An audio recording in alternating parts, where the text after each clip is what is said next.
plays and going forward, it's a little bit different, I think, when you run the Ultron instead of the Mantis.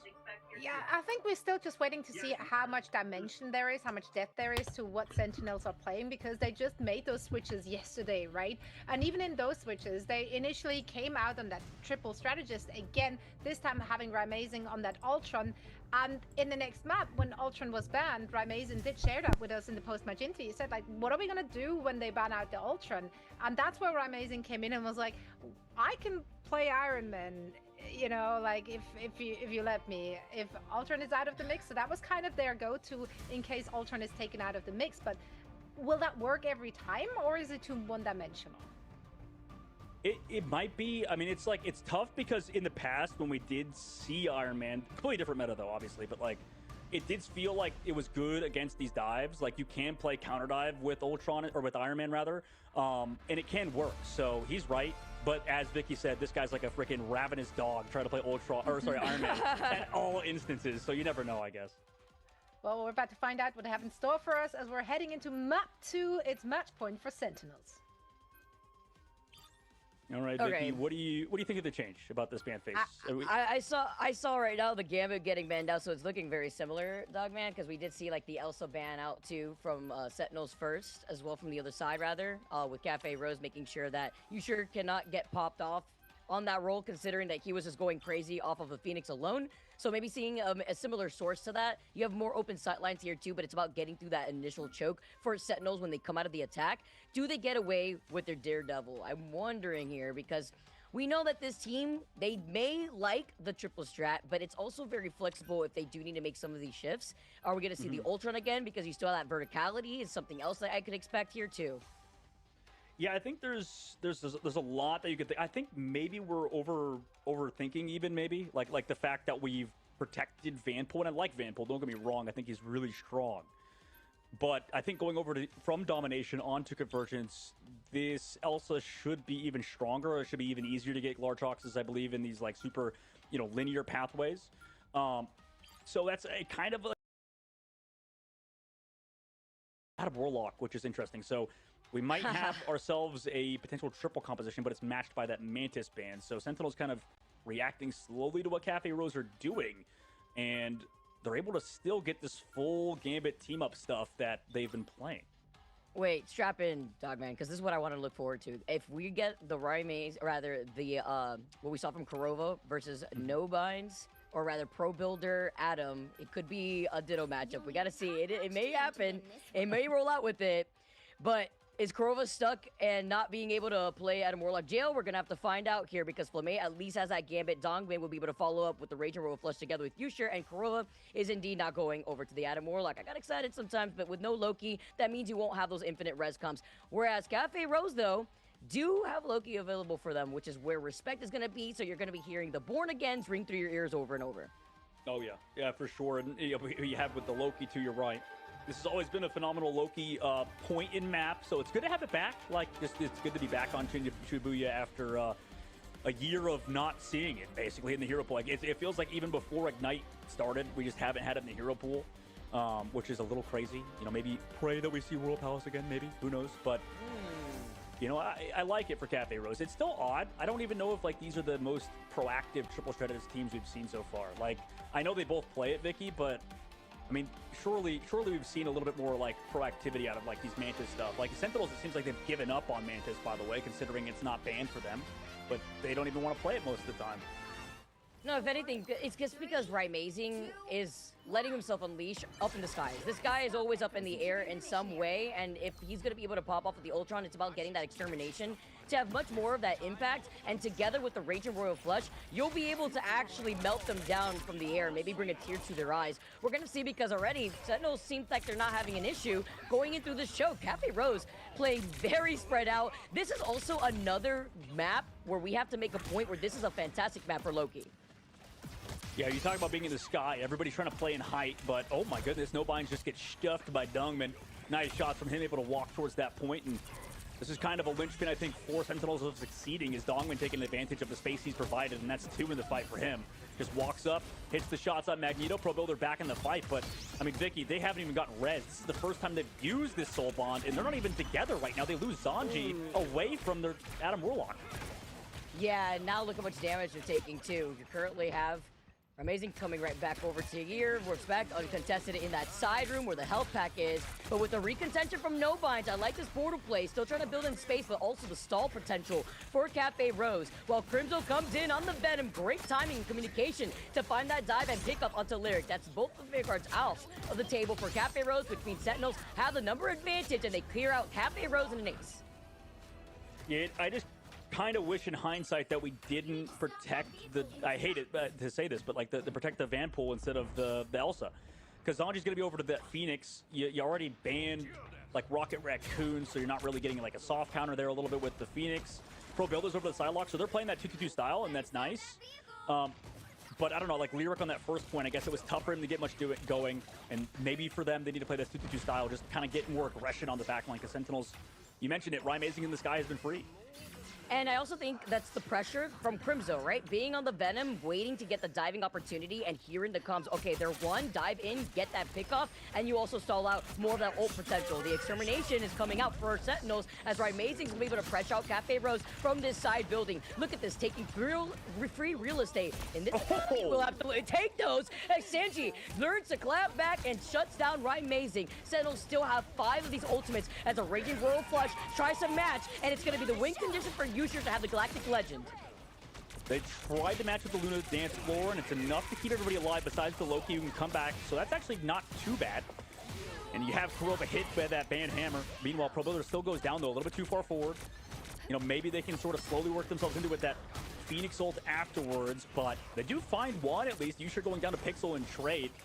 This is not that bad for the offense still though, because these are KOs after KOs, and they're using ults to not even win the entire team fight, so it's kind of still awkward, like we saw in previous matches. Oh, my mic was muted? Dang. Having those ultimates between the Galactic Legends. I said, what's good, guys? What's poppin'? What's poppin'? It's your boy PxKAIZEN, aka Pharaoh, and welcome back to Ignite Day 3. I missed out on the first 2 games, but we here. We are here.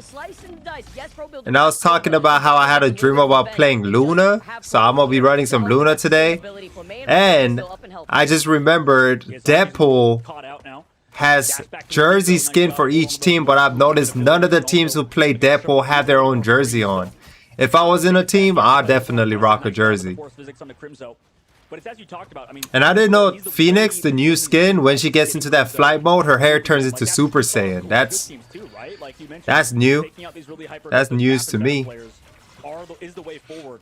Maybe they can, you know, slowly work themselves back into the series by doing, as you said, taking out Crimzo, although he's going on a Groot, so they've maybe thought of Amazing is on Ultron. Ended up getting off of that Atom really early too, with Pro Builder being on that side lock and making some swaps. Lyric gets the caught though with the right, and I've been seeing a lot of side lock players. Bubble, protecting him in the meantime, thanks to also the Ultron bot to bring him back. How are you? Oh, what happened? What happened? Oh, did I pause it? Oh, I accidentally paused it. They walk away, Lyric kind of seeing that they didn't get the impact that they needed. Sanji, because I'm doing great. I'm excited to play some Marvel Rivals and League of Legends. Yeah, I'm wondering if this is like we need another person there with us on that dive, because they do the Bane Hammer, Pro Builder goes in, but then after that they have no other follow-up. Oh, they're playing on old patch, so they don't have skin. Skins aren't even in the game. Ah, I see. What's good, Lena? How's it going? Welcome, welcome. This guy doesn't have any support. He goes down. They have to come back to the core without him now. That's a lot of damage removed. Dogman still has the Meteor M. I'm seeing a lot of Psylocke players. Is this a side for me to pick up Psylocke? Unless it's just a tank, but the Phoenix comes in to help stall. No Bind still gone. And one after another losing the Vanguards. Oh, wow. What a great shutdown. Because both of the very important duelists are gone. And both of their duelists have struggled so far. Zanji goes down to that Groot ultimate. Everybody else just kind of ran on in the middle of this invisible boundary. Do we have any damage after this? Maybe No Binds could get a big ultimate. If we lose Pro Builder. Wow, they killed her. Oh no, that was Psylocke. At least in the backline, but there is no follow potential, just like you were talking about, Dogman. So they're not really she came out of nowhere. They block out the line of sight once again. They've isolated No Binds. It's a matter of time before he's literally one shot. You said could be better, like Psylocke? Lyric is gonna be the next victim, and I feel like even with Lyric moving back and Yusher finding that pick, he hasn't been able to have that same amount of impact because there is. But I'm just chilling, watching MRI. Yeah. I mean, it's like something needs to change about Cafe Rose, because Marvel Rivals Ignite as like the dive comps and stuff, but nobody's really following up on any of these dives from Pro Builder and Lyric. Like, oh, you're saying could be better. Wondering kind of, they're just like a little off. Could be better. You know, Dive is What will make your day better? Zanji going to the Wolverine. Maybe perhaps another Samyang Ramyeon? On this map, so this could be a good change. I actually like this because they can catch Amazing up in the sky, and Yusher actually, the extermination is the first thing to go out to try to combat that of the dance of the Cutterfly, bringing everybody up to health and negating. Sentinel won the first round, yes. Once again, getting shut down, Yusher. Oh, is that Wolverine skin available? Is that like his different coma? I don't think I've ever seen that color. I was always rocking the Dragon Ball Z yellow freaking default skin. Oh, there goes that portal. We'll see you later as that cart moves forward. Everybody's just chilling here, getting 3 on it to make it as fast as possible too. Vicky, this is brutal. Yeah, it's just a matter of time before that portal goes down, but there's nothing they can do because of the portal block. You hate this. I like how Vicky's the only American caster, female caster. She's been in every game. They're waiting. They have to meet a group and they're rotating the guys. Finally let out of Baby Jail. The Oh, ready to be met on the other side. It's going to be the locking key to keep them trapped. Oh god, Kurova gets no binds too, and the Nagamoto. I mean, that should be the nail off of that one. Brutal play from that eye. And everybody else just running towards it. Damn, Sentinel. They capped it out. Their team chemistry is crazy, bro. Bro, did you just wake up? Also, Navi 3-0? What? Really? Yeah, I woke up like an hour ago. Never get your footing to actually recontest onto that point when Damn, Navi up there, huh? Bro, Terra, bro. It's this thanks to Terra. I'm telling you, Terra was the faker of 100 Thieves and he left. I missed out on the 100 Thieves battle. No, wait, was it? Who was it again? It was Swamp Gaming versus who? It was Swamp Gaming versus somebody, bro. I forgot who. Yeah, I think if you lose both the Elsa and the Deadpool and then also the Mantis, that might just be like it's over, it's GG, because like you kind of need the Mantis a little bit. But this is what I was talking.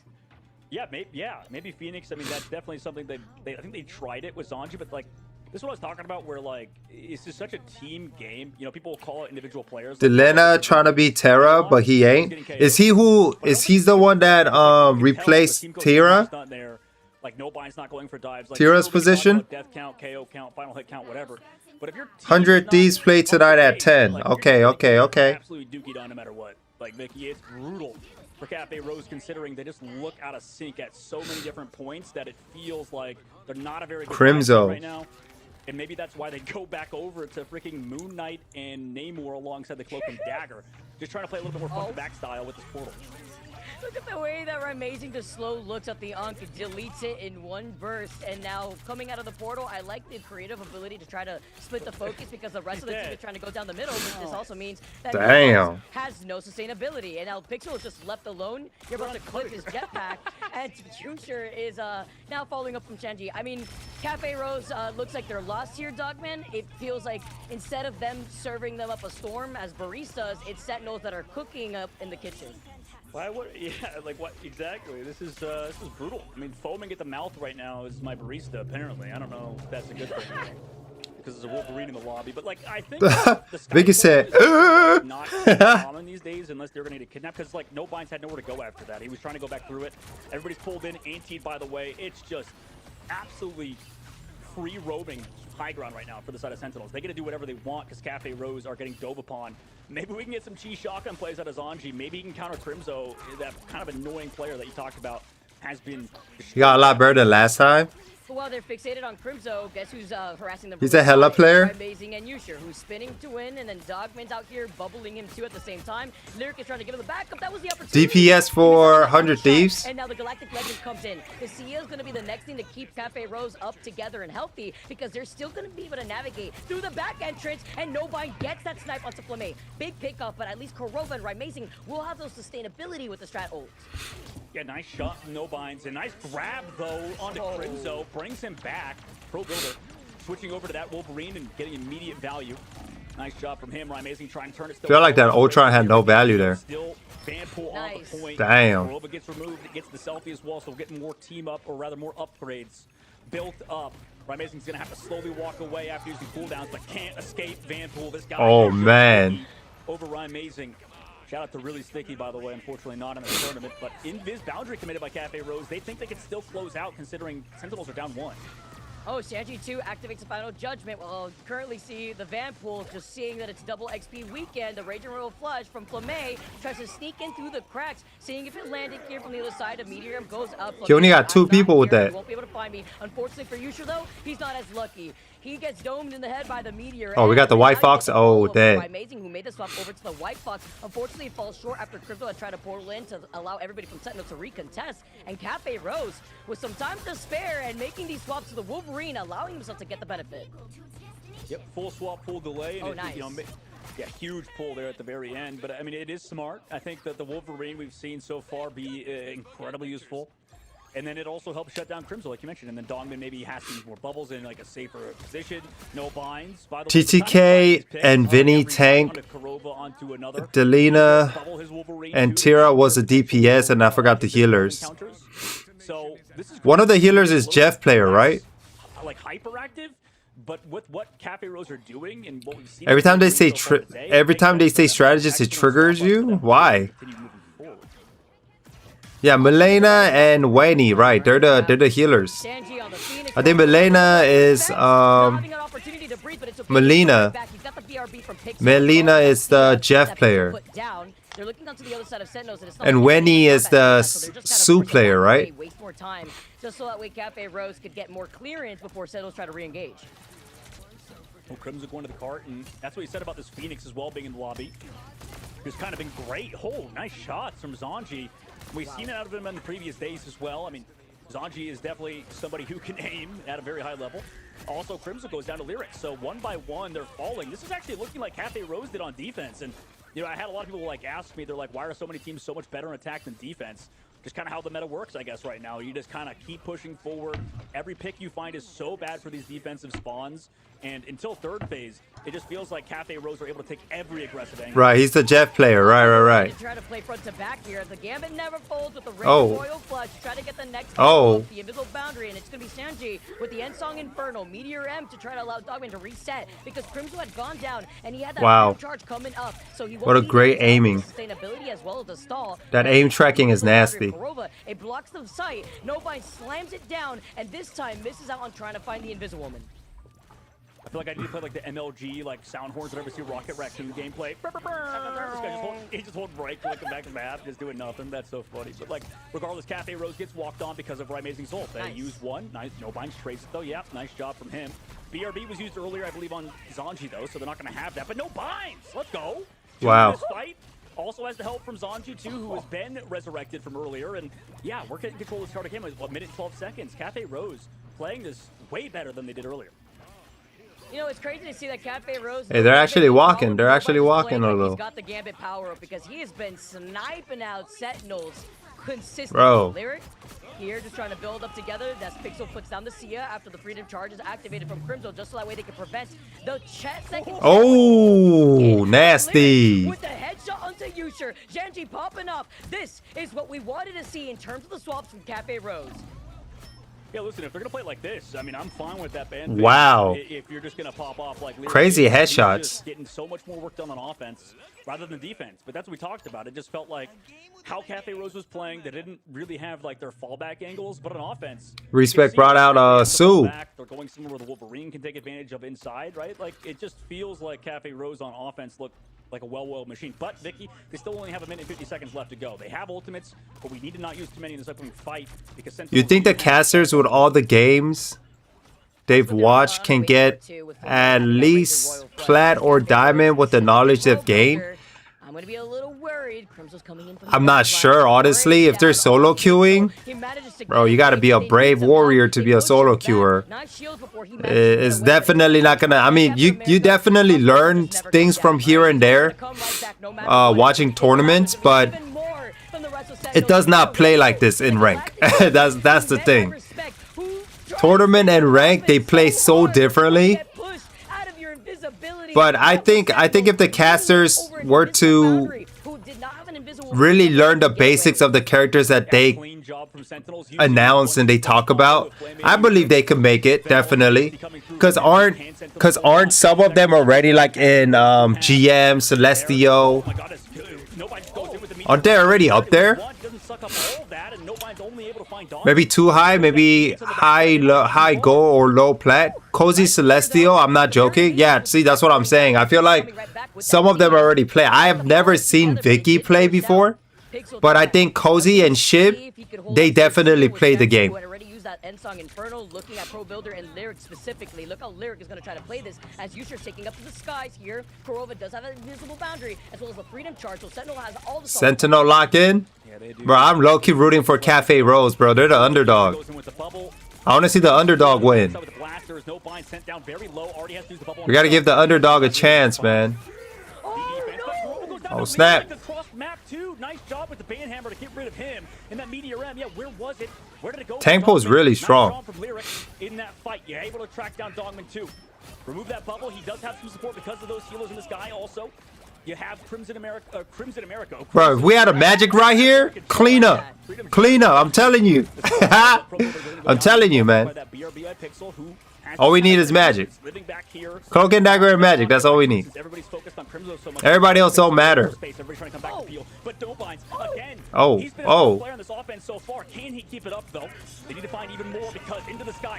Oh, snap. Wow, what a great cap was on her, bro. Oh, no. Nobody has ult. Respect turned into Captain, Doctor Strange. They about to open up a portal. Oh, somebody got to touch. Somebody got to touch. Rocket, you got to touch, bro. Way too late. Way too late, bro.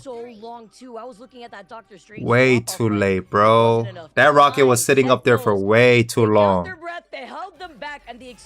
Nice try, though. Nice try, Cafe Rose. Nice try.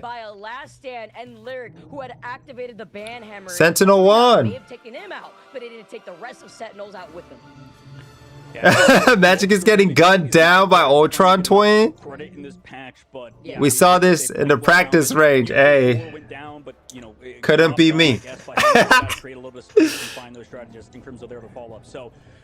Man, I have Sentinel at the first though, so hey, Sentinel got it. Damn, hey. Cafe Rose, they did their best though.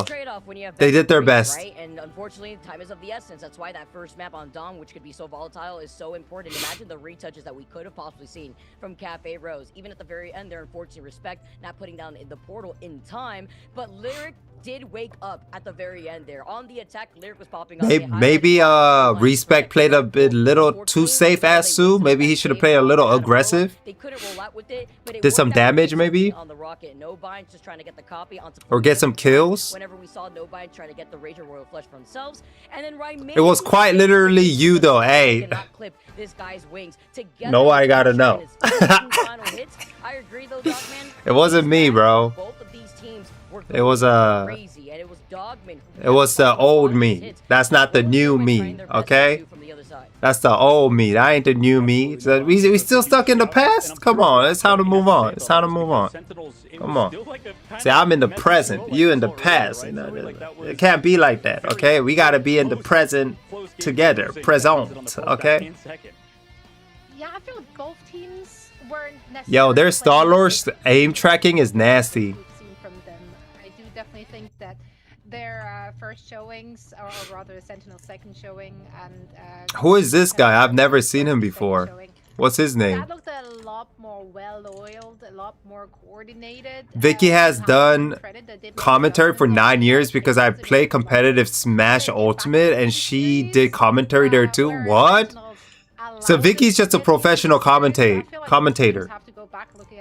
She did commentating for Smash? That's awesome, bro. Yeah, absolutely. And you know, that's why they're given a week, right? Like, I mean, oh, we could see more of Zoe's tattoo, bro. Over Sentinels. This was their best opportunity, and it's just brutal to see them lose it 2-0. But they at least still have that win from earlier on versus FlyQuest.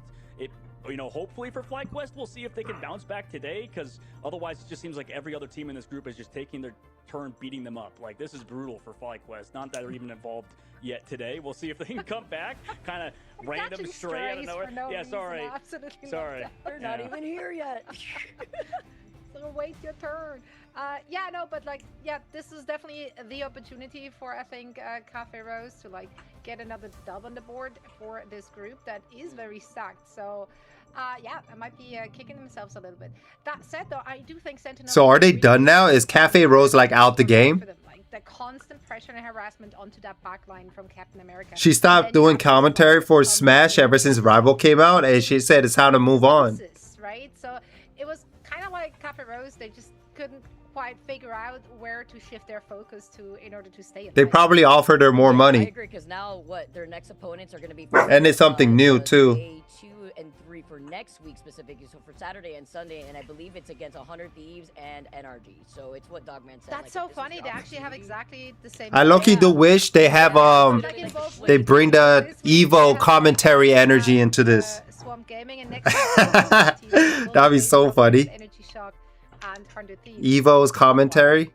Yeah, it is. I like that. It makes you think, like, if you were gonna have the opportunity to get some extra credits, that way we could turn that 0 score review to maybe at least maybe a 50, then it would have been easier there for them. But unfortunately, it fell short. That's right. Yeah, I do believe we do have an interview ready. It should be Crimzo. Crimzo.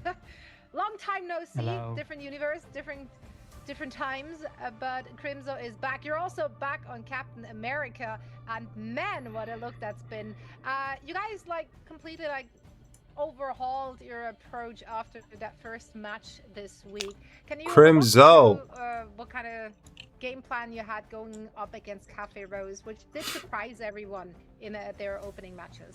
Because of how Nintendo is with their competition, they don't interact with tournaments. I think we kind of just did like the same thing. I see.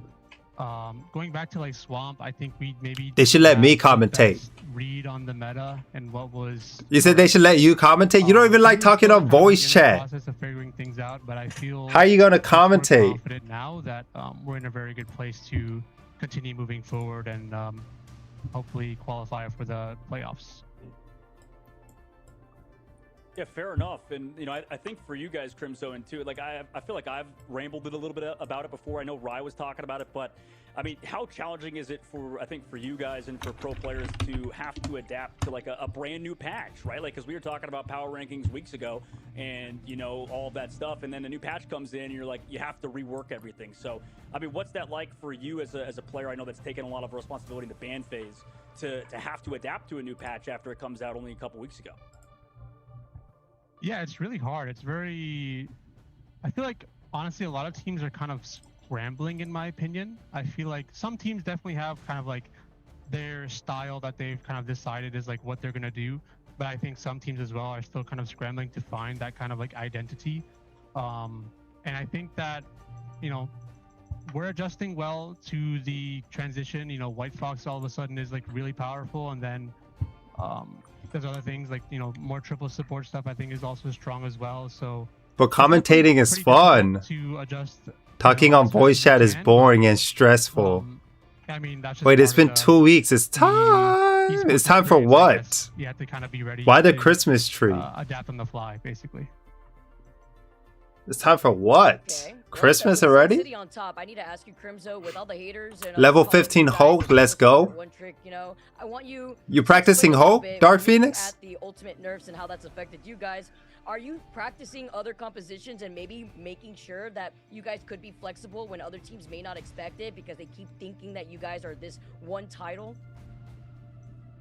Yeah, I mean, the triple support narrative is, I mean, there's definitely something to it. We do have a little bit of magic on triple support for whatever reason.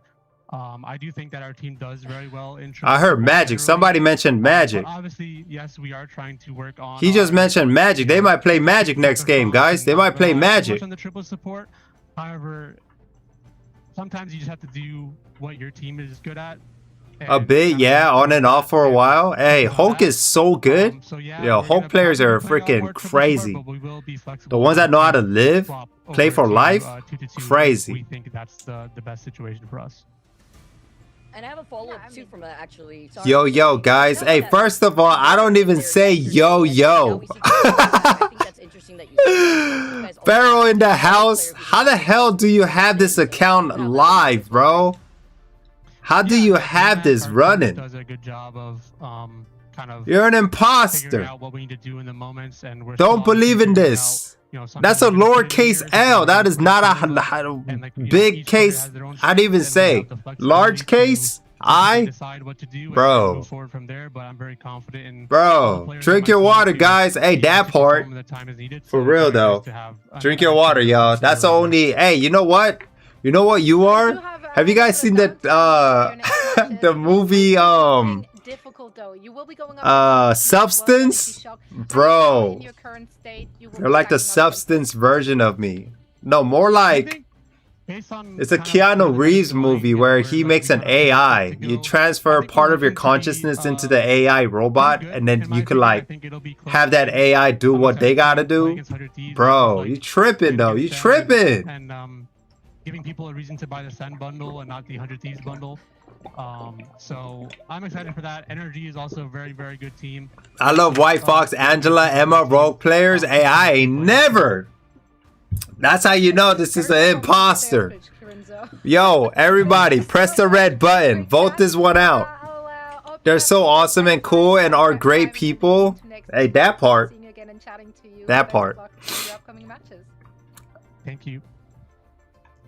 I don't know about Angela being a great person though, because Angela's vicious. But Emma, Rogue, yeah. Rogue, not really, because she be bouncing off and on and off on Magneto and Gambit. Like she been around.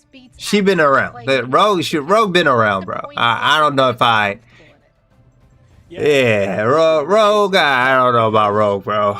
Rogue is she's a mess. I honestly don't even know why Remy married her. If I'm being completely honest, she's a problem, bro. She's a problem. It's a real problem, but yeah, I don't know. Like there's a lot of mental aspect of it, and it is overcoming the potential. You know, oh no, we didn't play. What I find funny for my predictions in America and Group A is 0 accuracy and Group B is 100% accuracy. What? Bro, X-Men 97 made my girl Rogue look like a bop.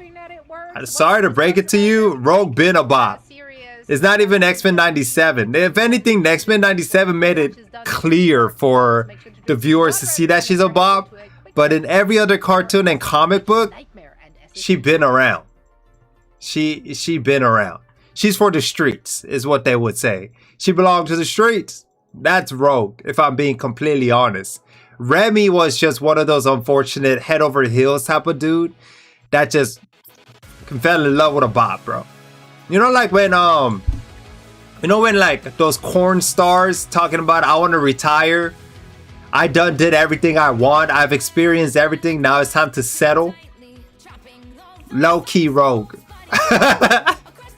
Low-key Rogue, bro. That's how Rogue be moving. In the comic book and everything, bro. Hey, but she means well, though, I guess. I saw an edited version of I Can't Touch Her Remy scene where Gambit just calls BS. Exactly.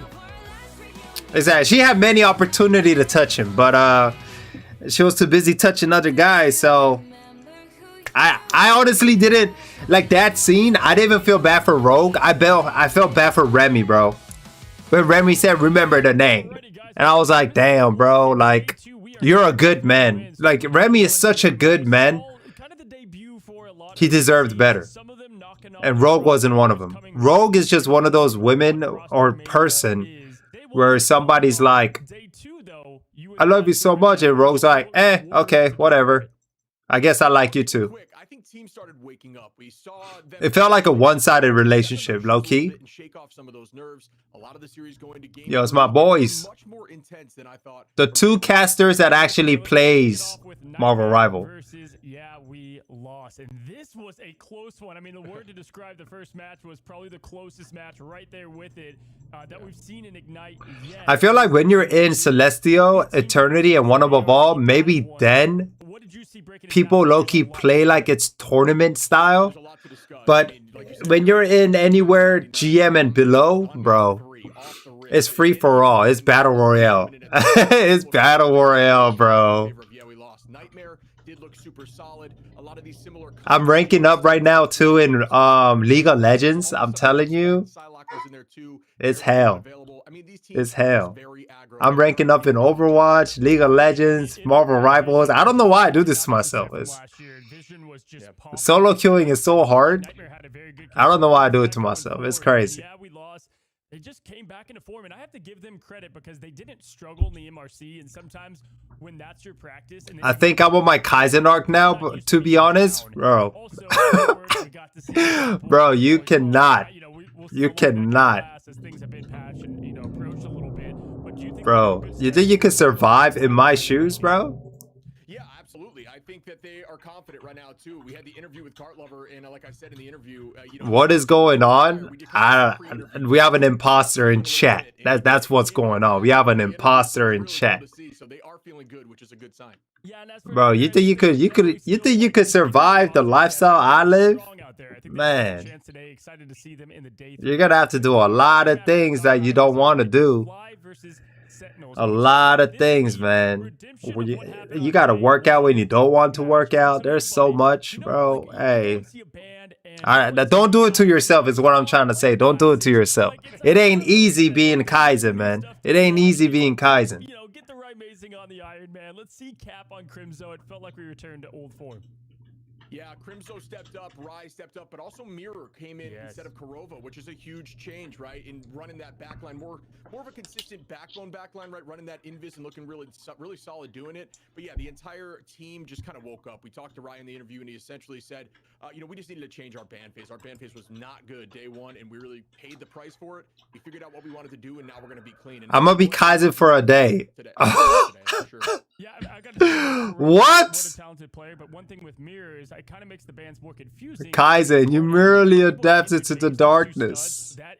I was born in it. Exactly. I'm telling you, you cannot be KAIZEN, man. I'm telling you, this is not easy being a KAIZEN. It's not easy. Like, there's a lot. There's a lot you're gonna have to do that has to do with the actual definition of KAIZEN. Mad discipline. Yo, like I'm talking about, you're gonna have to hit reps and sets when you don't want to, eat healthy when you don't want to, bro. I'm telling you, it's all about discipline. It's not for the weak. KAIZEN is not for the weak. I'm telling you. Don't do it to yourself. Don't do it to yourself. Welcome back, everyone. Match 4 is about to go down between Dogman, right? I forgot his name. It was Dogman. We'll answer some questions regarding the standings in Group B. Yeah, absolutely. I mean, like, it seems like Group B is definitely, we talked about it at the beginning at the top of the show. It's turning out to be an incredibly competitive group. So is Group A, don't get me wrong. Yo, KAIZEN crew, at 1.9k sub, I'm dropping Magic and picking up Angela full time. Go ahead and smash that red button so I can drop the Russian limbo lady. You tripping? I would never choose Angela over Magic. That is crazy. That's how you know you're not the real KAIZEN. Oh, hell no. Hell no. Hell no. What? Hell no. You think I'm gonna drop X-Men? You think I'm gonna drop my loyal X-Men team for Angela? Nah, you tripping. You tripping. No, that is not happening. Let's go, Nightmare!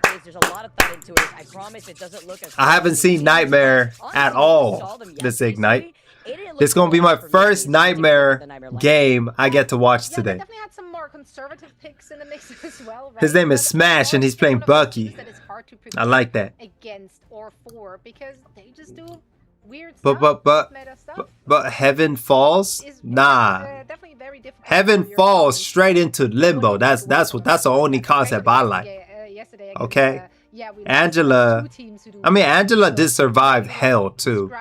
But Yeah, they got to go back Hey, to the board at least a little bit. I would because never go back to betray the Magic basics, over right? anybody. Because, yeah, we lost is such a different That team is not gonna from happen. everybody That else. is not I happening. mean, Nightmare also like that a little Hell bit, right? nah. This entire group kind of has that sort of situation. But for Space Gaming or Space Station Gaming, I feel like Space we need a Station pretty Gaming. solid team. Like this feels like Yo, a that's team that, crazy. You thought relies heavily I on would the ever like, I drop think Magic Vector. for what? But Angela? a lot of help, I think, across the board. Like the fact that they even have SJW on the bench is Crazy. crazy considering this guy is one of, Crazy, like, the best crazy, raw crazy, handlers I've crazy, ever crazy, seen. crazy, Like, crazy, just straight crazy, up. la When you da, have somebody like la this da who's da. flex, and when you have Hell nah. everybody kind of synergizing, this team has a really good chance, I believe, to be next level. So it's going to be a really fun matchup, and I'm excited to see it because Space Station Gaming have, like, maybe all their players are kind of coming into their own finally after coming from all Limbo different always places, leads to heaven, though. different varieties Says of who? space.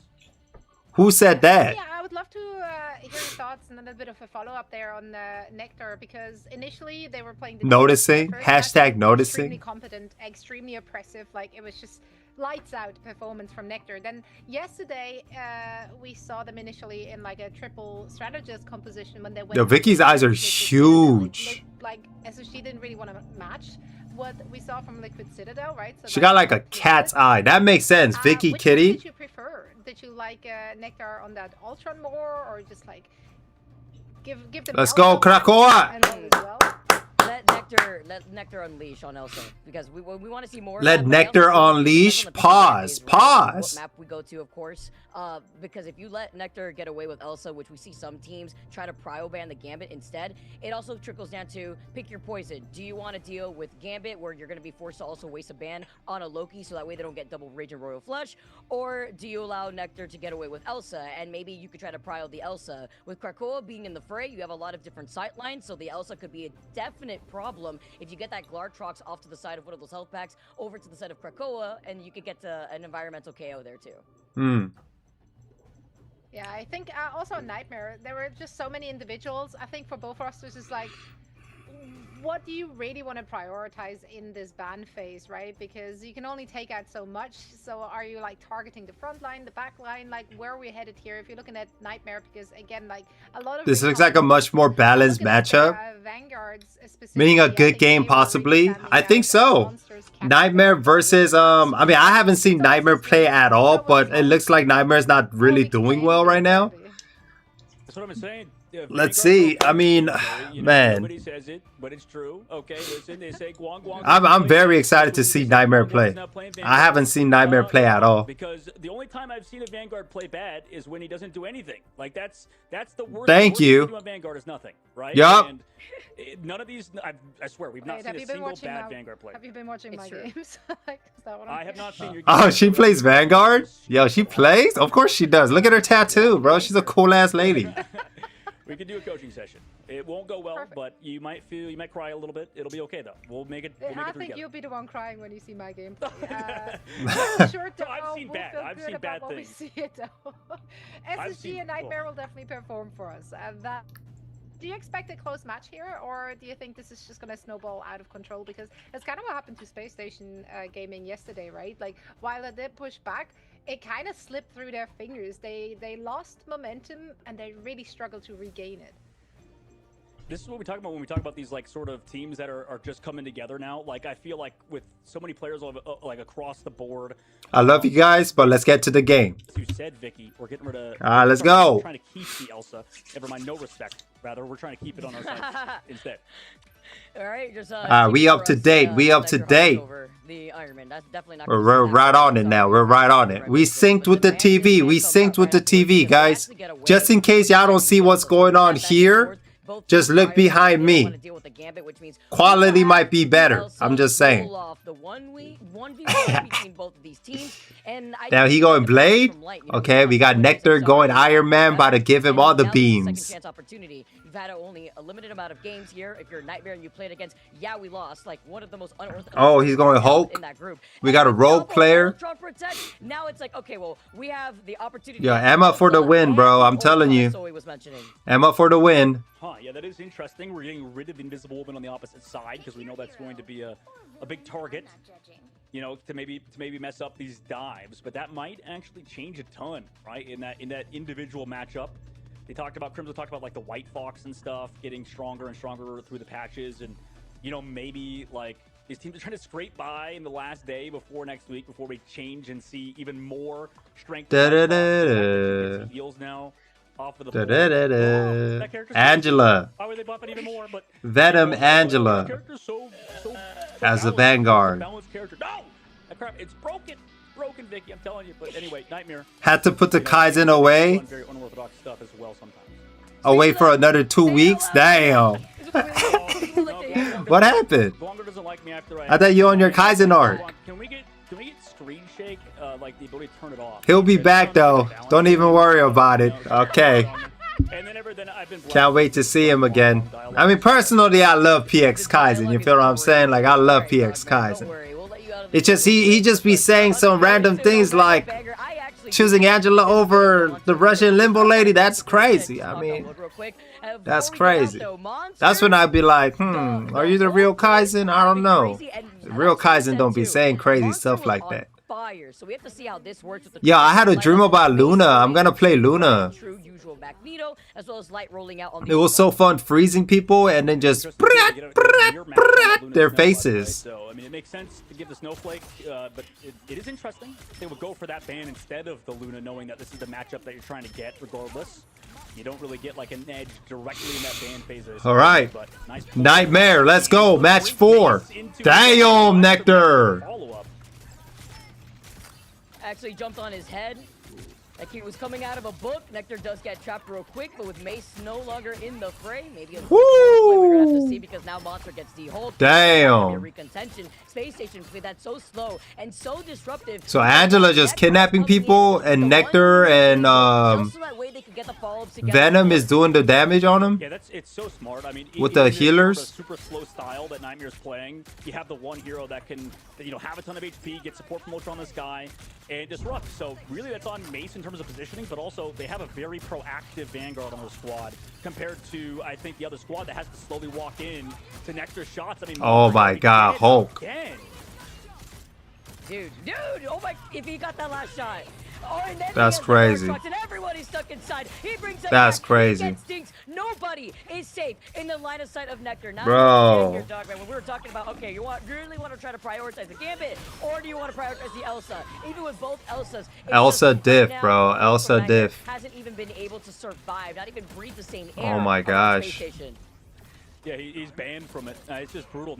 Space Station is our Space Station the underdog? It's kind of rough to see. Are they underdog? Because you know that they could easily go for like a more proactive comp in terms of like Spider-Man and stuff, but you know, obviously in this case you can't do much. Light comes in with the Ultron's Rage, gets dove upon already, but they're back to the point. They have so much space to work with. They don't even need to fight. Why did bro slender his main by calling her the Russian limbo lady? No, I'm saying that's what the fake PxKAIZEN said.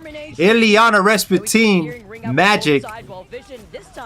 I'll never replace her with the quote Angela and the Russian lady.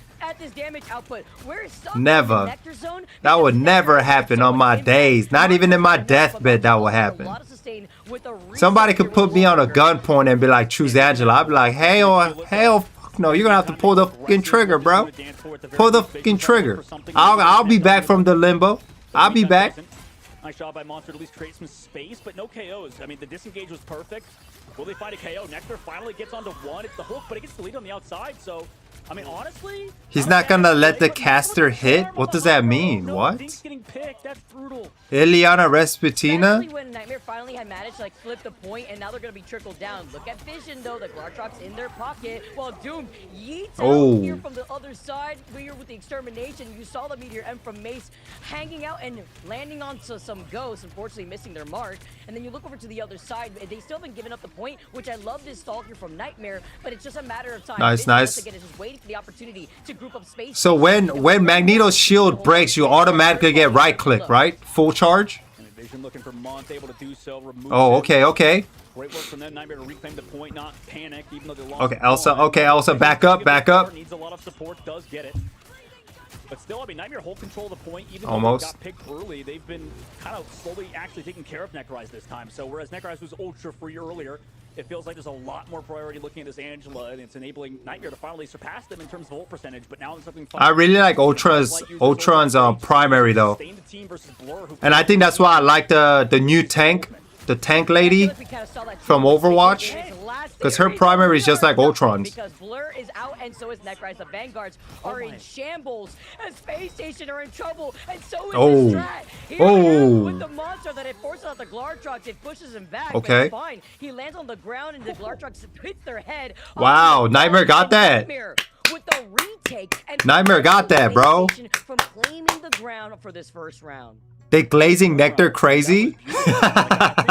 Like maybe you could say for the side of Nightmare, you know, they looked a little lost. He's not gonna let the casters hit. That's hilarious. Hey, Nectar is nasty on Elsa though. Blur's trying to force look. He really is. Back, and then everybody's looking for him. It might have even been either a freeze. I need to look back at the VOD, but I believe it was either a freeze or a charm out of Skier, or he just died in the middle of his Venom ult. I don't think so though. It must have been a freeze or a charm or something to stasis him, maybe with Monster. Yeah, because he got his ult. Domina, right. She's broken in general. I love her shield. I love her ult. I love the E.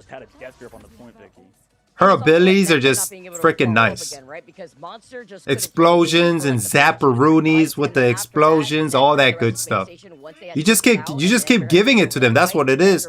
She just gives it to you, even if you don't want it. She's like, take it.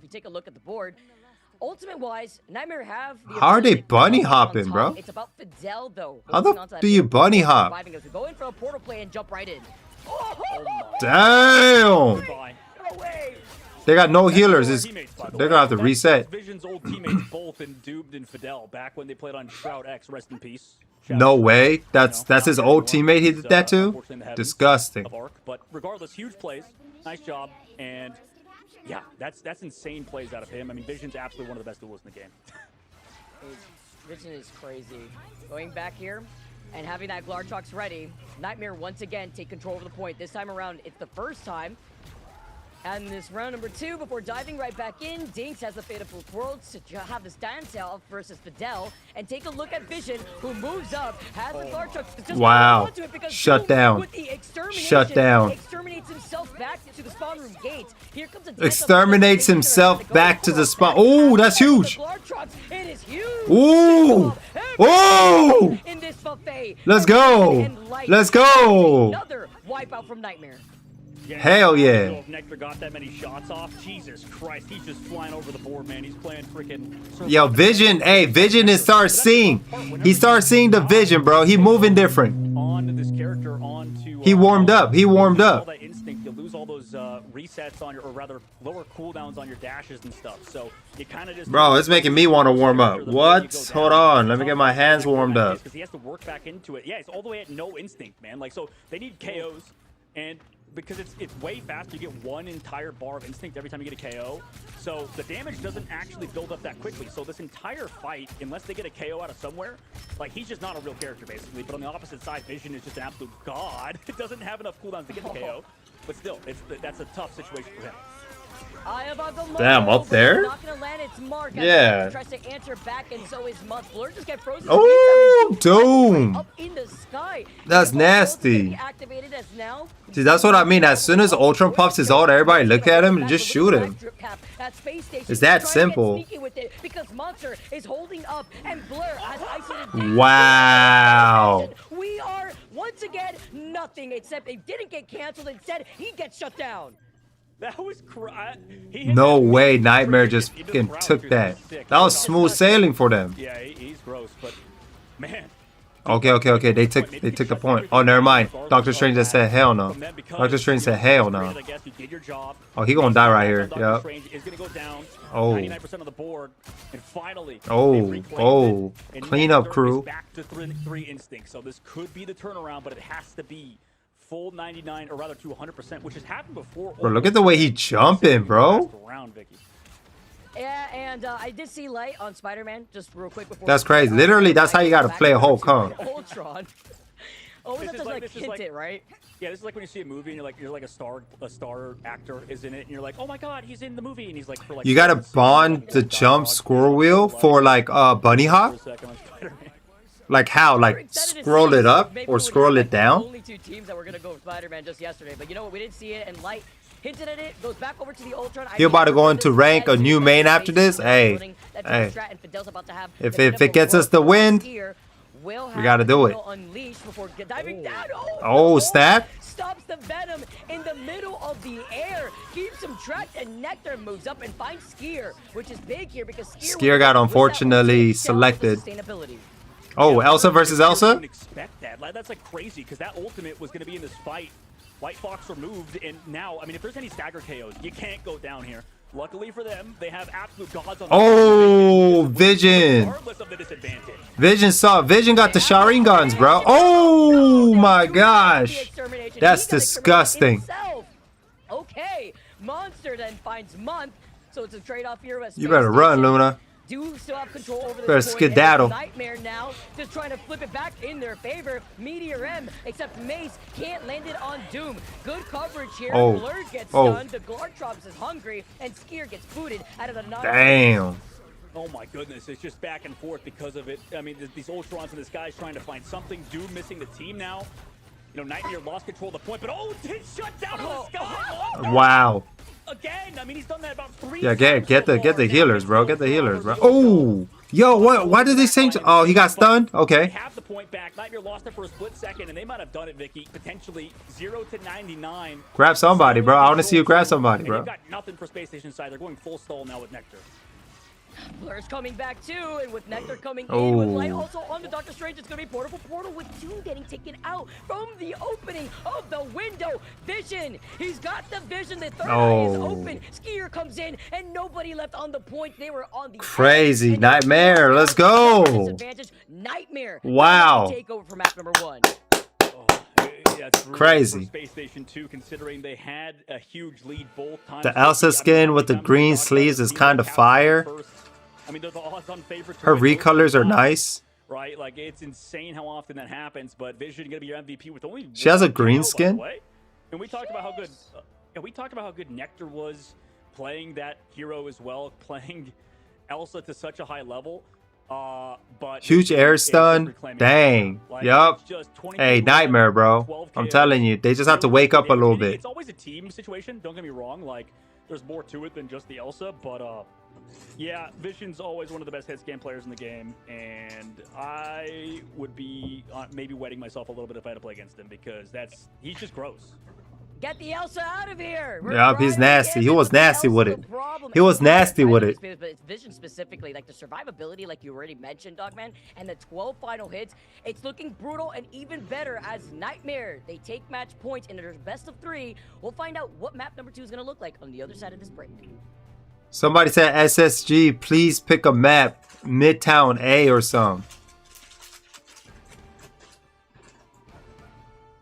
They're begging the opponent team to pick a better map. They literally just asked the opponent team to pick a map for their own favor.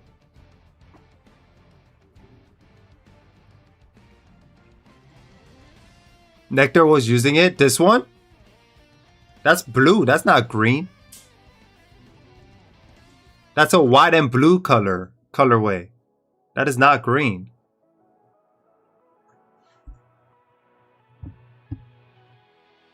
I'll be right back.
You're colorblind?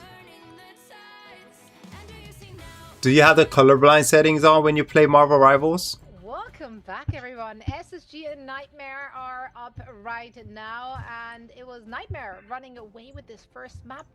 They were playing it so close, but somehow, some way, SSG was not able to shut them out. Like, even though they were in firm control on both of these points, like, what happened? What allowed Nightmare to come back into this?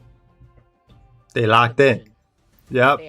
They had the vision. They had the vision. Like, neither team is willing to like ban Elsa because both teams want to play them. It's for both of the team. It's a win condition, right? Because Nectar's Elsa is filthy as well. So when they get to play Elsa, like it Midtown. Why is everybody picking Midtown, bro? Also, like just crispy and clean. Yeah. That's the thing, right? And You think it's gonna go to game 3? The Elsa player has to think that they are him or they are them. Like you have to come in with. Makes my game look worse, if anything. Happy to take the duel. Yeah, No, because there's no reason to. Makes my game looks worse than anything. Team-oriented map type. You know, we're going over to Convoy. I love the Nightmares logo, bro. And yes, like 100%. Vision's crazy. Like, but Vision's like a one-of-one aimer. You know, like I said, maybe actually it's interesting. On the bench of SSG, they have SJW, which is another like hit scan kind of god. You know, they showed up on Phoenix before, but I wouldn't be surprised if they play well in this meta. I would like to see SJW play alongside Nectar, maybe.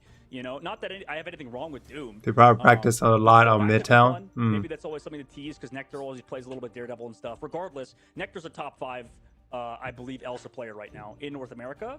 It's just that Vision has a very coordinated team, and I think it wasn't just about the Elsa play. However, maybe it is just about the Elsa player. You know, it's it's like I'm a hypocrite on both sides.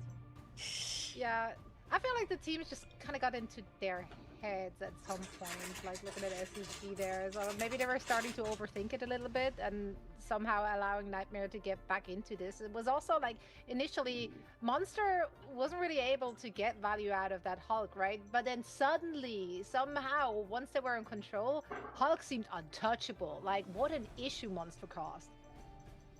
I know that's Dogman's favorite. Actually, we're just What? Oh, why the guy in the middle hairline look like a quadratic equation, bro? You know, Shiv plays the straight. Leave his hairline alone. You know, Scarlet Witch really is you. I don't know what to say about that. Like that character's disgusting.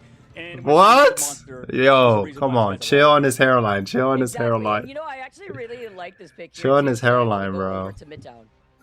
You gotta find the X though. You gotta find the X. Back here while we get into the action because Midtown is find the Y and the X. Also took Team Liquid Citadel, Dogman, and it was actually close. It was close despite the stat line. It went 2-1. So Space Station, you know, were able to at least get it to the finish line. And now we're taking a look at the pick and bans, and the Elsa is still the server admin in the lobby.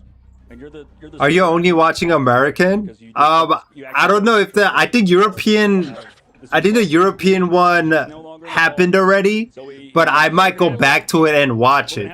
And I'm also gonna watch everybody else's what is it? The Japan, Korea, China. I think there's a Hispanic too, right? It's for a good reason. I mean, they both have really good Elsa players, but this time, yeah, EU is way too early for me. On the side of Nightmare. But I'm always every time I eat dinner or every time I'm like working out or doing other stuff, I always have them on the TV screen and I just watch while I'm doing other stuff. Apparently there's a lot of layers to the onion. So but how's it going, Valshio? How you doing, man? Welcome.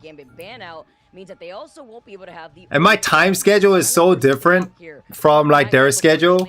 Like they start battles at like 7 a.m., 10 a.m. That's what I'm asleep at that time because I sleep at 5 a.m. Yeah, both sides don't want to have to deal with that dive as much. But I'm just glad I'm not missing out on Nightmare. And then 100 Thieves is next. I guess a lot of players, so they want to give a little bit more agency to their. Yup, I'm gonna watch the Go Gen Z, man. I have to. I think that Gen Z is an underdog from Korea, and they've been really putting in work. I think in Dinks and how they played that sort of peel job onto Blur. And they're the first Korean team for Marvel Rivals too. Different map type onto Convoy instead. So, you know, maybe we could. I have my jersey somewhere. Definitely rocking the jersey for the homies. It's like the same ban phase, but definitely. We're going to see different comps because we're going to not domination. Yeah, exactly. It's Midtown, right? Until you get to scale. Let's go. I low-key want to see this map. I mean, I know it's a Doom match, but I hope it would be so fun to fight in this map. Which is something else to note. We usually see like the triple Vanguard lineup here, and Space Station could be expected in rank. Just sticking to just having Monster and Mace take the front. You think it'll be too hectic to play in this map in rank? Also, while Dinks and Skier do stick to this White Fox and Luna, I mean, even with the pre-patch White Fox buffs, Dogman, this means that with so many teams rocking the White Fox and playing it to its full potential to try and break through a lot of these chokes, I can't even imagine what next weekend's gonna look like. No, it's gonna be crazy. I mean, like, yeah, you're on the money. Like, that's such a trip. That place is such a trip. It's a shield on the teleport is so oh snap! It's like, Daredevil positioned himself. Shield, but like instantaneous in He's about to dive back. You have to shoot and break it. It's annoying. Nightmare got the Daredevil out. Off the rip, Space Station gonna go for that Wolverine stuff that we've seen on previous maps, and for Light to go Daredevil, has to back away with the Captain America. It's always like the slow pan out. It's a bird is playing no. It's the Wolverine trying to get me and kidnap me. Nice little awareness there, and as well as the bubble that was used up. Mace lingering over to the back before the Wolverine comes right back up. We'll be able to fight in a map like that soon. They're adding a New York City map this season. Oh man, this season, right? Like, they wake them up. meaning like in season 7, not season 7.5? Or you think it's coming in season 0.5? Season 7.5.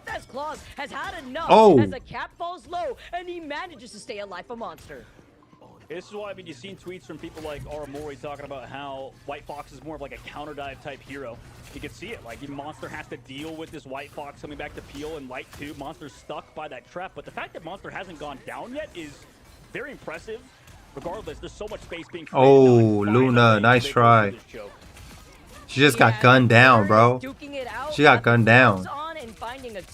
Oh, they pushing. Vanguard lineup. Space Station pushing now. Space Station, but the recontest from Nightmare could come out with Mace being on the Doctor Strange with a portal. It feels like you always want a character to kind of do something, make a play. Which to me, it looks like the Hollywood one from Big Overwatch. I think 7.5. I don't remember. It does look like, it also looks like not only the Hollywood one, but there's another map. Like the city map, you know, the one where you have to deliver the fire truck from Overwatch? It kind of looks like that map too. Ended up more powerful, and we're headed to second phase. Imagine seeing that from left field, at least from like Light's point of view. It's like, where is this Uber driver taking both of our teams right now? We can't do anything about it, and now Nightmare. I remember when team captain was on that Wolverine skin, and he was making plays that were just like historical. Making unbelievable plays, taking Johnny off the sky. It was crazy, bro. When I saw team captain play Wolverine like that, that's when I picked up Wolverine. And I was like, no, you're not safe in the sky. I've seen what Wolverine is capable of. This Wolverine just feels so proactive just because of the fact that you can CC and take somebody into your team, whereas Daredevil usually is very good, but it just feels like he's offering just sort of damage into this fight. We'll see what happens moving forward, though. I'm liking Wolverine at the current moment. Same, and he's got that final stand here as well as Blur with the clobbering time. Nectar lingers back, as you can currently see. Coming on. What happened? Off of it up to the side, and then you have Blur here over to the back line because they're going to be. What happened to his clobbering time? The split up strat line of Nightmare. Yeah, this is crazy. It's like every time they try to make a play, they even go with Gear's ultimate, just negate it, and then like you mentioned, that CC onto this Wolverine skin is nasty. In the Overwatch Midtown map. Yeah, it looks like that Midtown. Yeah, the new New York City map that's coming out for Marvel Rivals reminds me of that Midtown.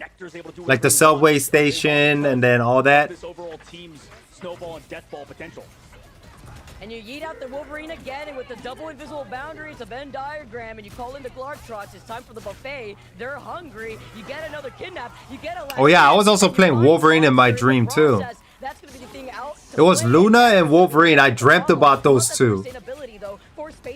Heavy on the Gambit bands. Oh, yep, yes sir, yes sir. Vision 2 isolated from the back of his team, and now Space Station have literally not. Yo, they pushing up. They pushing up. Yeah, okay, so teach me how to bind that, because I want to do bunny hops. Through, like, pocket vision, you know, I thought you had to just time the space bar, but doesn't work. Like, now Light is going over to Adam Warlock to help with the pocket. But I'm curious if this is like how they're gonna play the game. Is it the forward. double I'm jump worried thingy? if we go I don't over know. to convergence, because I don't know if we can just play like this. He got hit with the enemy's clobbering time that canceled his clobbering time. Because they don't, I'm a little worried for them. What was that clobbering time? I don't know what the freak that was, bro. Maybe he wants to switch. Bro. Yeah, that's what you always have to do whenever you fail at an ultimate, right? You got to make it look like it was all intentional, so that way you could switch. Yeah. Oh no, and then He didn't switch. pulls off the passive, but it does it right in front of Nectar's He did face, not so it's switch. free He just kick popped that all for no Nectar, reason. and Doomed and the rest of Space Station, right now they're playing a different game. They're looking to speedrun instead of getting this payload to the finish round, and Dinks is making the swap up. We got the Invisible Woman skier still here in the back line, rather, and it's light. You could time the spacebar, but easier to scroll wheel. Yeah, I was wondering too. I'm about to scroll wheel it. When you put a Hulk flare on anything that's not Hulk, Scroll wheel. Why is that so hard to say? Scroll wheel. You can pick it up though. You know, Scroll after this, it's wheel. tough to have an ult canceled and then just whiff. That feels so weird on my tongue. You know, and Scroll trying to walk up wheel. the fact they switched Mace Scroll back wheel. to that Emma is nice, and you know maybe they can walk up, but it's this large Scroll wheel. That sounds so funny to in my head. Oh, Emma against Emma. Wait a minute though. Both diamond forms of both. Yup, heavy pressure. Out from Blur. Release the cough drops though, as everyone was trying to gag before they could try to recontest on this point, and it's gonna be Matt on the other side. Nice. Nectar finds Mace, brought back in his direction. Oh. Born Again at least comes out from Oh, light Vision. to try to get this fight going, but I mean at the same time, at least only bringing Mace up. The Kumio Unleash is activated from Month. It gets stunned and immediately booted out. Nice job by Oh, Vision. Oh, Vision got two. Pick two. He gets that soul bond and then just flies forward. Pick three. Yeah, that's about the cleanest POV you'll see in the entire That's nasty. Ignite series. Vision is sharp when it comes to aiming, bro. But What? they did have that huge ult bank. They did use the res. So we'll see as this moves forward, right? We need to see. They stopped them. A lot of time on offense. That's the tough part. Space Station switching it up though, Vicky. They're going over Doom onto the Namor. Actually, Visions used to be the Namor on their old team. So it's going to be fun. He's actually going back over to the Phoenix. I think that makes sense versus specifically the... So you know how when Elsa shoots her right, when she shoots her right button, it marks them. When it marks them and you hit them, does it do critical damage? What is that marking for? Bringing up on their line of sight, and it's gonna be matched by Necrise. I feel like this is truly that Zitto match, and except it catches Monster. Beautiful timing though on the invisible boundary. Yup. Allows them to Invisible Woman popped that all beautifully. Over to the group instead, blocking out any of the sustain from the strats that had the line of sight of both Monster and Maze, but they weren't ready. Looking behind them, giving them whiplash is the Glortrox, and it's clobbering time from Monster as it hits to shine with a 3K. What if he popped that ult earlier just to let them know like he doesn't know how to pop ult and then make them feel comfortable, and then boom! It was all part of the plan. It was the setup for this moment right here. Now we come through the portal. Fast play with ultimate advantage. Look at the precision lights. Yeah, I can't say squirrel wheel or either. GG. Yeah. It's such a weird word combined together. Squirrel wheel. I don't know, my tongue feels uncomfortable when I say that. Squirrel wheel. Ooh, yo, they hungry. Oh, Adam, old res. Well, y'all better run up in there. Y'all better run up in there. Let's go. Adam, you gotta heal that. They got brought back to their own spawn, and now they flipped sides? This is just wild. Visions is down. So it's kind of worked out for him. Thinks healing nobody. He's like, where is my team? I need to build this invisible boundary, but nobody's here. Pops it. You got it, you got it, you got it. In an overtime. Oh, she got killed? Wow, Nectar's scary, bro. Nectar is scary. Born Again bringing everyone behind Space Station. And then before they flipped it around too, through the invisible boundary, not having to... Did she just say release the cough drop? Yup, she did. See, this is what I mean. Like, this is why American casters are so much fun, because they're so quick and witty with their words and terminologies. They're very good at improvising and freestyling when it comes to it. I feel like they made swaps pretty quickly, right? We saw the Wolverine swap off. Let the Kumio out. The group come out too. Blur. The mark slows them down and gives you a speed boost. Word? Okay. Okay. It did come in clutch. Yeah, absolutely. You're right. I mean, that looks like my kind of suo. Oh nah, Lotus. If you pop in ults like that, Lotus, you gotta put the invisibility.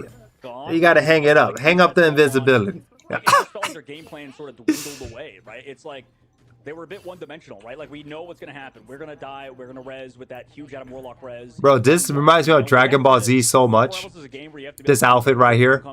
He look like Android X. Get it? Weapon X, Android X. Spawn. Like, that's definitely interesting because, like, they can hop back and spawn for heals if they want.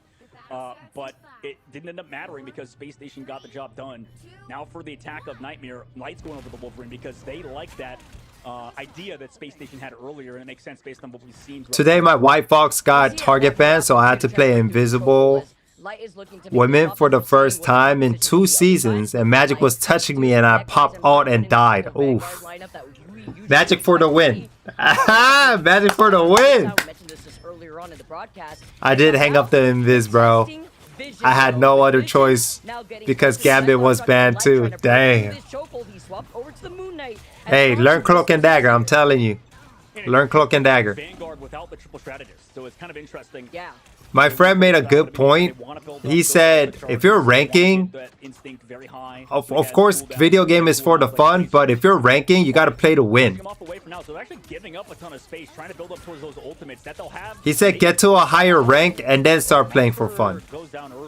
And I was like, that's the one tough thing too when it comes to dealing with the emeralds on the other side, right? You'll be able to get that damage on the beam so much faster by just using it on the root walls, but then you have to also worry about getting the choke slam and use it for your own advantage. The moon hunts nobody though. It clears at least some space, but the way that Space Station gets to just hide away, wait for it, the invisible boundary in Fidel's pocket. Yeah, and they used everything to keep Light alive there too, so they have to get those cooldowns back up. Once they do the Glartrox from Vision, is it big? It got onto Blur. Nobody died. He's got the hard pocket, eventually goes down, gets the oh, nice.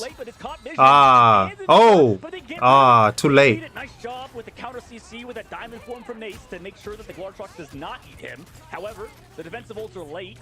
I was about to say, how did they get it so fast? They had Loki the whole time. Monster has a Australian prison. Crazy, bro. This is the coolest Loki skin. If I ever pick up Loki, I want this skin. And apparently Lady Loki's getting her own skin line now. I think they're doing a Lady Loki president skin.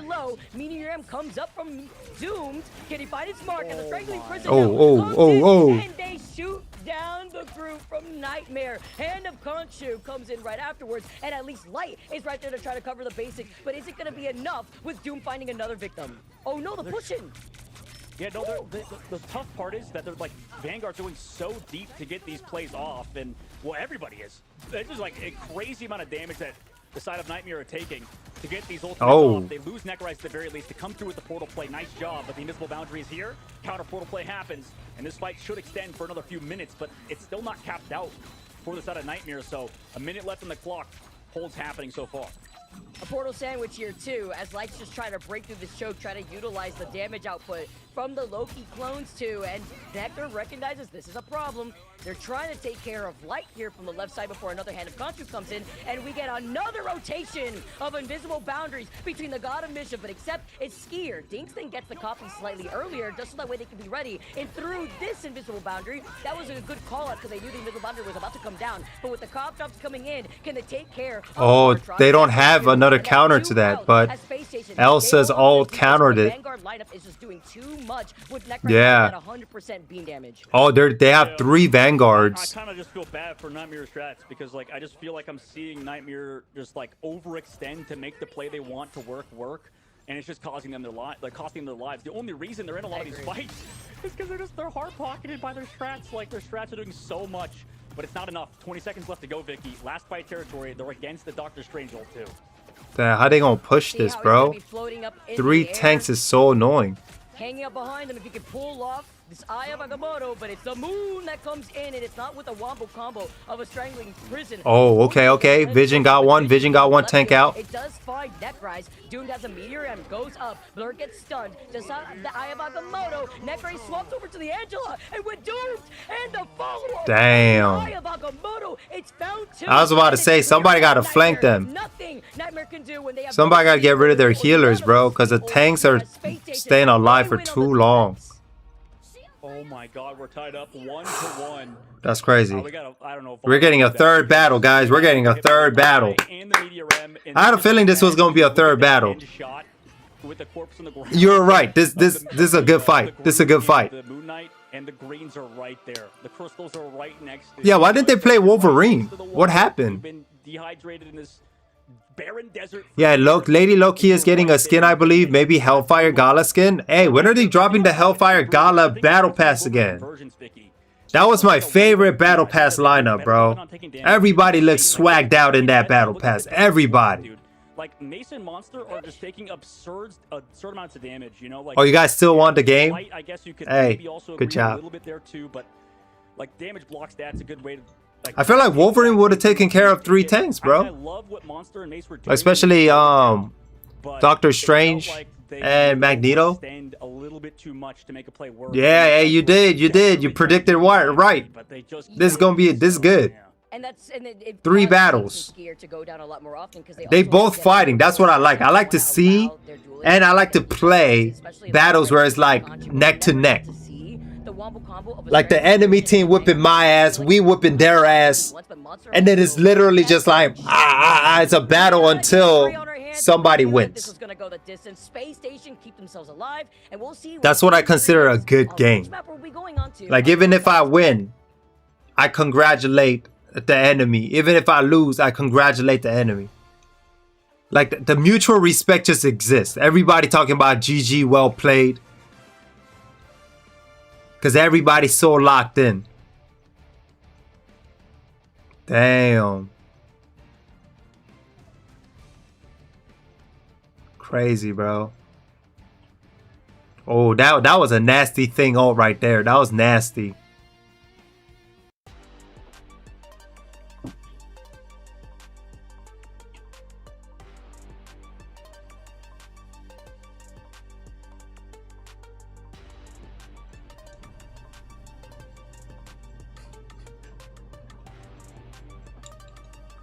They both aren't the strongest teams, so it's good. It's a good game.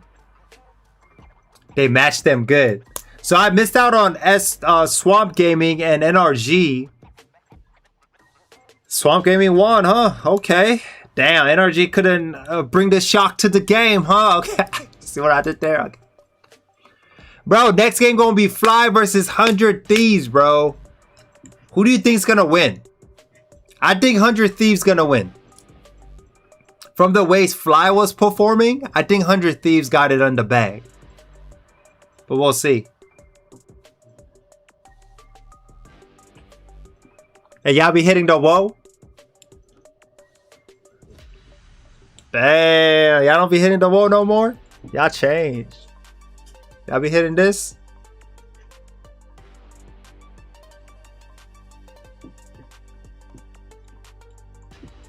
Hey, bring back TikTok, bro. Bring back TikTok. Bring back the golden age TikTok, man. I miss those days. I miss those TikTok days. You said or Sentinel versus whoever the yesterday, or Sentinel versus Cafe Rose. Those are obviously one-sided games. Yup. You can't put an underdog against the veterans or experienced team. They're gonna get rolled, bro. What's bro talking about? You had to be there. You had to be there, bro. I'm sorry. I'm sorry you missed out. Back in my day sounding as I'm just saying, bro. I'm just saying, you know what I mean? Hey, centuries ago, the year was 2020. You feel what I'm saying? The year was 2020. The golden era of TikTok. You just had to be there. I know you weren't born then, you know what I mean? Like 2020 was a long time ago. You probably was still in your daddy's, you know what I mean? Hey, we're gonna leave it there. Absolutely. We're entering the brawl meta, you know, a little bit. At least with these 2 squads, for sure. Like, I don't know. I mean, when we saw Monster earlier on Hulk, Vicky was right. He was popping off. But then after they've switched up a little bit, this front-to-back style, not as pretty for sure, right? Yeah, it definitely felt cleaner. Like the performance of both teams in the previous matches felt cleaner, even though the matches have been hectic, like especially for Nightmare. Like their match yesterday was crazy, but the execution just seemed a little bit cleaner. Maybe they're just forced to make more swaps. Maybe they're also forced into compositions. Subscribe. Subscribe for some more. Hit that like button. Hit that like button. Picks I don't do magic like that. Hey, but hey, today I kind of felt like, you know, okay? Yeah, Felt like hooking you guys up with some extra entertainment. And you get one final on the attack. Like it means that these ultimates probably were like not comboed correctly, right? There was really no. Bro was born in the 1900s. Did I say more? Hey, back in my days, in the, you know what I mean? Hey, you just have to be there. You just have to be there in the 1900s, okay? Yeah, what do you want to see here? Ah, man. I mean, Good times. Good times. I could be reading into it too much, but we were talking about this in the green room at the break a little bit. I mean, I feel like this squad of Nightmare just love to play the Ultron stuff, and then when they can't, like, I don't know if they have a necessarily a game plan. Like, to me, if I was light, I don't know, maybe I'd be thinking like, okay, I need to pocket this Visions guy. Hey, you got me looking at everybody's hairline ever since you brought up his hairline. She has a really nice baby hairline going on. Like, it just fills up her face very well. Vicky got a good hairline too. Okay, maybe the bang is kind of covering her forehead, but brother is about to look like Vegeta soon. Got the Vegeta hairline. You know, you got to break out of your comfort zone sometimes, and it's really tough when you have to change metas so often because we're going to another new. I can't get over the man's hairline, bro. Hey, but he rocking it though. He rocking it. Next week and stuff, so he look good with it. It fits his face. For that patch to come through, and this we're talking about, like, these teams are trying to like live. I wonder if I would ever go bald. I don't know. I don't think there's bald genetics in my family bloodline on both sides, Korea and in America. Because my Korean grandfather, he had full sets of hair. Like, I'm talking about you too much hair. Yeah, too much hair. And I don't know anything about my black side. But I don't think anybody's bald, that's for sure. They choose to be bald, like they shave their head, but I don't think they're like genetically bald. If both teams actually continue to let the other team back in the game when they have a massive advantage, like something internally is going wrong. I don't know if it's the comms, the game plan, if they're just not on the same page. It's so back and forth and scrappy too. Like, I feel like that's kind of been like the theme that we've had throughout the course of today. So hey, you worded it perfectly when we were all talking, and it feels too messy. You can't really get away with this as not only is it best of 3, right? So you only have so many chances, and it doesn't really go really far that distance when it comes to the map differentials. But you have to figure things out quickly. And now that we're moving on to Convergence, Dogman, you were saying that, you know, you're a little worried to see which of these teams could come out on top depending on how they have that advantage, where they feel more comfortable. Yeah, you guys set it up well. I think it's going to be kind of. Let's go. See how the two teams come out. Game 3. Who's going to win? And what takeaways they had. So you guys are right. I mean, they need. I think Nightmare's going to win, y'all. I think Nightmare's going to win. They going to lock in this time. Where are we playing? Wakanda? Wakanda? Which team will come out on top?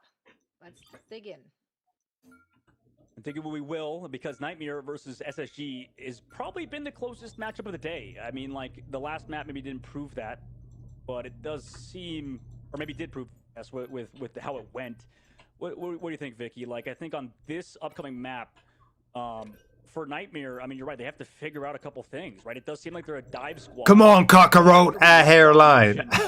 Their fundamentals are kind of slow. Bro. Yeah, he rocking it though. He rocking it. We also get our he look good. Back up here too, and seeing how these teams are going to be going in through the pick and ban phase. A little pixelated from my end here, but if the Elsa gets through, which is what I'm seeing some of these teams linger on to, that means that the Elsa could still be that server M. And okay, we are back. And so being able to see how that pick and ban phase is looking, it looks like the Elsa does get saved. And you were mentioning the Ultron. I like how you brought this up, except it's going to be in the hands of Space Station this time. Damn, Gambit is gone. They're saving Elsa. They're really playing for Elsa and Ultron right now. I feel like the Ultron play to me is like a comfort pick, because we saw that out of the same thing from Sentinels. I think like these teams this week specifically, and I know Triple Stratus is good, don't get me wrong, but the best teams we've seen so far are playing that 2-2 Tank Pool ban, Captain ban, Magneto ban, Mantis ban, Gambit ban. It's good in certain play styles, but it also feels like okay, we don't really know what to do fully. Let's just go Ultron stuff and see if it works. And I could have a bad read on it, don't get me wrong, but to me that's what it reads like. And I think both teams love to play that dive, right? So if they're on that, whoa, keep those Vanguards healthy that are ultra aggressive. like you saw out of Monster and Mace. These guys are very hyper-aggressive Vanguards, almost borderline dual. You should hit him up and say that. Why don't you say it, Lotus? And feeling more comfortable I could have y'all talk. Hey, that could be your first like voice chat debut. You could start with your voice chat debut by dropping that line. Keep that going as we get started on all of them. Yeah, because damage boost Elsa is broken, Mantis is banned, so the next best damage boost support is Ultron. Does Ultron's drone do damage boost? Does it give you damage boost? I thought it only gives you shield and HP. Gambit save? Nah, they hard ban Gambit both line. Oh, yo, look at Light. Yo, oh my god, look at this aura. Bro, he not playing. Uh-oh, counter portal. Wait Uh-oh. a minute. Where are they going? Where are they going? Off the map. Sorry, Dinks. At least one of them gets actually from the Doctor Strange from Mace. He actually comes right back together because he gets to float up. What a hard start. Pick up and a good statement Epic start, epic start. On this defense. Oh, they fight. They battling it out. Is right there. Damn, Nectar just shooting him. Finding themselves here up on this choke, but okay, that's how you add a little cherry on top to our last game of this series. Well, over there too, they like stagger themselves and now Monster. Damn, they got Bruce posing like a Greek god statue. Baby Bruce, poor guy.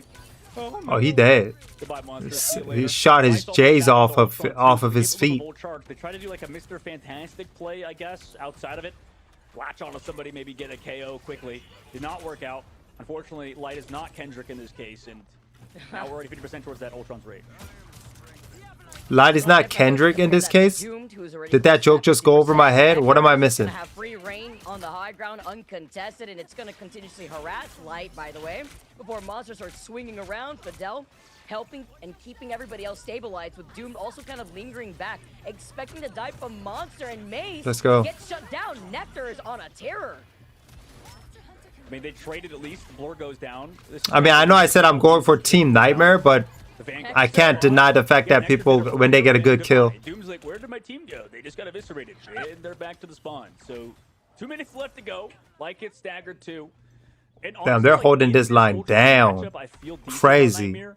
The drone, if you press F, it gives shield and damage boost. What? Even in the diamond form, even with the damage reduction, it's not enough to keep Mace alive. That's a brutal sight to see, I think, for Nightmare, as they don't have ult advantage. And what is F for you as an Ultron player? Is it an ability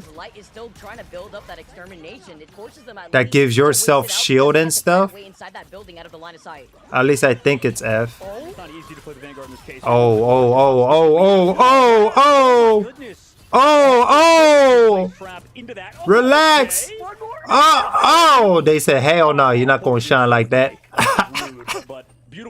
Yo, why their team hating on Nectar? Let him shine, bro. Yeah, that would have been the 4-piece, you know, if he didn't steal that real quick. That's what I'm saying. Why they selling his 4-piece combo? Let him have it, bro. They say, you think you gonna shine, bro?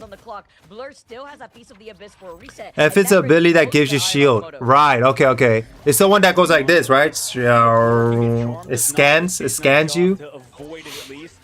Almost got it in mid-air. Let's go, Sue. Right to the high ground. Fidel counters it with the Luna's dance floor. Is Vision gonna have a big large rocks though? Connects onto one, but it gets deleted in the middle of it. Nice. And wow, they're holding it down. No, nice job with Fidel to keep everybody healthy in the middle of it. Kumiho. Oh! Yo! That is another wipe. This time, it's Necrise who wanted the spotlight. This coursing shit. Oh, yo, they nasty, bro. Can you let them play a little bit though? Wait, correct me if I'm wrong. Space Station Gaming is an underdog, right? So that's gonna be interesting. You know, can they take advantage of this Fox ult now? Nectar does have large rocks available too and could stiff everything. See, now with the dive down, at the very least, split some more of that attention, be disruptive on this back line. Monsters doing their best. Huge controller player, Agamotto. The abyss. With overtime away in 5 seconds, the extermination comes in first from Doom. Skier comes in too in the form of the Ninetales, and Nectar. Nectar is too nasty, bro. Game. That's game. Holy crap. Let Nectar have it, y'all. Come on, man. I mean, that's brutal. It be your own team, bro. It be your own people, bro. Like that was. Damn, they did not want Nectar shining with the Quadra at all. Nightmare. That was insane. Nightmare. Bro. And then Convoy Convergence, man, they just fell. What was that TV show from? I don't know, man. Like they got to figure something out on domination. No, it was a video. Somebody did that to an autistic child. It was I fucked feel up. like their vanguards always want to make plays, and then they're trying to force. Or was it a Down syndrome kid? I don't know. But either way, it was fucked up. You don't do that, bro. You don't do that to a special ed. You don't go nightmare to a special ed. Don't do that. That's crazy. For example, you get charmed, you get frozen. You know, you're kind of like. You look in the mirror and you're like, God, what is my purpose? What am I doing on this planet? And you're like, literally all they have to do is touch point. Yeah, but they were too scared. They couldn't even approach. And who do we blame for that? Yes, you're right. Very good. The tanks. Can't even make no goddamn space. But it's all good. Now they just got a hole. But watch their tank make mad room. Big reason as to why it's important to look like Dom and look how volatile it is, because Nightmare, they won. They should use some penny lineup to get the pick before they TP. Let's see how things go. You said, ooh. I do not want to Flyers here dealing with the output damage of Nectar. Nah, I mean, all SSG had to do was touch the point to win. True, anybody could have touched the point, honestly, and they could have gone to a different route too. They could have went up this way. They could have went up, you know what I mean? They could have went up this way. They could have went to the other side, but they kept going down main, and they just couldn't do anything. With so many talented individuals making up this team, Blur. Damn, he smashed that wall down. I'm actually wrapping up on the other side of this choke right now, and with Space Station trying to oppress. See, look at what they're doing. Look at what the Space Station doing. They coming from two different routes. But Vision said, hell no. Ooh, yo, he moving quick. Vision moving. Vision moving. He mad. But they're gonna be forced to back away if they can't even get away. Oh, let's go. The next one. Monster gets frozen, and Nightmare are still holding up because this is a great spot for Elsa to hold. Yo, Vision's eyes moving like Madara, bro. Like he's seeing shit I don't even see. I'm like, how? Tracking. He tracking things, bro. This point is also, you know, Nightmare Vision kept getting in there, but no help. Exactly. Nightmare, like the Venom, he tried. He really tried. But everybody else was getting destroyed by Nightmare. I mean, destroyed by Nectar and their Space SSG's Doctor Strange. It looks like it's a better situation for Nightmare to be in, forcing Space Station to reset. Although the Fate of the Worlds is online, I like the restabilization. Fidel. Let's go. Let's go. And now with no extermination, they have to look for Diggs. There we go. They going in. Oh. They're trying their best on the Venom with not only the armor reset, the face of the abyss, but there is no follow-up. The Venom tried. That's literally what the Nightmare Venom was doing. Going in by themselves, trying. But if the team don't follow up, it's not gonna work. Oh, is this it? Oh, I think this might be it. Oh, never mind. We still got the Vision. We got Vision. Vision just got to take out some tanks. Oh, extermination. Why did we swap camera? I want to see that. Oh, Vision down. Nectar. Oh, Nectar going in. Oh, shoot. Oh, shoot. Oh. Breaking all types of ankles. Nectar's kind of just free at the current moment. Okay. They back though. Angela over here going crazy. Oh, Venom. Oh, Nectar don't play, bro. Wow. Nectar is scary, bro. Flip around from domination on Krakoa to the wow. Just played Midtown and Hall of Jalia. SSG for the win. Woo! Crazy game, bro. Crazy game. Nectar definitely went crazy in this one, man. Nectar, the MVP, is no surprise because Yup. Nectar was unstoppable. Space Station Gaming Scary. come out on top. Scary, Our bro. first Game 3 of Nectar is the one. Nectar is the one. Yeah, Vision. I like across the board. Like, yeah, he was. Nectar is easily clocking 15 and plus final hits every fucking game he plays. In convoy maps, because realistically, like Vision's, you know, you can see the talent. That's there in crazy, him bro. And the rest of the crew, but like, you gotta let him be him. And how is Vision's gonna be Vision's when my Vanguard player is doing? Come here, Kino. I hate to say it. Yeah, good boy. I've talked to that guy a lot, and I Yeah, feel Kino, bad Nightmare lost. because I know him personally. SSG got it. Oh God, I hate this Dogman caster guy. He's kicking me while I'm down. On my Does this mean Nightmare is completely done now? And like, but that's the thing, is that Mace and Monster are great players. It's just when we move to combo and conversion, Crazy.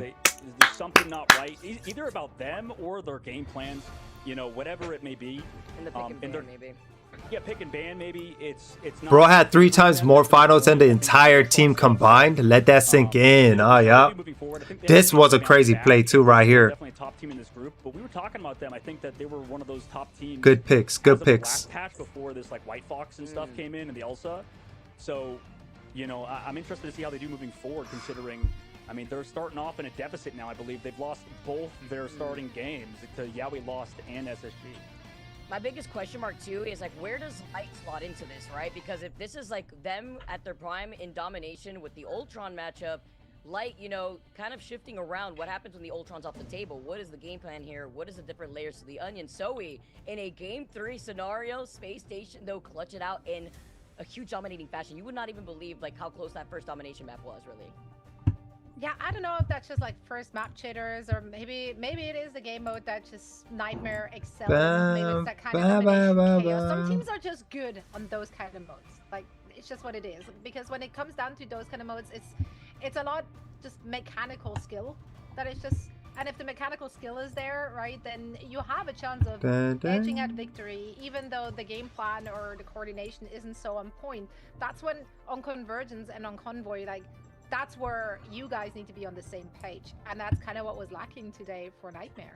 Damn. Where was the Glartrox too from Vision? Like, we saw Vision swap up, like we really didn't see that impact too. Like, if you're gonna protect the Elsa, we keep calling Elsa the server, Evan, but when you get diffed on Elsa, like, you could feel it. Your entire team's health bars disappear before your eyes, faster than the Invisible Man Invisible boundary.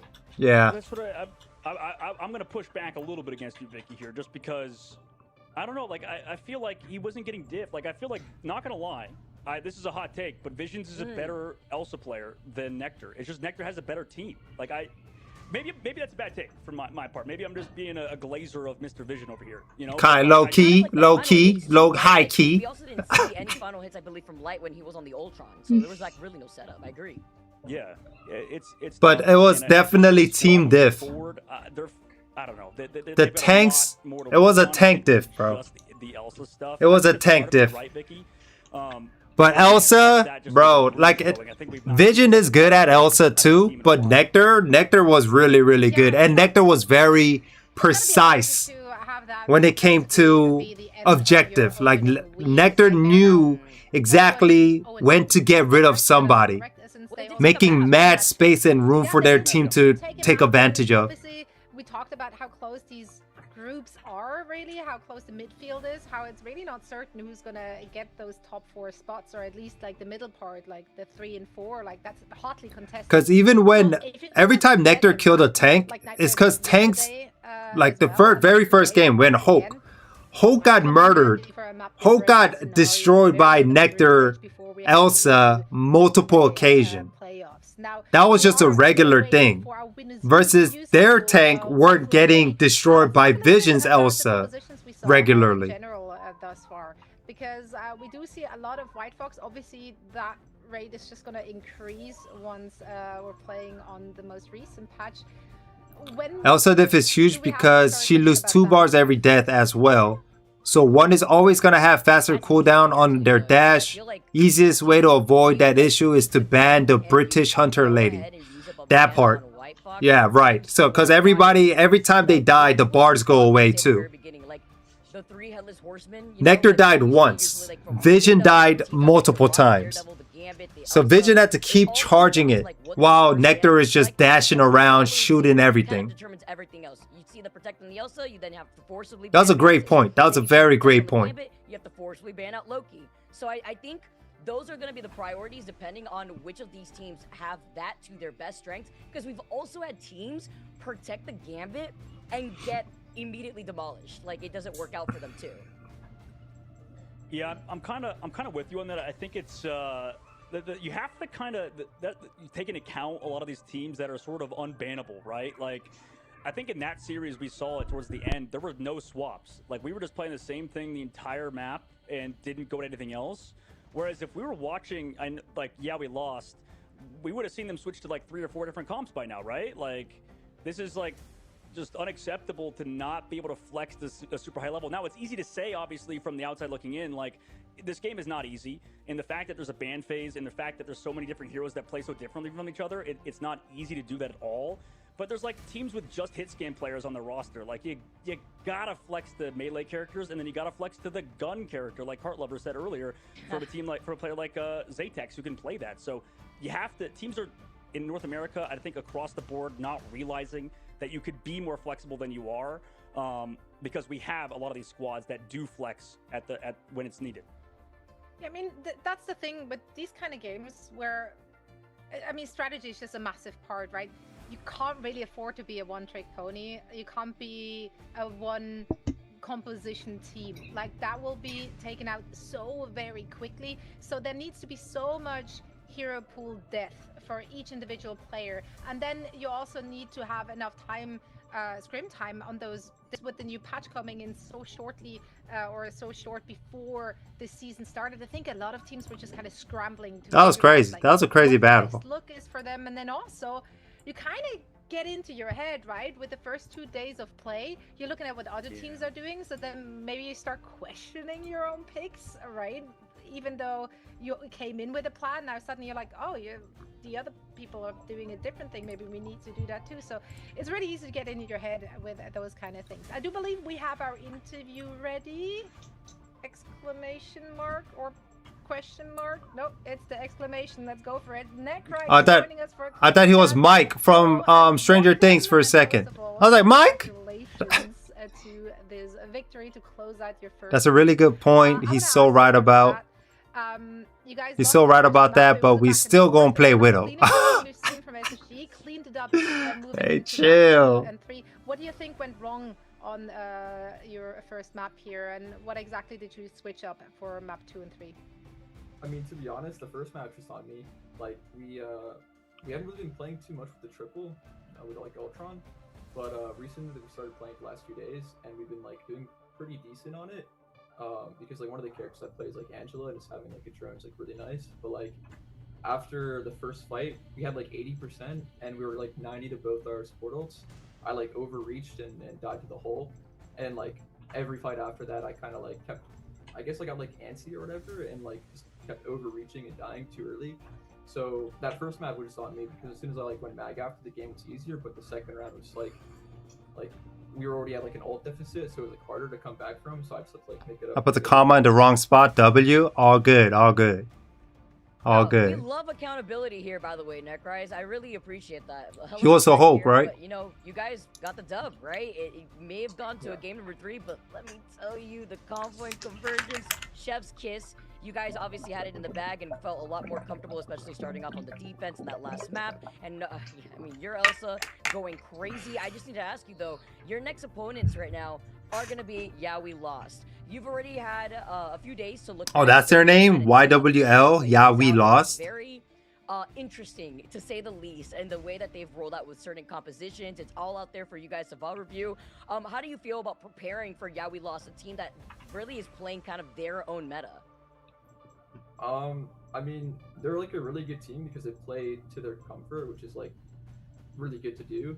But I think like the best thing is not to overthink it, and like there's metas for a reason. And if we're practicing like what's quote unquote meta and like what we're comfortable on, I don't think there's like too much of a reason to be too scared of like what they're playing, as long as we're like playing our game. But they are like really good, and you have to respect them for like what they play. But I think it's just like not overthinking it and just playing our game. Do you think that was the issue, by the way, for Nightmare? Because they're kind of forcing a composition that they're not comfortable with, and you kind of mentioning like the teams who could play into their comfort get to really shine more? Yeah, I do. I think a big... Yeah, we lost Arda once. Are they better than even though we haven't been playing too much... Are they better than 100 Thieves? Recently, we kind of feel like it's something we'll be good at if we prod Ultron, because I think the meta is going to shift more into like a triple support meta, especially with Fox being really good right now. D is really hard to play into like the triple support with like Ultron, so I feel like having light on Ultron really like weakens their team. That's fair enough. In Necrise, I think for you too, man, like he has a Pikachu Happy Meal box, bro. And that sort of stuff. Like, should I go get some McDonald's today? Partnered organization too to get them, a win today. Like, obviously, you guys got the bundle and stuff in the shop, but is there? I know there's a lot of pressure on you and stuff. It didn't seem like yeah, we lost is not. They're not even close to as good, being as good as 100 Thieves. Yeah, I mean, I don't know. It's like I love competing, so it's like I knew I was already like good enough to play at like this level. I just wanted like a chance, and I just want to like prove that I can, because I'm playing with such good players like Nectar. I just want to like show that like I can stand out. Oh man, I just felt all my ribs, my spine, everything cracked. My kidneys, my lungs, everything cracked. Hey, Bubba. Alright, you want to come up? Ooh, you do your stretch first? Okay, okay, you ready? Thank you so much for taking the time for a quick chat, and best of luck next week. Hello, Sire Kino. Hello, Sire Kino. Thanks. And a good night. Say hi to everybody, Kino. You want to say hi one time? Ready? Hold on. Wow. Hello, everybody. It's Kino. That puts them at 2-1, which puts them in a really good position. Because again, we just have 2 weeks group stage play. It's a round robin format. So hey, me later. What's good, bro? You said VP better than both? Damn. I would love to see NA versus EU. I mean, they've had really tough challenges so far in Team Liquid, in Nightmare, but we gonna see my alter ego, Delena. Right? Like, all they have to do is just Delena. Like, I don't know why saying the word Delena makes me want to eat a sourdough dipped in some olive oil and it seems like balsamic vinegar. TSM had a good match versus Lunex, but it was a 2-1 game, and Lunex is improving, sure, but that's the only team to take a map off of who's a good boy? Take a map win rather is Lunex. Yes, so, you are. We'll see how this goes, but Space Station, like you said, so they look like they're going to be a top 4 team in this group. There's nothing up here for you, Bubba. No snack, nothing. It's just a bunch of papers and plastics.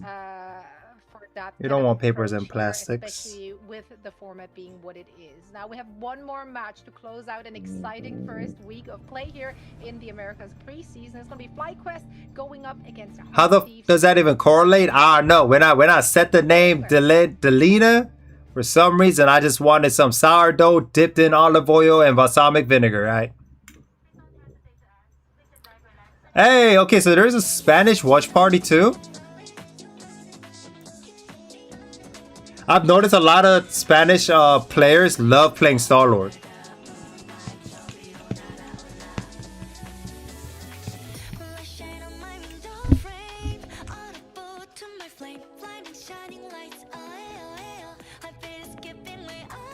Okay, I'm sorry. I'm sorry, Kino. I thought you wanted to dance, bro. My fault, bro. My fault. Oh, hold on. My headphone is stuck somewhere. Okay. Struggled a Got little bit in day 1 to find their footing. Lunex did look strong, but for me, it really all came back together, and you saw that teamwork come to play with TSM. Delena doesn't know this fraud. The guy who pure pressured me into Q got rolled. Couldn't be me. Triple on the front, and then allowing their, hey, Bubba. We grooming you today. After stream, as soon as that switch came in, it was you're going bald. Everything was stationary. We're shaving you. For the next 2 maps. Yeah, we've seen a lot of you're going bald. Naked mole rat. Naked Frenchie. You're going to break the internet. you have to have an anchor Nothing but duelist. flesh, A little bit no as fur. We saw that whenever you had Nectar as the Star Lord, and in this case, and today in day 2, No fur. Story had to do a lot of the heavy lifting there. And that's because Gale, who's an amazing player, No was on the warmth. Hulk, all right, was playing the Hulk, and is definitely gonna give that team a little bit of a different look. You smell like, Just part of their Kino, you flexibility smell or like team packages that they want to run moving forward. like cream-filled They've definitely proven themselves as a team. bread. It's gonna be tough to beat. Sure. You smell like cake. Again, Regis looked really good in the back line, especially on map 3. You smell really He did sweet not and miss good. a single bullet on that Punisher, and that's always hype, right? So the team stayed consistent, but again, All right, bro. TSM, the compositional change that they Hello. made, I don't think that Lunex could find a Hello, solution. my We're definitely gonna boy. look into that in the future. Hello, my boy. Who's Who's a good boy? Who's the goodest boy in the world? I am. Yeah. You too, Kino. You too. You too. Expectation-wise, to get FlyQuest a quick 2-0 in day 1, now playing what was now Get a load of this guy. You said my Fox got banned, so I filled Invis, and then the next game Invis gets banned. Get a load of this guy. Hashtag noticing. That boy dirty? Hey, Kino not dirty. Kino stay fresh. Kino the freshest dog in the universe. That's right, Kino, let him know. Yes, sir. What else? Uh-huh. They talking crazy, huh? Kino, they talking crazy. With different priorities of heroes that they play, it's really powerful. It's tough for teams to scrim against. Okay. Which is what he was mentioning. He said what he said. He said that's enough. I ain't gonna say no more. He said I said what I said. Come to play, right? It doesn't mean like a player's bad. It's like, okay, this is just a different flexible package we can play. The more heroes you bring into the game, it's gonna be kind of more common that you have these specialists in different. Hey, me later said they don't know you, just broken supports. Honestly, so interesting on both the viewer and caster. Who exactly bans White Fox? I do. I do, because everybody that I play ranking think they're good with White Fox. 98% of the time, hot garbage. Dookie booty. Caca. Doo-doo. Yeah, Cafe Rose has been stepping up. I think, like you're saying, with the MRC, Fecal matter. kind of assumed that they were going to struggle a bit up at this elo, but they have nothing to lose, and they're proving it. They look dominant out there, and they're not afraid to step up in these moments, taking things like domination in map 3 off the rip and look super confident. And there was a point where I was like, okay, this team. Everyone plays White Fox. What are you talking about? Straight up lying. Absolutely. And then it takes us to our last match of the day. If you missed Oh, because she said nobody plays her unless to match me. Everyone plays White Fox. What are you talking about? Time at Titans, especially in the esport. For me, Liquid, they looked like they were just kind of back to form. I think like day 1, game 1 is like, oh, okay, a little bit of rust maybe, but man, this is proven to be the team to beat. You know, isn't it hot? Yeah, they tweeted something out like, hey, we're going to shake the cobwebs off and our games are going to be easier for us. And yeah, they really did. My burrito right here, man. Is no joke. Obviously, Nectar is disgusting. My burrito. My burrito, mijo, burrito. So good instead. I mean, I don't know that you can try to comp into a team like that. I think you got to try to find a way around it. So they really struggled there. And then they kept running those unique compositions, bunker busters, and they went to mid. The cozy cast. They are the team to beat right now. Yeah, without question. Day 3 is going to be full of matches as well. There's going to be a heater on y'all's plate to watch. 3, 2, 1. And we're back for our final series of day 3. It's going to be FlyQuest taking on 100 Thieves. Now, unfortunately for FlyQuest, Energy Shock. Final round. On day 1 and handed 100 Thieves an L. So they will come back looking for revenge, looking to make a statement against a team that is clearly in Struggle Town. FlyQuest, like, we are fans of those individual pieces, but from day 1, it just looked disconnected. Hell yeah, it's the final round, guys. FlyQuest versus 100 Thieves. What's good, YouTube? It's your boy PxKAIZEN, aka Pharaoh, and welcome back to Marvel Rival Ignite 2026. We about to witness greatness. I have my money on 100 Thieves. Always. I wanted to hear from Dogman. We about to see how things go down. Time to like look at the games, but it's pretty. We got the FlyQuest. Yeah, I think so. I mean, has an op. They're the op team right here. A good squad. I think people are calling it. Jolly Emilio is the only name I am familiar with. They're like in their early 20s. Yeah, I would. Well, you know, sadly, being 25 means you're washed up in esports, as you know. So, No, that means that you have experience to guide the rest of your team. True.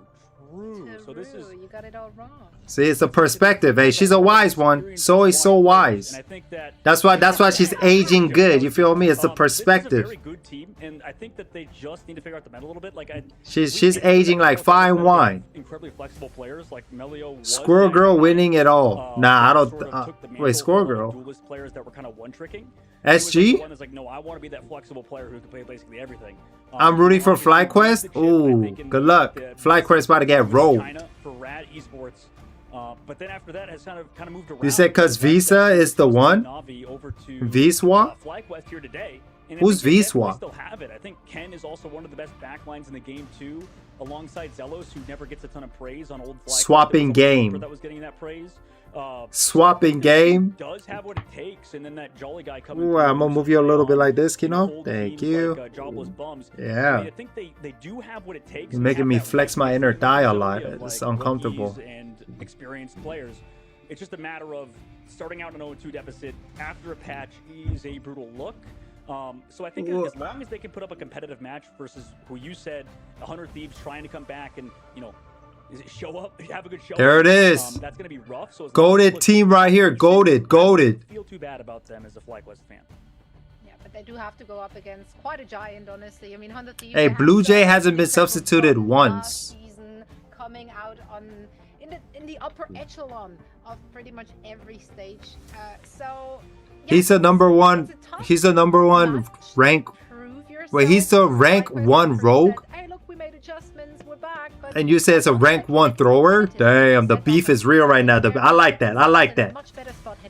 Keep it spicy. Keep it spicy. But also, 100 Thieves have only got to play once, right? And it was that one time that they end up losing out against Energy. And imagine if you're FlyQuest right now and you got to look at the gauntlet of teams that you have to go through to at least put a point on the board. You know, it's not hot, bro. It is so hot. Your body is like a. Next week, it's got to be Energy, the team that literally. Freaking Then it's got to be Swamp a heater. The team that is currently leading the pack in Group A. It's kind of like the, hey, can we get some time to breathe? Because Lunex is then the last team that they would have to be in that last series for the last day of next week. So, I mean, actually, they already played them out. So, not actually having to play through Lunex, rather that's on the Group B side of things. But it's still that gauntlet run, right? You still have to deal with the 100 Thieves. You still got to deal with Energy. And then you have to deal with Swamp Gaming. The 3 big titans that are leading Group A is going to be really difficult. Like, there's only so much you could do to ping. I think that's something else that we have to mention, because a lot of these talented individuals from FlyQuest are unfortunately at that slight deficit. So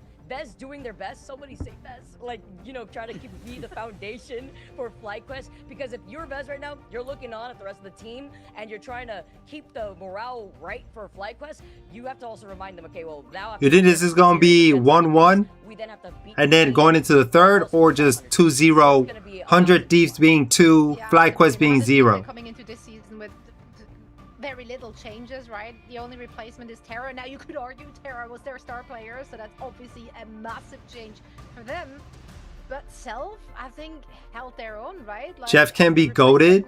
What's the first impression here from you, Dogman? Does the glass slipper fit? I think it fits, yes, absolutely. I mean, Self is a self-made player who has been able to grind out on Black Panther, I know, I'm sorry, cheesy, and Human Torch and stuff. But he's, you know, if he can flex and build up that hit scan pool, I'm very much looking forward to this guy's future. I mean, he is kind of like a mini Terra to a degree. Like, you know, Terra is not a player that you can come across very often, only because we talk about those star players. A lot of the times, they're not the most flexible, right? Like, there's, you know, I hate to throw Rymazing under the bus a little bit, but he's like playing a ton of that Mantis Ultron, you know, playing a lot of the hit scan stuff. Nectar came in on old Sentinels and was like the flex player, kind of. And that's been really good for Nectar because now they're a star player elsewhere and stuff. But a lot of times, if you have to come in and kind of fill the other characters that the experienced player doesn't play, that can sometimes be a detriment to your individual stats. But if you can step up and level up like Terra has, like we've seen other squads, I think that they have a very bright future ahead of them. Now, It's they hot. still lost their first match, You wanna go down? versus NRG. And Yeah. I think Remix, I don't know if he wants me to talk about it, but I was like, man, you Why know, don't you go down, how Kino good, boy? like, how do you Yeah, guys I'm doing gonna put right you now down, in scrims and okay? stuff? And he's like, man, we Ready? should have 2-0'd NRG, man. Like, he's like, ready? we've been 15-0ing them in Hold on, let me scrims. How move do we lose this. to them on day one? So, you know, I'm sure, like you There said, you so go. they have a point to prove today.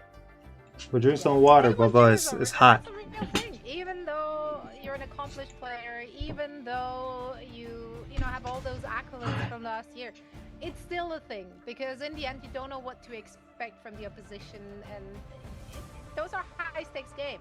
This looking like can't stress that enough. So 2-0 it happens. fly quest. Remix, calm down. They're looking like Everyone's okay. 0-200 thieves. You keep misspelling things. I don't know why you keep misspelling things. Match this week, and then I also got to sit back and just kind of take a look at what the opposition is doing. I'm gonna vomit. Literally, they had Just to go back to the drawing board. I'm gonna vomit. You Alright, just said there's only Jeff so could be much goated. Delena could do, right? Better than We're talking about, Rogue. like, a star player that Who's really bro stood out feeling in like? the game, Flats? that last Oh, match that W? 3, of course, with energy shocking. Literally. All right, I'm gonna go use the restroom real quick before this crazy battle, before this crazy roll. That 100 Thieves is about to deliver to flat. What are they? Flat Quest? They about to get flatted. Okay, hold on, I'm gonna be back. If you want to test out anything, if you're 100 Thieves, you could go ahead and try to do that now if you want to talk about the individual differences that each of these players could provide on this roster.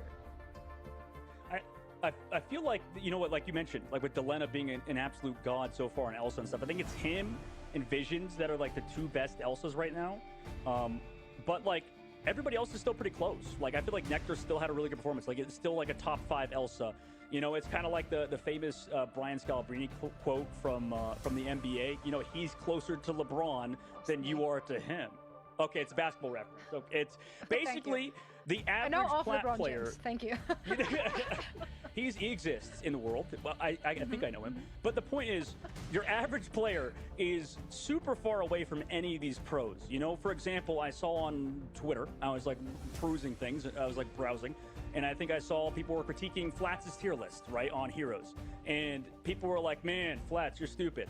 And then he comes back and he's like, well, you know, most of these pros have the personality of a wet rock or whatever. He said something stupid. And he was basically saying that he's closer to the top 1% and they're closer to the everyman, so he understands them, and I get that point. But like, honestly, like somebody like Flats, who's in the top 1% of the game, is still very far away from the 0.1%, from the pro players of our scene, and I respect that guy as a content creator. But if I have to respect somebody as a content creator, then I think I have to respect the pro players as well that put all this time into the game and put as much effort as these guys do. And I think, like we were talking about earlier, Vicky, you know, Nectar had a phenomenal game, was really close, I think, to Delena and Visions, which we're going to see. I agree. This is a struggle all this time, right? Yeah, I mean, so you have that in like every kind of sports where it's easy to judge when you're on the outside looking in. So like it's so easy if you have the bird's eye view of what is happening, and then you have all the sources at hand as well. That doesn't mean you can replicate it. No, it's hard. It's true, and it's especially when you have only like a limited amount of like information to base that off of, right? So you go back on it, and you also like take a look at 100 Thieves, and you look at TTK, who's always been a very star standout player himself, and wonder, okay, were some of the vanguards that he rolled out with the decision that should have been leaned on? Because I believe we even saw them go to the Museum of Contemplation, and you know, a map that people are still trying to get a handle of, because being on the attack could be so detrimental. So figuring out, okay, well, if this is not what worked out for us, it did work out at least in their favor. That's where they won the dub, but it was incredibly close. That whole series was close. Like the first Dom was 2-1 in favor for NRG. They came back, if you're 100 Thieves, 5-4, and that was with Madara making a crazy portal play before they ended up closing up. Yeah, like that I lost my mind. It happened like back to back, because it then proceeded to happen on the last map on Shin Shibuya. So if you're struggling on maybe these two maps, you go back to the drawing board. Why did we struggle? Was it because there was not enough protection when we're entering such a dive-centric meta? What are the adjustments we have to make when we go onto the tournament client with the new patch with the buffs over to White Box 2? Now we're sorting out some stuff on the server, so I promise you, our yapping is not holding the game hostage. Not yet. Promise. Can we start tier listing, Zoe? Can we? Usually. It's just that's always the assumption. Is like they have the start button. No, we do not. Trust. Otherwise, we wouldn't start with sports references because that's not our forte. Not your forte, Zoe. No, Okay. I speak Don't for get all me. of us. I'm the host. Oh, dang it. Oh, That's how it works. well, today we Thanos learned gauntlets something. are on. Take the- That's awesome. I'll get Yeah, the we're actually backpack. gonna. Well, what I miss? We're gonna head into a quick break. How about that? So we let everyone get some refreshments to set us up for our last series of the day. So stick around. We're gonna see you on the other side of this.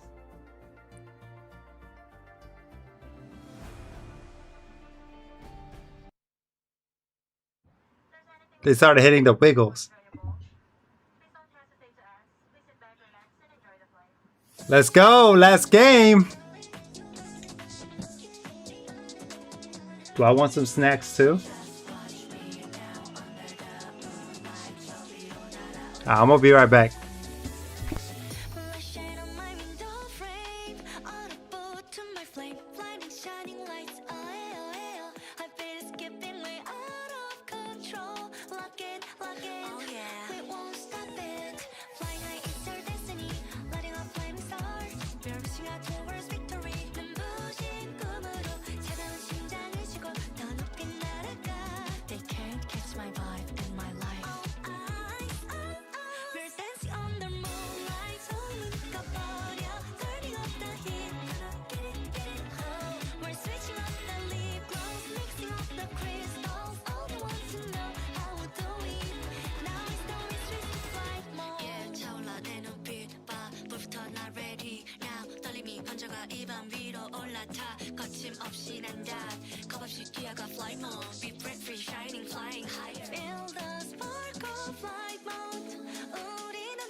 계속 높이 fly away 어둠 깨트려 이 무대는 우리의 게임 자꾸만 넘어져도 울지마 괜찮아 일어나 그 끝을 몰아서 run even 위로 flight mode We're dancing under moonlight 손을 꺼버려 turning up the heat get it home We're switching up the lip gloss mixing up the crystals all they want to know how we do it now it's no restrict to flight mode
Welcome back, friends. So we are getting ready for our last series of the day. 100 Thieves will be taking on FlyQuest. We already talked at great length about how this might play out. 100 Thieves obviously being the heavy favorites coming into not just this match, but also in general into this season, into this preseason. I think a lot of people had them at the very top of the standings in their group, which is a very stacked group. Currently, they are not where we expected them to be, as Energy Shock did hand them their first loss in our opening day.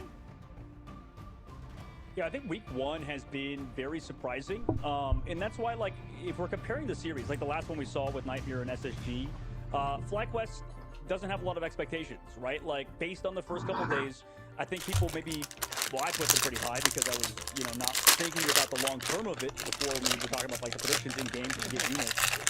But, like, nowadays, I think people, like, kind of realize where FlyQuest is, and maybe that's why it's easier to be, like, to go softer on them a little bit, because they've just not shown up to performance, whereas, like, 100 Thieves, you know, they've had a good series with NRG, whereas FlyQuest has had a tough showing every single time they've played. And that's kind of the like, for Nightmare and SSG, the reason why I, like, for example, I was so hard on Nightmare is because they have expectations, because this team, you know, a lot of people think are going to get top 4. Dang, uninstalling going a wee bit too far, isn't it? And FlyQuest need to up our expectations after the series today. Yeah, I mean, what's going on? What y'all talking about? Right, they're also coming in as an org that has done well last year. Jump off the map and everything? With just 2 returning members with Ves and Celos. So there is a lot of new pieces that need to be worked in. There is a new meta that needs to be figured out, and new opponents that need to be figured out too, because I think a lot of the teams have changed their identity. We could have watched a whole other match where FlyQuest started. True. So I mean, to be fair, I went to go get some snack and hydrate myself. Took a little break. But I'll keep that in mind next time. I'll keep that in mind. The teams look to be ready very We could definitely watch another match between time. Last series of the day in just a little bit. Yeah, guys, thank you so much for your patience. We just want to make sure all the players are locked and loaded, ready to go, especially when FlyQuest have their backs against the walls. I like how Dogman brings up, like, how each individual player is so talented on their own. We know what they can perform. We've seen it in the back end, but it's about performing against the best teams in the region. Let's go! That's right. That is 100 Thieves, and they will be taking on FlyQuest in their last match of opening week. Final round. Heading into it, FlyQuest versus 100 Thieves. Actually, Zoe put it pretty well. I got my money on 100 Thieves. You know, the best team in the world here. They just need to be, like, you know, Sentinels, like, scrape by this week, try to get to next week, but you don't want to go in that 0-3 deficit like the side of Lunex is in Group B, you know, because that just makes it such a hard next week, a difficult opportunity for you. But, you know, it's not an easy test against the 100 Thieves for sure, but you have to start it out in the ban phase, and we're going to immediately ban out the DD and Mantis for the side of FlyQuest, which is, I think, a unique start, Vicky? Yeah, when we just saw, like, 100 Thieves just go crazy with Delena on Elsa, so now Delena gets to get the server admin unlocked, so we have to see how that's going to play out for FlyQuest. They're saving Mantis. They have a game plan. They take out the Gambit. They wanted to prio protect the Mantis. You were talking about the Mantis earlier today, and the Psylocke, and that's interesting. Psylocke and Mantis save, huh? The Gambit ban from the other side for 100 Thieves onto FlyQuest. See how that's going to work out hand in hand. But I know a lot of players are also excited to see more of 100 Thieves with this iteration of, like, you know. Oh, they're taking some time. They're discussing right now. Gambit, yup. Too between the duelists of Delena and Self and what they could bring too, because and then they're gonna save Gambit, maybe, to run the triple strat. Yeah, this is. Or are they saving? Crazy, and I think this will determine at least my perspective on this triple strategist composition with the Mantis and stuff. Like, it feels like FlyQuest are almost preparing for next. If I win, you get a skin. If you win, I get a skin. What? Maybe that's the reason why they're doing this, because for 100 Thieves, I mean, they've just gotten everything. Oh, they saved Deadpool, Tank Pool. Actually, everything. Like, this isn't except the Gambit, but the fact that you get Vanpool, the fact that you get Elsa, I mean, maybe that's just like a this week type of situation going on, but Delena on Elsa, a match is GG already. How FlyQuest play against it. It's gonna be hard. 100 Thieves eating, bro. I'm telling you. Angela, let's get this going, everybody. Our last series of the Let's day to go. close out the first week of the preseason here in. We got the 2 Korean subs right here. Diving right into the action with FlyQuest trying to prioritize the Mantis. Best domination map ever. The Gambit band, Zelos. Being on the Cloak and Dagger, let's see if that's going to work out for them. But I think one thing that we can't take away from today, Dogman, is Daredevil ban over Elsa? Utilize on Dom specifically. Hey, Elsa is strong. Point. I think that the Ultron itself is just, you know, very hard to KO on top. They should have banned Elsa. I don't know why they didn't. Like, easy to play, like for people that can aim. My ranked teammates inspired them. Damn, they watching you like that? Okay. The thing that's kind of tough is like figuring out when to use your ultimate. You know, if there's a Magneto. All right, let's go. This is it, guys. Last game of the day. Extreme fast TP play. We'll see if Vest wants to maybe go towards the point, if they'll all move together for 100 Thieves side, and maybe we get some one shots. We locked in. Oh. Here too, splitting the attention, but 100 Thieves are already ahead of them as the point. Watch out, 100 Thieves. Watch out. They being skimmish. Jeff over from the other side, this time in the hands of Ken after we saw Winnie go over. Is it just me or is the game looking really, really fast? Do they have it on ×2? Before the buff too, as TTK lingers about to get more information and to harass this back. Okay, I think it slowed down a little bit. Hungry, looking to sweep in on its next prey. They were moving. Yeah, absolutely, just try to like playing around, waiting in the wings. But you know, for in general, kind of comes for that dive early, has to back away to the health pad, just kind of play around. Oh, taking so much damage. Oh, TT. Answers back and finds TTK. Great peel too to help Melio gut up to health thanks to Zelos and Ken. And now with that first pick, FlyQuest do have the advantage for now before they try to re-engage because Vinny does have that advantage. Yo, TT just got murked. Going in now too with her blowing back here, Doug. Not just me, so it's fast for everybody. Now on this Elsa and close to that Glartrox. Do they have it on ×2? I mean, not anymore, right? Because, yeah, they looking normal. Earlier, it was like everybody was hopping and shit. No worries, though, because then we can kind of clean off our glasses just to see that Melio finally does get taken out and the extermination comes in from TTK been fitting these games? Man, TT just got to get off that Angela, bro. I'm just saying. I feel like he's better as Emma. Quickly, but it's not fast enough before yup. Now the dance of the cutterfly comes in. Jolly finds 2 off of 100. Dance of the cutterflies. Yeah, I love when Vicky just like starts making up words. Dance of the cutterflies. But she dead. Oh, they still got the points though. Okay, Magneto swap. Good. We'll see how this upcoming fight kind of goes as they've already set themselves up for a good position. You know, they can kind of play you know, towards that objective, play towards the point, and allow maybe a little bit more space to come through as you have some solid ultimates. You've excelled in the previous fight, also to avoid a lot of that damage to the Glartrox. So we'll see if they can keep it up moving forward. Maybe hit a huge Jeff ult as Self does not have the Ultron, or TTK doesn't have his Meteor M.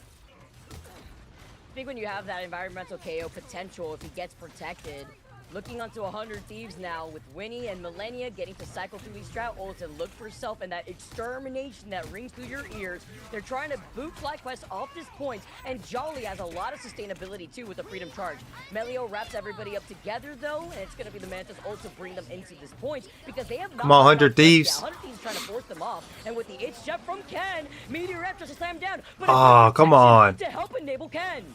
Yeah, nice job by Vest to block that Meteor M coming down to save the Jeff. In the meanwhile, they're trying to go to the back line, force out that Luna ultimate. Millennia wants to go forward, right? Take advantage, but that Eye's coming through. Maybe debate it out to Lena with the Glartrox. Oh, actually, no, it doesn't. Oh, it doesn't fall off. It doesn't fall off. So everybody's still healthy. And guess what? FlyQuest has a point. No ultimates for support ults on the 100 Thieves side. Oh. Jolly and Tuzi with the Dance of the Butterflies, and they're cleaned up. FlyQuest, they're at 90%.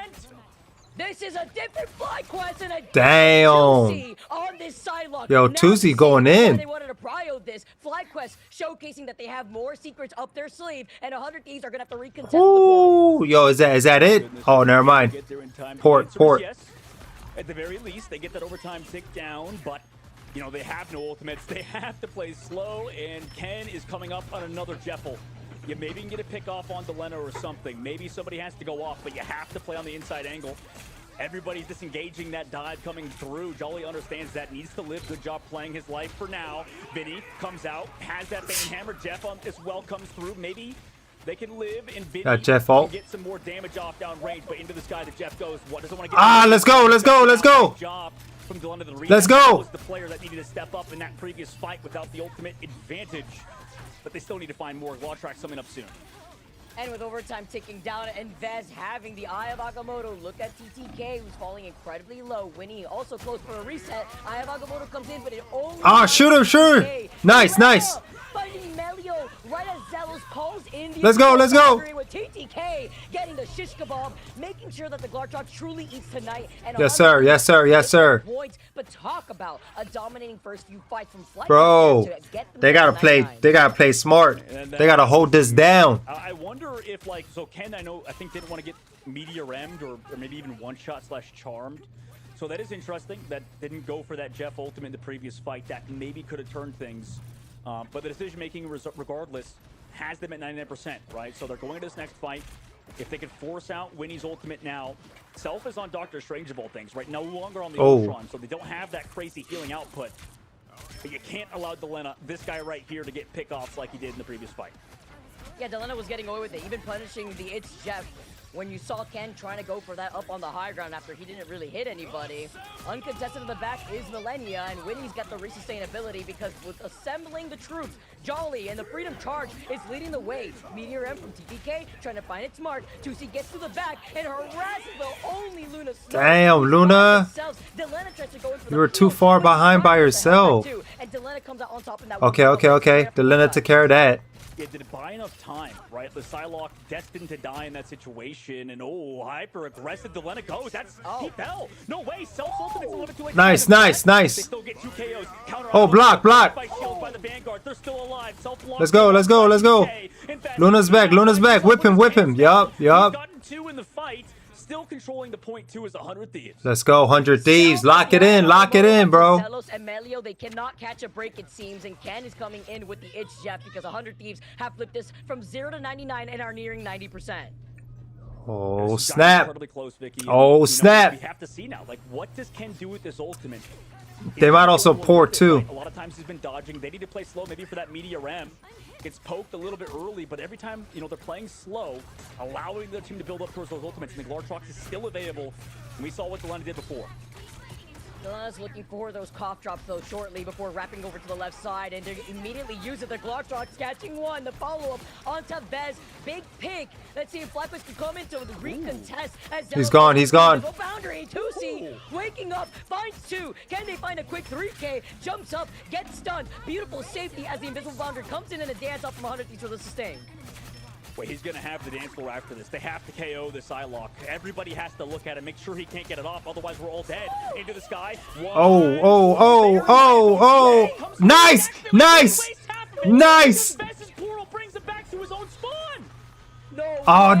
No, they took it though. I was about to say, what a clutch. He popped his portal right in front of her. They're trying to play around the portal to get out of the line of sight, but it's a back and forth. Meteor up. They have to recontest on the point. Oh my gosh. It is 100 Thieves' point right now, and with Jolly finding Millennia, that's how you open things up for FlyQuest. Oh no. Yeah, that's a huge pick. Luna's dead. Cooldowns out of the White Fox. Can Delena get Oh my gosh. Now there's just a Doctor Strange to the back line. Meanwhile, Vinny, what do you have for us on the Van Pool? Can you stall it? No portal. The nope. Is no. The damage boost is too much from 2Z. Damn, bro. Damn. Okay. They got the first one. This is gonna be 100 Thieves map right here. Off map. Watch. Elsa all about to eat in this map. Kind of getting cut off early. Still found those prio picks. This Psylocke is on fire. Crazy, bro. This is the FlyQuest of those individual talented players. Oh man. Absolutely. Maybe it's that they got triple tank, they win. In terms of the fact that they run the Mantis at a pretty high level. Melio that's crazy, bro. Gives him the damage boost, allow 2Z to pop off like he did.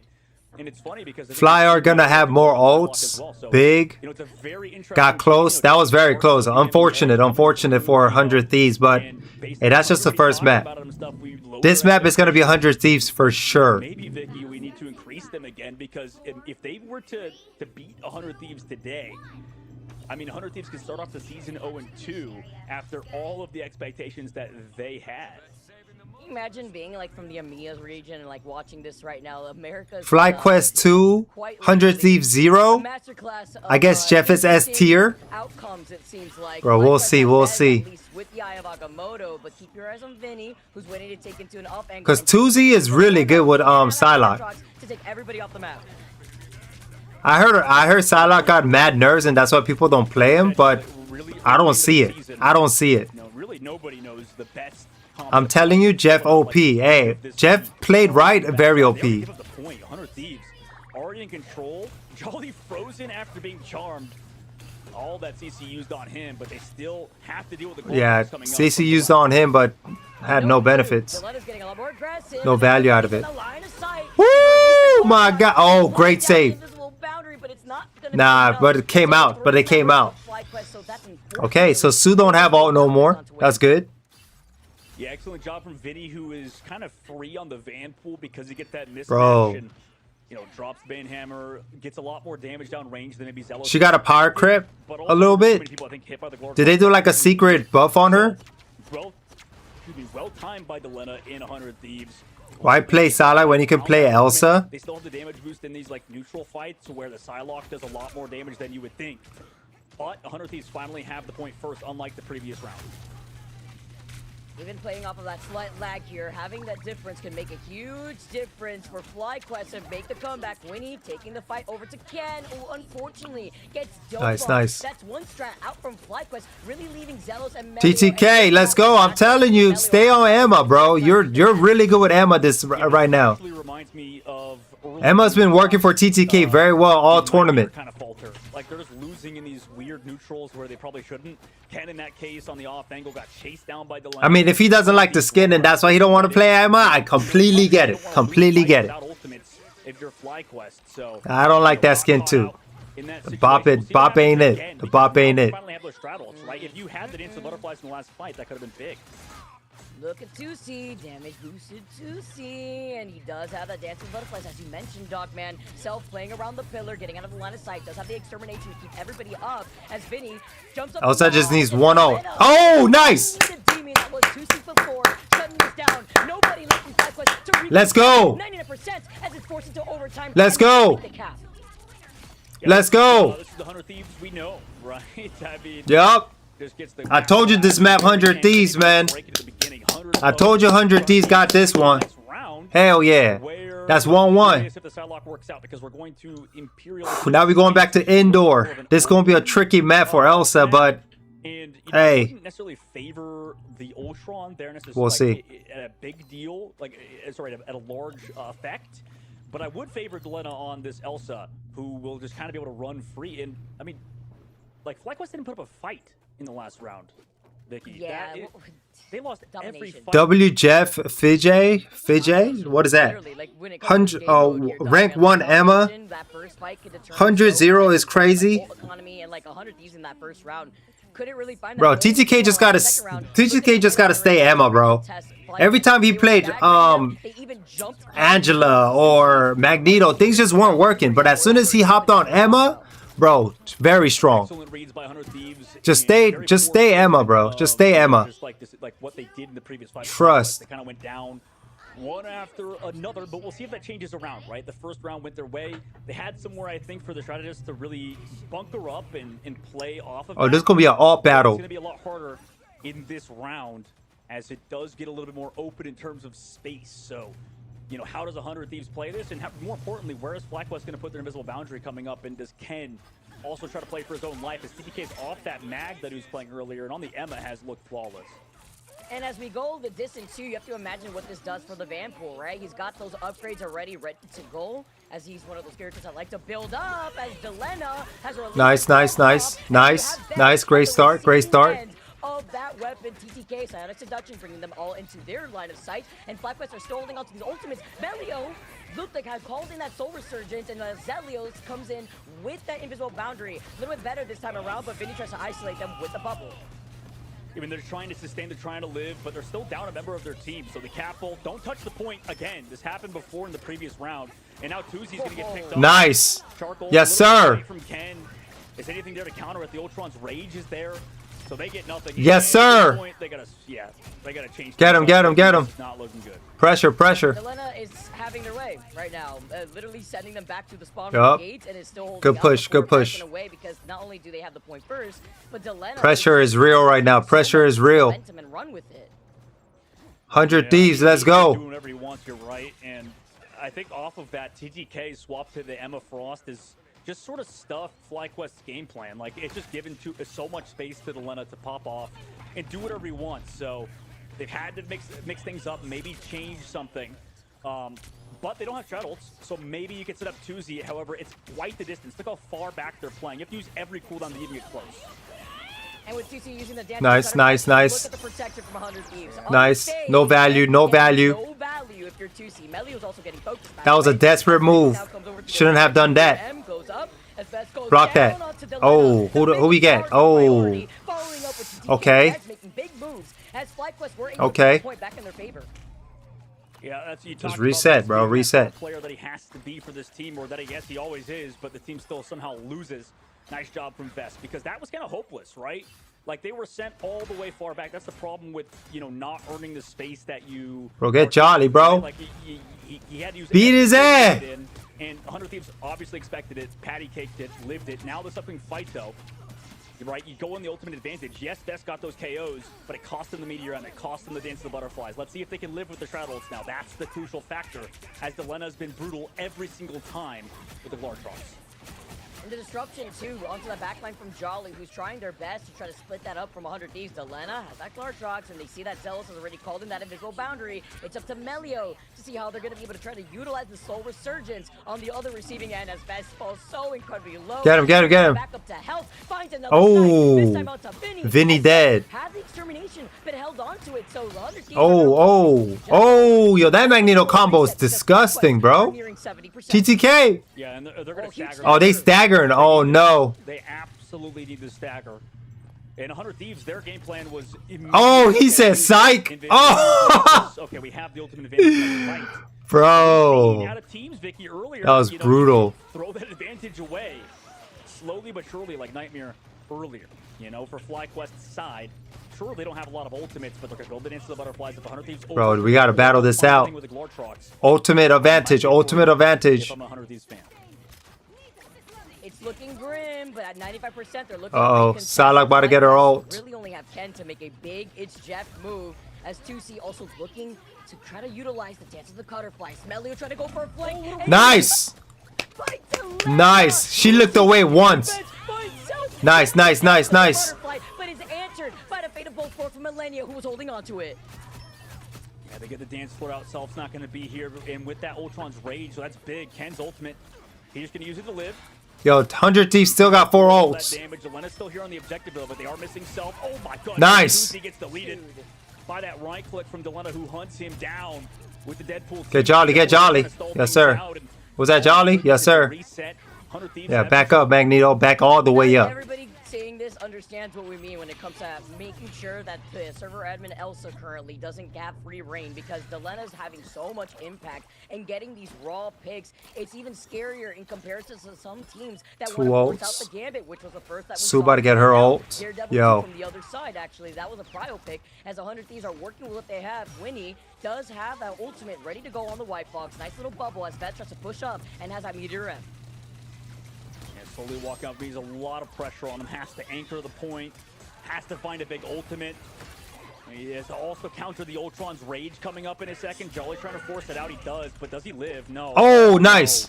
He had to live. Meteor M a little bit late and doesn't connect either. Oh, no. Wait, trade it though. Oh, no. Delena. Sure, you don't find anything with the Meteor M, but that ultimate's too late from that Fox. The White Fox ultimate gonna get taken out. Invis boundary's perfect. Millennia gets stolen upon. Does have the drone. Eventually goes. No way. Damage boosting got it done. No way. No way. Slowly but surely they're getting it done. Here comes the Deadpool. Trying to bounce. Trying to get those upgrades. Nice, nice, nice. Oh wait, no, that's the other. That's Jolly. Come on, Delena, hurry up. Oh my gosh, yo, Salak going crazy, cleaning everything up. She about to have the butterfly. They're finding all these Cryo picks. Overtime taken away.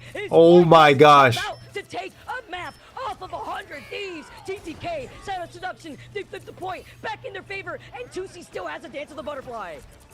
Are you kidding me? Overtime's taken down. They lose Jolly. No way, Delena. Oh, they lost Jolly. They lost Jolly. Close to that ultimate. Has now tried to take Bizarre to the jump, but he's got eaten by Ken. He got eaten by Punch Ken. him, punch him. Can they find It's him? okay. Oh my gosh. Run, Ken. Oh my gosh. 3 and 2. He's there with the dance of the butterflies in celebration. Because Nah. oh my goodness. Clutch has Jeff. This invisible woman, and she's gone back into the pit of Damn.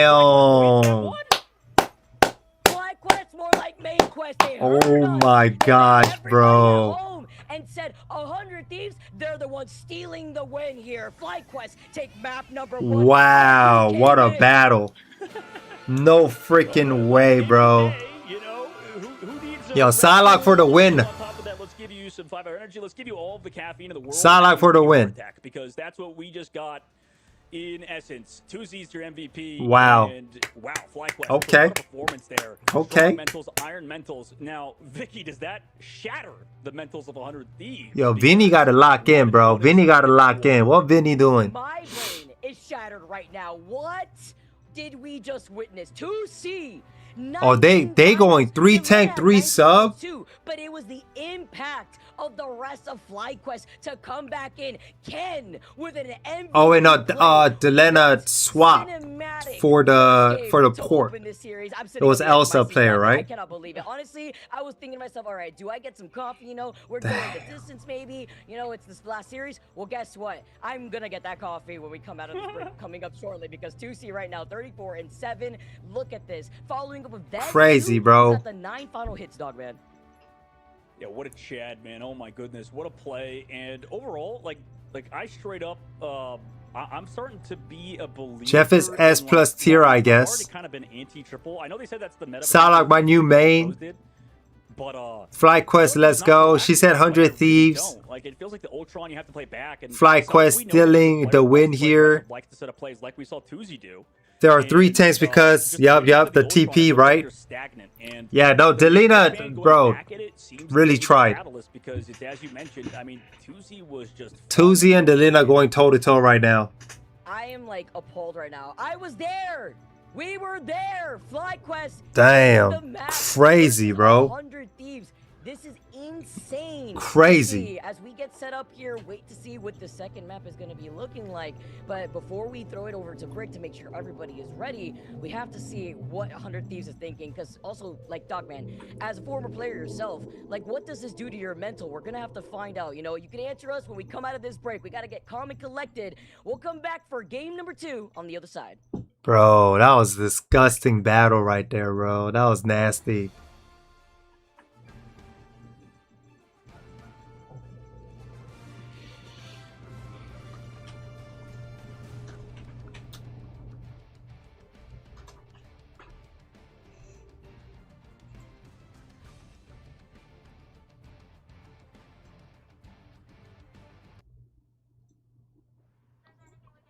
Oh, bro, that was crazy. That was absolute craziness right there, bro.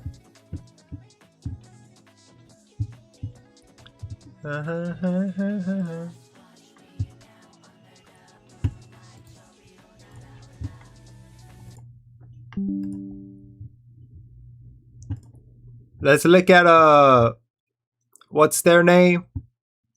Navi and VP right quick. I mean, we got little time. Who's playing right now? Navi, the last game?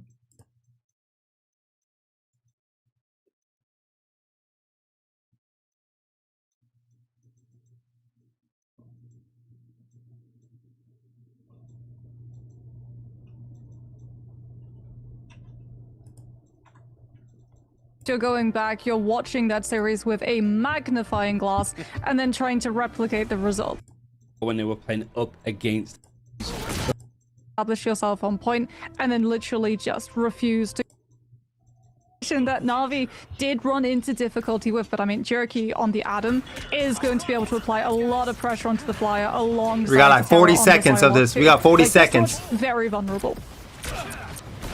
trying to see if Pink can find these picks, looking for Rajaro, that's trying to flip around and sort of Oh, they're playing Johnny. of Peps into various directions. Terra's on Psylocke. The Valkyries for Team Peps is trying to get over. So if Elsa gets banned, go to Psylocke is what they're saying, right? If Elsa gets banned, go to Psylocke. Jerky's not being able to build up that much ult charge. He took a good brunt of damage, but also applied it back as we see the Living Tribunal skin actually in play as well. Jerky is the golden child. He seems to be able to play anything, and for the golden colors of Na'Vi. And that's enough.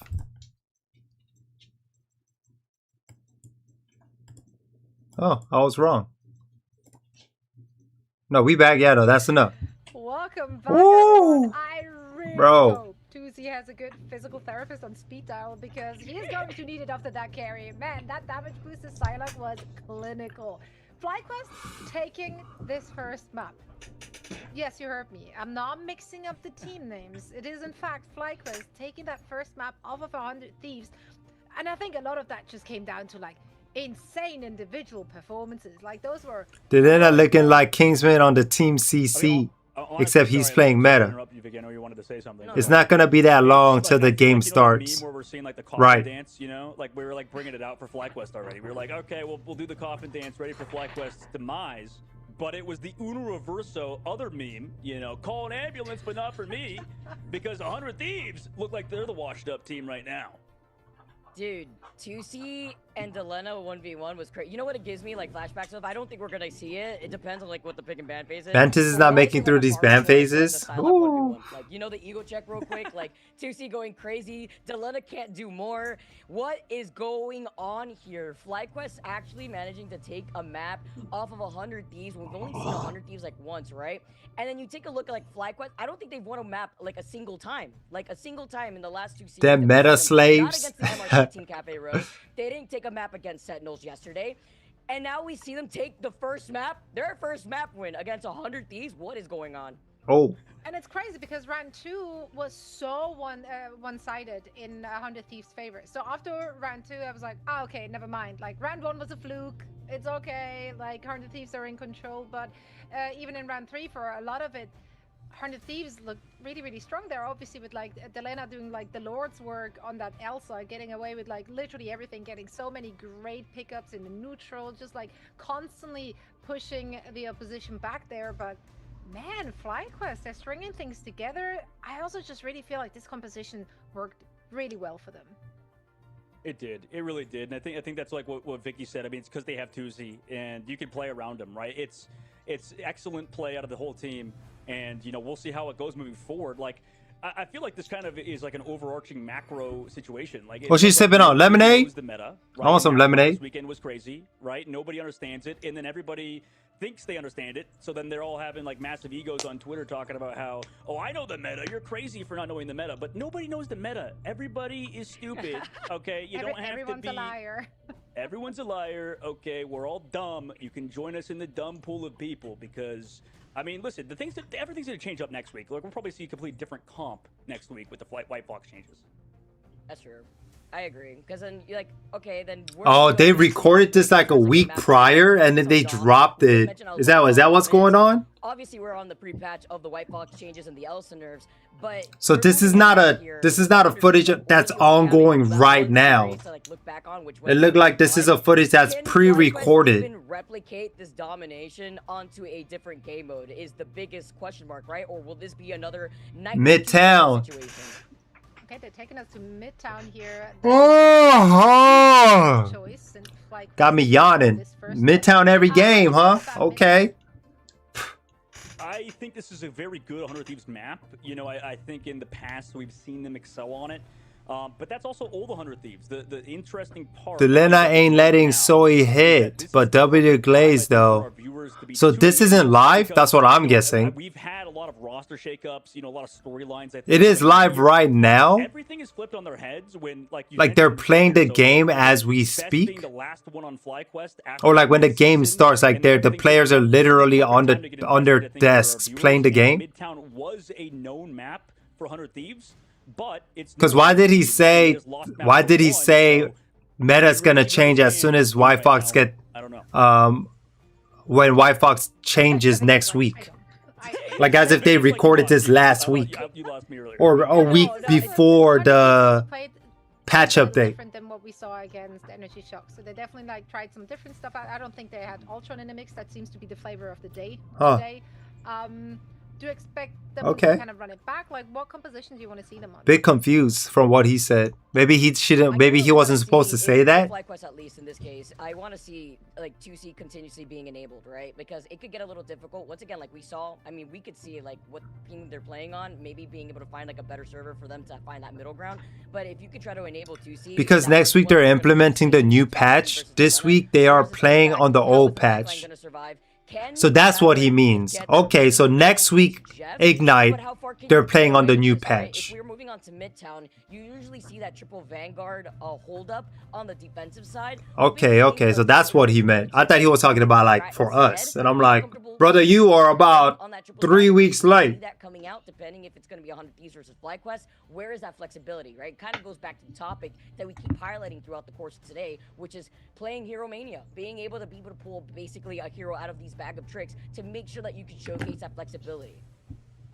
Thank you for the clarification. I appreciate you. Particular hero that really stood out, that really like caused trouble in that first map, then you kind of turn the enemy's ban strat like upside down, because then suddenly they feel like, oh, we do have to prioritize that. Like, do we really want them to get away with a Mantis pick? Maybe not, because then they're enabling. Elsa's still going to be hard meta, right? So like, I think Elsa is going to be meta for a while. Initially had kind of like mapped out already for the series. Yeah, you can't go in with a plan, I think is what we're kind of coming to terms with. Like the plan is not to have a plan. Yeah, kind of, a little bit. Like, you have to be flexible, like we mentioned, but it is an incredibly difficult task for all these squads. But a lot of them are sort of gravitating, I feel like, towards that triple composition like we've seen, whether it be triple with Mantis, whether it be triple with Ultron, sometimes with the Adam Warlock like we saw. But, you know, maybe the shoe doesn't fit sometimes, Zoe. Like, sometimes you can't play triple strategist all the time because, oh, well, we fell off from Mantis with the damage boost, like Vicky was mentioning, giving that to 2Z, but we don't have that anymore once we lose the Mantis. I don't think we can just transition that same playstyle over to the Ultron. Yeah, I agree. It's going to be a lot harder, right? Because even though you have that extra damage impact, you're going to have to rely on the extermination too, and seeing how quickly you can get that. And let's go back to the pick and ban phase. A change-up, even though FlyQuest did win that first map, of course, again, domination. It went down to the wire in that round 3. But the change-up would be, are we going to keep Prio banning the Daredevil / Gambit? Can we look at what Delena's impact is and maybe take care of the Elsa instead? You know, maybe they feel like it's still a threat with the Raging Royal Flush, but obviously with Delena getting so much impact, what was it, like slightly, so like 19 final hits that we saw, did almost like 38k damage on the Elsa alone. Yep. Obviously a problem in comparison to like everybody else. Vinny was doing a good job on the Vamp pool, but comparatively to everybody else on 100 Thieves, that was the #1 problem because it also forced a lot of staggers. Yeah, that was pretty much the case already in their match against Energy. The new patch literally changed nothing but White Fox, not gonna lie. It was like the issue. Isn't that what the new patch is for? Shrinking Elsa's HP down and then just helping White Fox self-heal and do a little bit more healing for her abilities. In a ban priority pretty high up, probably. This goes to show, I think, to all of our players that are like, man, we got Elsa gapped or whatever. Sometimes it doesn't matter, right? Like, I feel like, you know, for as good as Delena was in that last map, they still took the L, right? Like, that's kind of crazy. So you can't really carry with one character. And I think going to that, maybe, I don't know, maybe they're right about the macro of it, but I'm kind of leaning still towards Vicky, where it's like we're going over to a map where Elsa dominates. Like, I think Midtown is not a great dive map. It's super long range. Also changed the animation cancel. I'm a little worried for Flight. I think for DPS Depot. Right, that one too. The bunny thingy, right? The buddy hop thingy. The Elsa server and admin still is a problem here, Zoe. Yeah, I see we are heading to Midtown, as you said, convoy map next. And yeah, we're, of course, still waiting for what the teams have in store. I'm also just, like, actually baffled at the fact that FlyQuest, 3 of their players are playing on ping. Yep. And they managed to, like, make this look so good. If FlyQuest is taking this serious, like, how does our idea of this group shift? Because then we're looking at 100 Thieves at an 0-2 in week 1. Oh no. Oh no. It's scary to bring that up because it could very well happen. Did not mean Well, to scare you. Well, I'm only scared because I got into a tussle with the 100 Thieves fans before for no reason because they thought I was too biased against their team. That seems like a you thing to do. Not gonna lie. Okay, that is. But I like them. I like 100 Thieves' chances, except if they go down 0-2 this week, not a good look, obviously. But I still believe on Midtown. They're a very good team on that map, based on how they played. It depends on what FlyQuest does in that sort of ban phase for sure. But I think we could agree that like the ban phases are kind of similar to what we've seen throughout the whole tournament in that Elsa. Like, yeah, where you can delete Groot in like 3 seconds, right? Like that jump slash jump slash jump slash. Insane, insane. Into a break, and when we're back, we're hopefully gonna have map number 2. Did they call a timeout? No, they didn't. They haven't called a timeout. Now this is the final round, I believe. Wait, are we on break?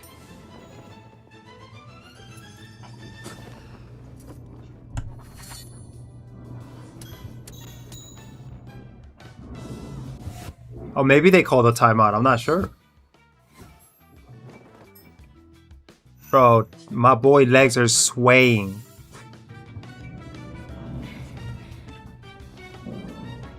They're just not ready yet. So you think they're like really plotting? Who do you think is gonna win, FlyQuest or 100 Thieves?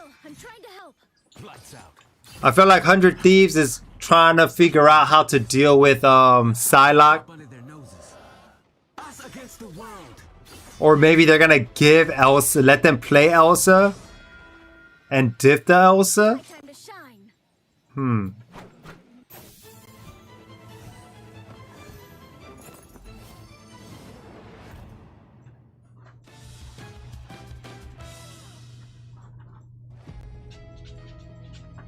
FlyQuest, bro, 2-0. Let's see.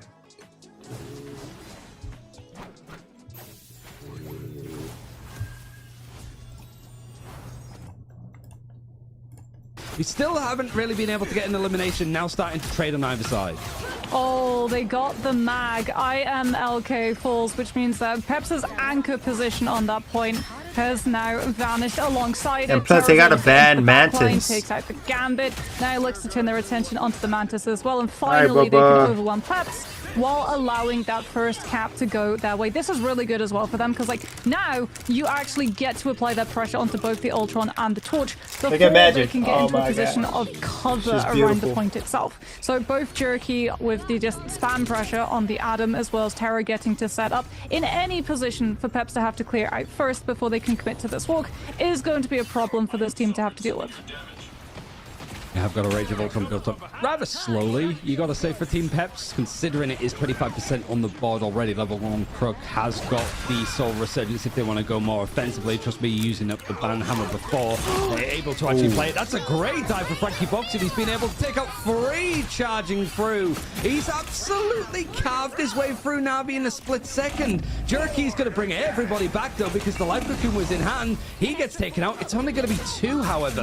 And Team PeP's actually able to take over the objective. Pink's found and fought off a few more. Na'Vi gets staggered out. What a crazy fight from FrankieBoxing. Okay, helped by 6. We have to give props where it's due. That was Rage of Ultron connecting at the same time as the Angela Spear damage, which is how Na'Vi just absolutely disappeared in a puff of smoke. Brought back, like you said, by the Karmic Revival, but without Invisible Boundary or Soul Resurgence to be able to stabilize their position on the point. So now it flips to the side of Team PeP's, and they can just go aggressive if they so choose, right? They've got the Raging Roll flush. They're going to be able to take a first turn, potentially force out the Invisible Boundary from Na'Vi, but first they open up with the Torch ultimate instead. There's nothing to absorb it outside of the Invisible Boundary. It just slows everything down. So you think Na'Vi's gonna win? Na'Vi is winning the entire World Tournament? They were already good and now they have Tira? But look at what PeP's are doing, holding on to both the Raging Roll Flush and the Meteor M, which will get... I mean, Tira's a really good DPS, bro. No eliminations from Na'Vi's end, and PeP's are still in full control. Yeah, it's a lot of ultimates have been traded out, so I am looking at Rajaro switching away from the Captain America. He's going to have his own Heaven's Retribution. Terra's even actually switched away to go onto the Star-Lord away from the Psylocke. Rajaro is so close to having an ultimate as we're watching Terra try to catch up with his European teammates. Just is able to get Frankie Box in as he was trying to come in through the fly-through. 88% on having a Rage of Ultron. He did so much, and after the Rage and Royal Flush, it's going to be enough. Actually, Crook gets taken down. This triple strategist backline of Navi is completely splintered. Team PxKAIZEN hold up on this fight, and they still have a Rage of Ultron in the back pocket for when they need. I mean, they can just go with it first as well. Like, if you wait too long, Jerky will be able to build up to that Karmic Revival. I think they're being very cautious if they hold too close of Rajaro using the Heaven's Retribution and just collapsing onto the team. VP Rad or Navi is taking the whole thing. Terra on the Star-Lord, like we said, closes up the distance, tries to put the pressure, not this time onto the Flyers, but onto the backline instead. There's the Rage of Ultron. Crook will allow Navi to stabilize through with the Soul Resurgence. Rajaro still holding on to the Heaven's Retribution. This might be the way that Navi are able to turn the fight, but they've also been able to splinter Team PxKAIZEN's coordination away, both with the pressure from the Angela alone and the potential damage boosts. Ooh, BROTHAS finds a nice pick there, and you've got Jerky. There's 99%. He's come back with the life cocoon, able to bring back people on the objective, even though it's still in control of Team PEPS. Invisible boundary still building. Jerky finds himself a couple more as Terra is very close to a Galactic Legend. He gets an elimination just beforehand, and they've managed to find themselves some space. PEPS not wanting to dedicate anymore. They don't have anything else to dedicate, to be honest, but they can build up a Royal Flush as it's hit 99%. I mean, that one fight. I haven't seen anybody play Adam Warlock in the NA server. Does he manage to build up another in the NA battle? So really, you're looking at Terra with this Galactic Legend, which is exactly what IMLK will be looking at. The Star-Lord ultimate with the Meteor M, so that Protoss can hold the Soul Resurgence and try to have the sustainability to match Fate's invisible boundary. As level 1 Crook is going eerily low, Terra opens up the fight. So far, PEP's actually not going for the Meteor Flag M. Quest game started. Through it with the Soul Resurgence, but I don't think it started yet. Yeah, it hasn't started yet.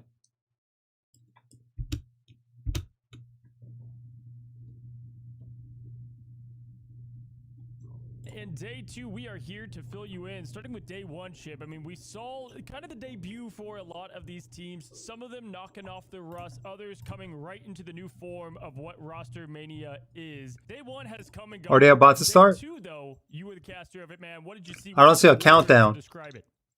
Sure, I'll keep it quick. I think teams started waking up. We saw them actually perform and step into their shoes a little bit and shake off some of those nerves. A lot of the series going to game 3, and they were much more intense than I thought from day 1.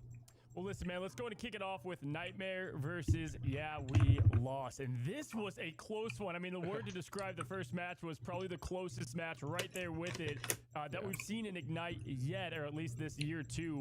Both these teams kind of flex that they are the dive ones. But what did you see breaking it down? Because there's a lot to highlight. Yeah, I mean, there's a lot to discuss. I mean, like you said, very close, 99-99 on Dom on map 3, off the rip. And even then, there was ultimates coming in at the end that almost looked like it was going to sway it back in the favor of we lost. Nightmare did look super solid. A lot of these similar comps, Jeff was seeing a ton of play. We even saw Spider-Man, Venom, all the stuff you would expect. Psylocke was in there too. Daredevil when available. I mean, these teams are just very aggro, but they are incredibly fun to watch. Yeah, for me, I mean, it just popping off. And I felt like Nightmare had within distance or space to receive the sustain and falls. Heaven's Retribution lands onto Team PEP's whole backline, and Baby Bat gets cleared when he's isolated. Great play from Terra to jump onto the Gambit. It's stalling Baby Bat more, so it's now 66% to having that Royal Flush now. IMLK stalling for a little bit in this position, but is somebody going to be able to actually go for a pop play? 6 can. He has had to give up the ultimate, though. He's 55% over on the Iwagamoto. Heaven's Retribution is going to be used on the other side, as well as the Inferno landing down from above from Ping. So finds the elimination onto Frankie Boxing. Let's go, Terra. Let's go. Give Navi something to at least play around now that it's reached 99%. 99%. Everybody is dropping like flies. Terra switching over to the Star-Lord has done so much to actually confirm these eliminations. And a Banhammer held on to for quite some time, but trust me, now deciding to pull it out now. Meteor M forced out from IMLK. Could have taken that into the second point if they felt that Team Peps were going to have to give this one up, but they're still using these ultimates as they're being built. Very close again to a Spider-Man flying back from Pink, but also an Aya Bagamoto as portals are going to come out on both sides. Jerky switching over, not going to matter too much. Team Peps they got giving that. it a good go on this first point, but now the finding they started. the gear shift.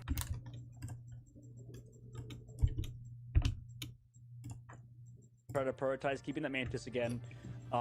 It is tough because that would mean that we're gonna see that Elsa go through. And hey, Tira. It's like you're just like trying. He needs to come back to 100 Thieves ASAP. Different type of pizza or whatever. Like it's like you know what you really want at the end of the day. Why are we having this discussion? You know. Yeah, it's definitely super deep strategic plays here. We get to witness in each of those matches as the teams are figuring out their own game style or play style rather, as well as of course their opponents. So things have to be very fluid, very open.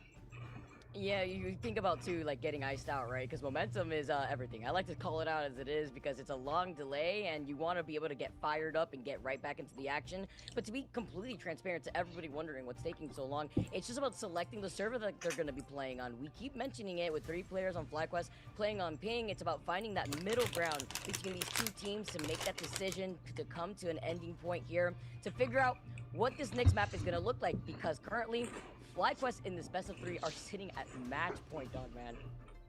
Yeah, match point and FlyQuest, you know, they've looked good in the past on these map types, you know, but they have to really come to terms with the fact that, you know, like you mentioned, there's 3 people on Ping, and it's always going to be a discussion over what server you have to play.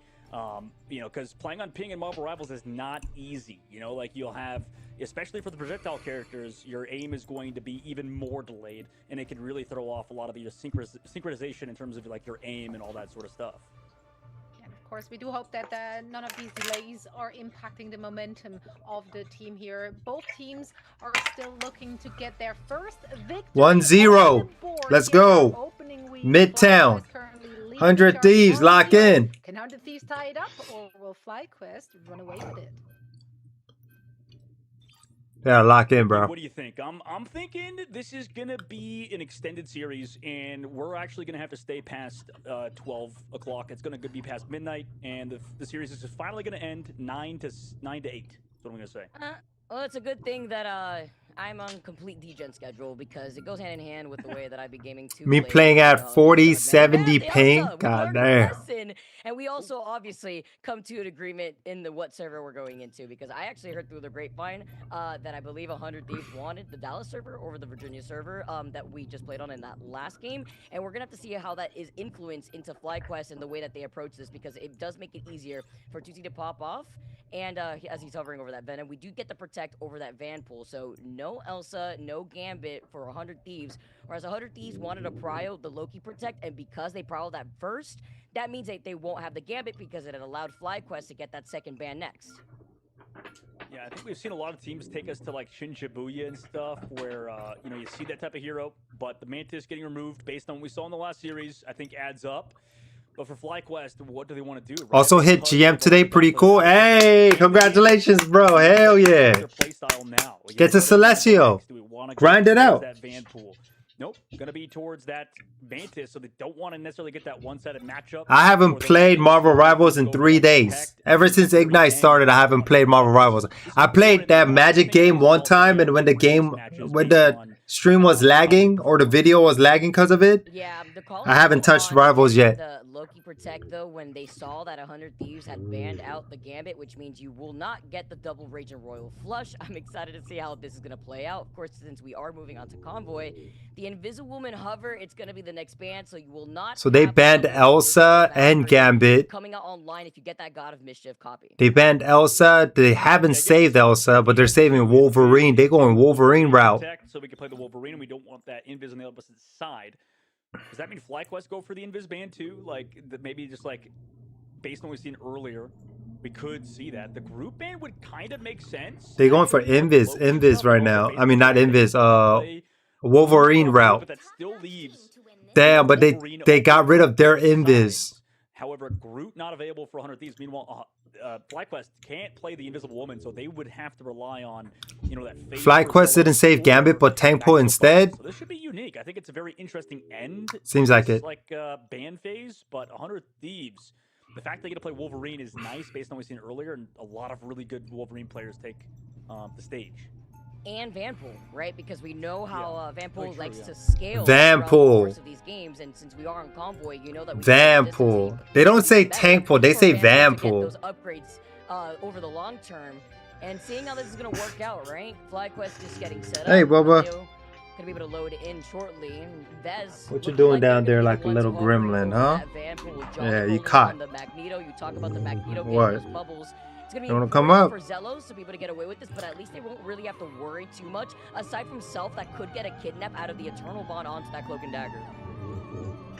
They're thinking hard too, Vicky. Like they're going over Melio to the Namor. He was hovering bucket. Good boy. Like I'm curious how Tuzi does without the Mantis damage boost. You know. Alright, Kino. The game started. We gotta lock in, Bubba. 100 Ds versus FlyQuest. For FlyQuest, but regardless, they still had to think heavily about it.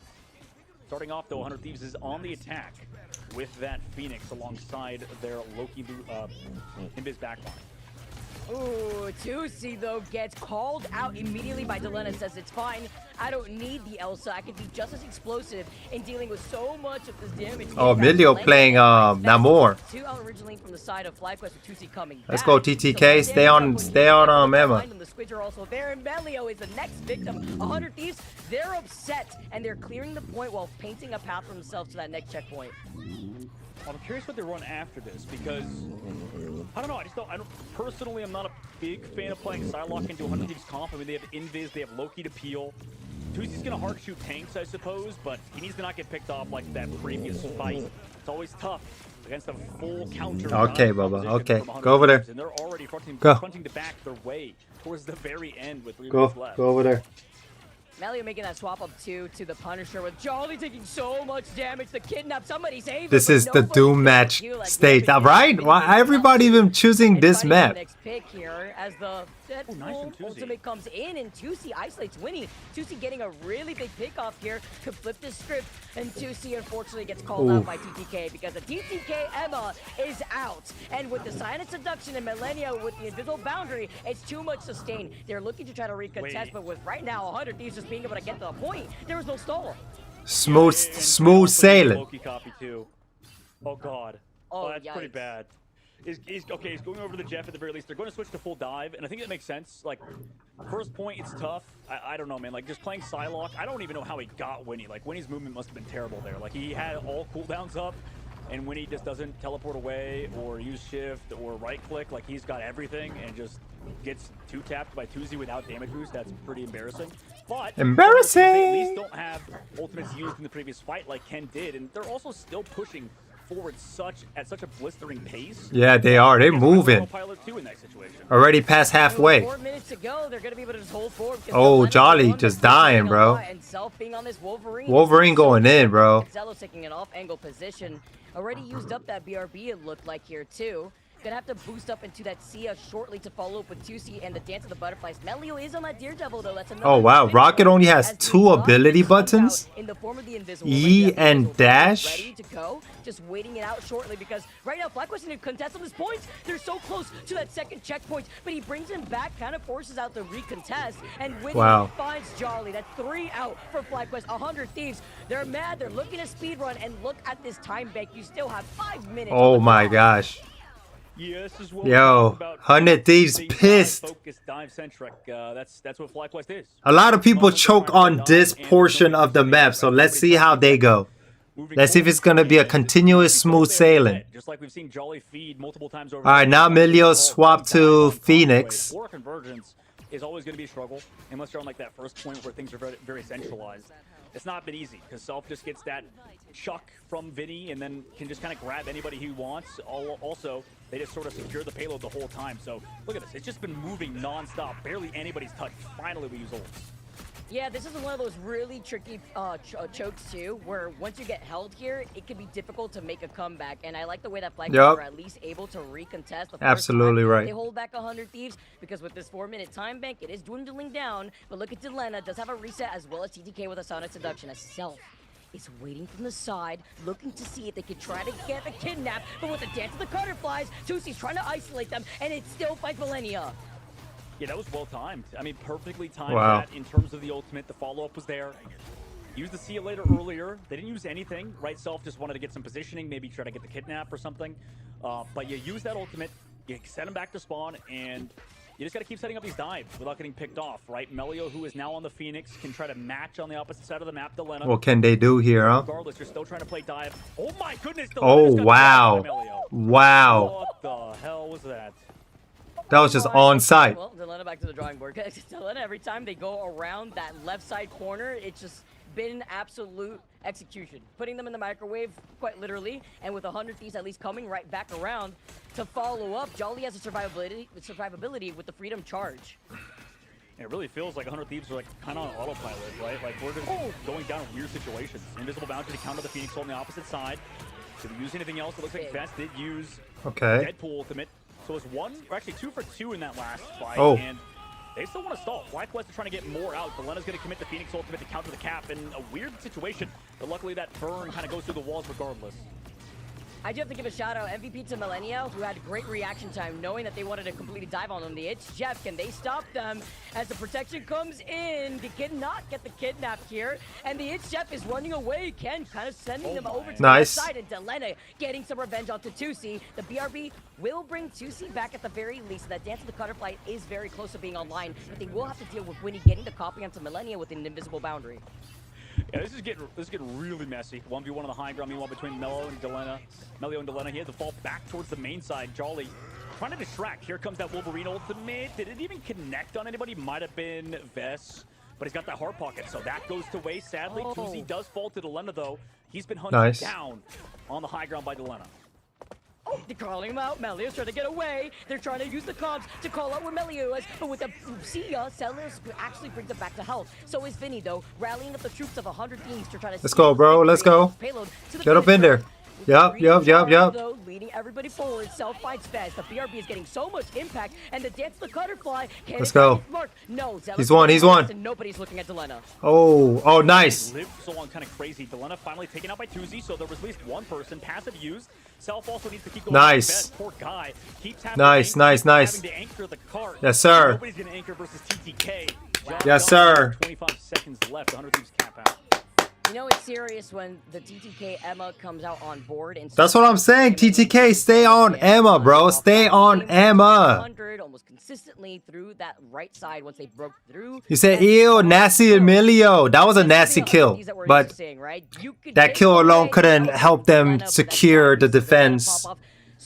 Because Delena's Phoenix was still nastier. Pinpointing the threat that has been Tusi, preventing Tusi from getting actually set up, and it looks like Tusi had enough. Also very nice, very nice. I think it is interesting too because we saw so much prioritization. Very nice, very nice. Earlier, but they're just not wanting to play it anymore. They're just not confident in how either Self plays it or whatever.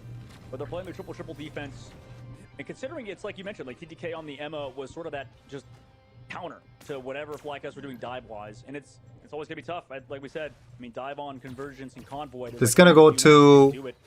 On the Deadpool map. And he's gonna go to a third game because I feel like they're gonna do a very good job defending right here. Just walked down FlyQuest really without falter. I never called myself that. I hope you detected the way that this series has been going already, though, Dogman. No one really predicted this. I hope everybody's awake, ready to pay attention, because FlyQuest have a mountain to climb. Oh, we awake. Have that minute and 25 seconds. Will it be definitely awake. FlyQuest try to get this payload to that finish line too. I think this is the only skin I don't have for Cloak and Dagger. Enough of that extra healing too, and gonna see if they can try to paint that path with the Eternal Bond. Jolly as well on that Groot. It's great too because they don't really have to love to see one of my mains in the game, man. Beam at the 100 on top of the Groot wall. They're gonna play full front to back style. It's on TK to not go down or Self on the height, but he wants to keep that. pressure up, obviously, and they want him to by hard pocketing him, making sure he uses cooldowns to stay up there. Vinny's even coming to help out. Cart's still pushing forward, by the way, still in charge of FlyQuest's command. But they still kind of have to press on forward. These strats are building ultimates in the meanwhile. Vinny gets pressured but has to back up, and Self still control the height.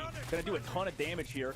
Ultimate's gonna be built up maybe shortly for the defensive side or offensive, because Ken's 80% towards that copy. So maybe they play slow, try to build it, and then go in, but maybe it's red because, oh, goes down. Oh, that's unfortunate. Yo, I love that the Doctor Strange has mobility like that now. Right there, Winnie too, being able to have so many off angles with the clones. Delena Wow. finding Ken before he could get into the safety of the spawn room gates. Yo. Thieves are holding back FlyQuest all the way in the doors. I was just saying, like, you don't really see Adam players on the NA, but hey, 100 Thieves is not just an NA. They rep NA, but they played with many other regions. In this case, they're still down 0-1. They have so much more experience than other people. Copy still available for the offense. Will they make a play? Everybody's stunned temporarily by 100 Thieves on the high ground due to TTK.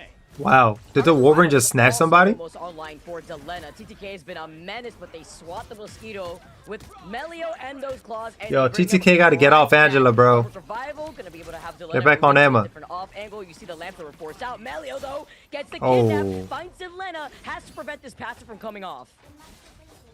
It's a very slow team on offense versus this triple composition. Interestingly enough, the res does come out. Invis boundary, they walk right into it. Best goes low and falls. This is what we saw in the defense as well. Oh my gosh, bro. Oh my gosh. That was disgusting.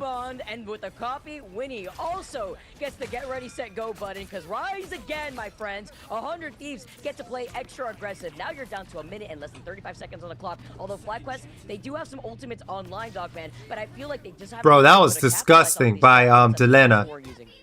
Yeah, they have to. I mean, I understand the cooldowns are incredibly strong for 100 Thieves side, but if, I don't know, I'm just wondering how FlyQuest choked this, right? Like, it just seems like they have the entire 3 tank, 3 subs. Delena being on Adam is like, it's basically what is that? This is looking a lot like Mace from earlier on Nightmare. Like, he's a hit scanner, and Adam is perfect for him. Whoa. They've gotten something Whoa. res here either, so finally this might be the end, but we're committing also Tuesday's ultimate, so now it's turning from an underinvestment ultimate. Okay, yo, they coming back. And that was with Self still getting the Meteor M onto the Eternal Bond too, it looked like. So being able to try to slam it down, FlyQuest get to excel, and they painted the path here. Even after losing out, I got a miss, but the TTK stall comes in, and they finally brute force their way at least through this lane. But there is going to be a recontention from 100 Thieves. All right, back to Emma. Let's go, let's go. I mean, we have to do something about Vinny. That's what I'm saying. Back to Emma. And for FlyQuest, so he should be able to get this off for free, especially with no Magneto for FlyQuest's side. Meanwhile, Jolly with Melio, this has to be big. Jolly as well with the ultimate could go huge. Sue tries to follow up his Wolverine in the sky. Connects onto Vinny, who has the ultimate. They get saved by the invisible boundary, and Delena's found Vess already. Clobbering time is huge, but they're in the invisible boundary. Wow. He got melted down after the clobbering time, and with the Eye of Agamotto, 100 Thieves. Yo, Doctor Strange got caught on the pillar. On this corner right here. So he didn't die. No recontention from Vez, and 100 Thieves. Wow. Stop FlyQuest from even getting one easy. on Midtown. Easy. Yeah, let's go. I think based on what we saw from FlyQuest on the defense, I mean, you're trying to play dodge, you're trying to do something. That's 1-1. And then they go to that front-to-back style, not even with the Moon Knight, not even with the Storm. You know, you can't find anything onto the high ground because they're hard-pocketed. Sure, there was some slight mistakes out of 100 Thieves. I think there was some autopiloting going on, obviously. Like, Delena got 3-tap, third point.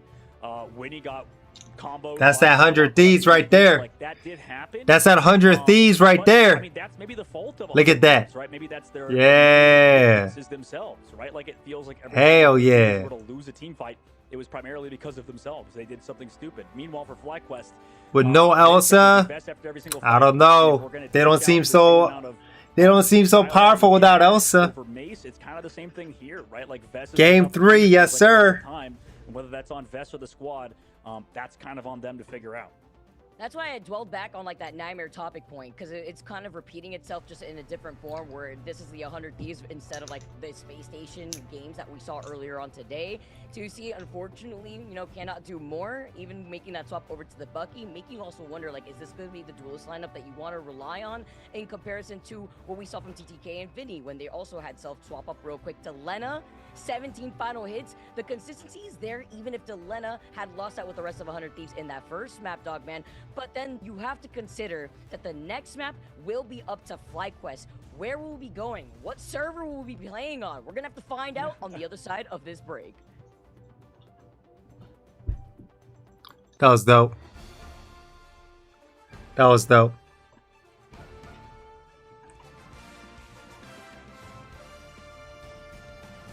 Hell yeah.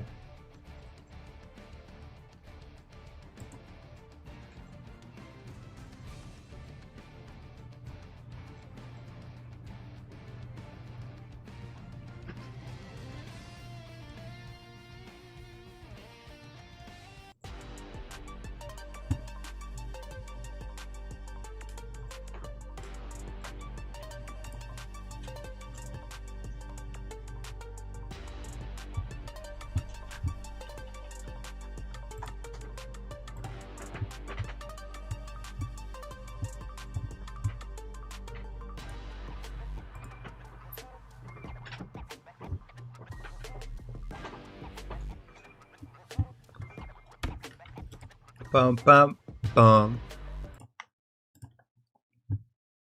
And take first. Yeah, it feels like the secrets of being able to make this flyer composition work, especially with the Torch Ultron, is the Star-Lord ban. It does have to be removed from play. It is your most consistent and hardest counter. So I imagine Legend 6, you're going to be able to get that Peter Quill on. Them join them, as it seems that Peps is still committing to the strategy and playing off of it. I mean, Crook also was potentially on that rocket to give Terra extra mobility. 1-1, who's taking 2-1? I got Mantis to be able to have that damage. I gotta say 100 Thieves. 100 Thieves gotta be the one, man. 100 Thieves gotta be the one. Look at the way they just performed. They took away. Because surely now Hold they on. got a good. They literally took away their Elsa and they couldn't do anything. They were struggling. And as long as TTK stays on AMER and the healers and everybody just play around Dilemma, TTK gonna bag this one. For sure, man. I'm very confident in that. Man. But FlyQuest, they are putting a fight, but the way 100 Thieves is moving, oh my gosh. We'll see. Domination, are they going to play Domination next or push the payload? Either way, man, I think 100 Thieves is going to definitely bag this one for sure. Woo! How about you guys? What y'all think? What do you guys think? Who do you think is going to win? As we actually get to see it. Yep, there we go. Banhammer onto the Star-Lord before you can build up that Galactic Legend. 6 opening the way with the Rage of Ultron, and Na'Vi just disengaging with the cover of their own. Yeah, being able to trade out the Rages of Ultrons on either side as, trust me, now giving up some of the space in this play. And MLK trying to wrap around with the rest of his team on this high ground, seeing if he can deal with Terra that with this drone on him is such a pest. 6 goes down, Galactic Legend is going to be used from Pink, however, able to get one. It is going to force out Trust Me to use some of that sustenance, but it's not going to be enough. Pink actually finds so much. The switch is a good one, whilst Na'Vi make it to 60%. Peps find their own change up and it works wonders. Oh, they get to hold the Raging Road Flush as well on the side of Baby Bat. Like, Pink does it with just Galactic Legend alone. So now Fate's hands are tied, essentially, for Galactic having to hold Legend, huh? against the Gambit Ultimate, which means you have to get yourself onto point to be able to use it and still potentially win the fight. Gorgeous spear coming on through from Rajara, displacing Frankie Boxing. And trust me, in the meantime, he's a one-man army, clearing up the high ground and taking on the triple strategist line solo. Yeah, it's just the picks in the neutral. It seems that Na'Vi might have to use a little bit more to buy out the time, but it's seeming like it's going to be Na'Vi actually able to take this point. Often using 0 ultimates, just off the way Na'Vi be moving, they're going in yeah, for that they're disgusting. Frankie Bonksy being taken out as the first elimination in that fight. I mean, Terra with this Galactic Legend too. Like, Team Peps, you're relying on Meteor M being able to absorb it. Potentially, they could go for Heaven's Retribution as well to try and just shut down this position of Navi's high ground control, which is going to be so problematic for the Ultron to have to deal with. There's the Raging War Flush, but it's not in time. Frankie Boxing is already down. Galactic Legend comes on through from Terra. IMLK trying to absorb the majority of it with the Meteor M, but that will be broken. And the tank falls to 6 to take Terra. That Ultron is crazy. Jerky's just but Jerky out here. Jerky out here. Takes to the high ground and clears out the high skies. Holy, Jerky is hitting all of those shots. It feels like it. Trust me, it's a spam down approach. Still waiting for the cooldown on the Banhammer. Invisible Boundary is going to allow this fight to go a little bit more as it has reached 99%. Sick hit some really sick shots, but he has to go over towards Doctor Strange for the portal. Can't quite make it in time. Navi winning out on domination 2-0. Wow. But Peps, there they're are strong. some moments that make you think, okay, this team just needs a little bit more time in the oven. Mechanically, they're sound, but it's now these fast fire adjustments that made the difference.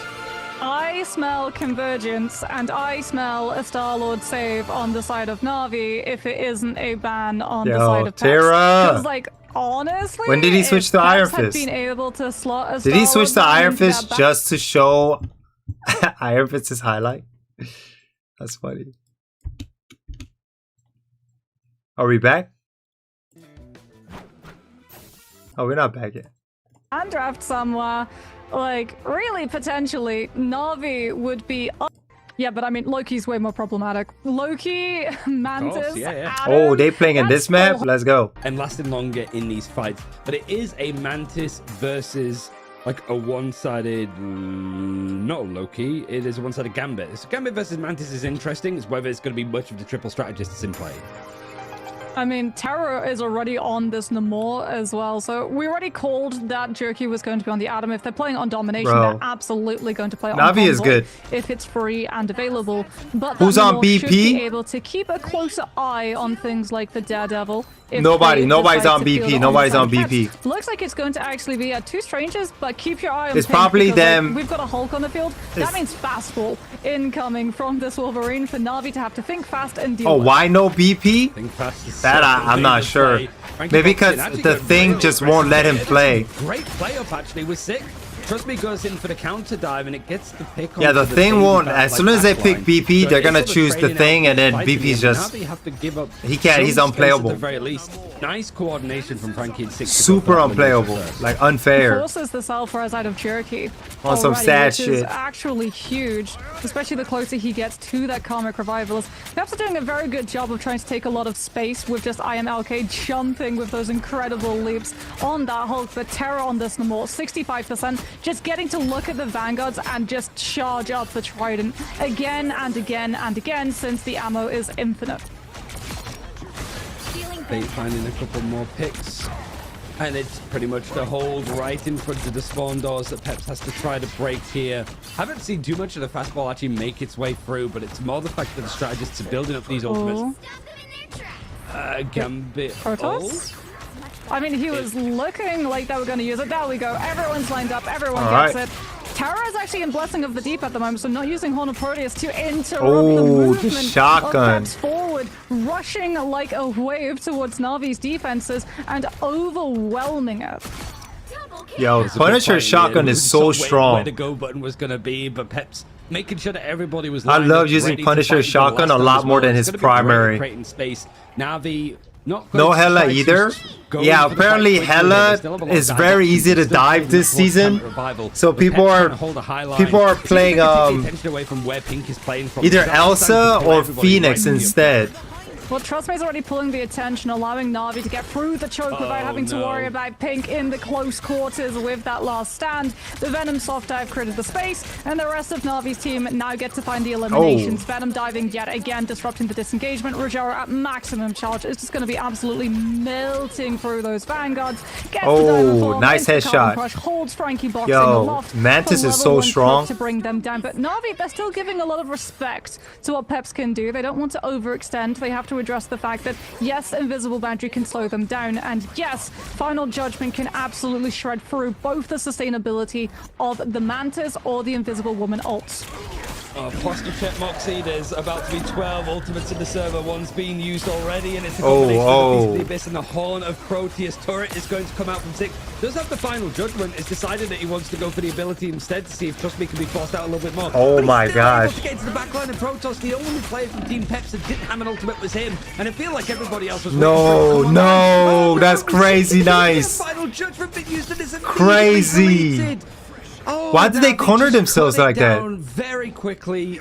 Got the ultimate as well from Emma Frost that just silenced anything. Why did they corner themselves like that? I don't understand. Very fast.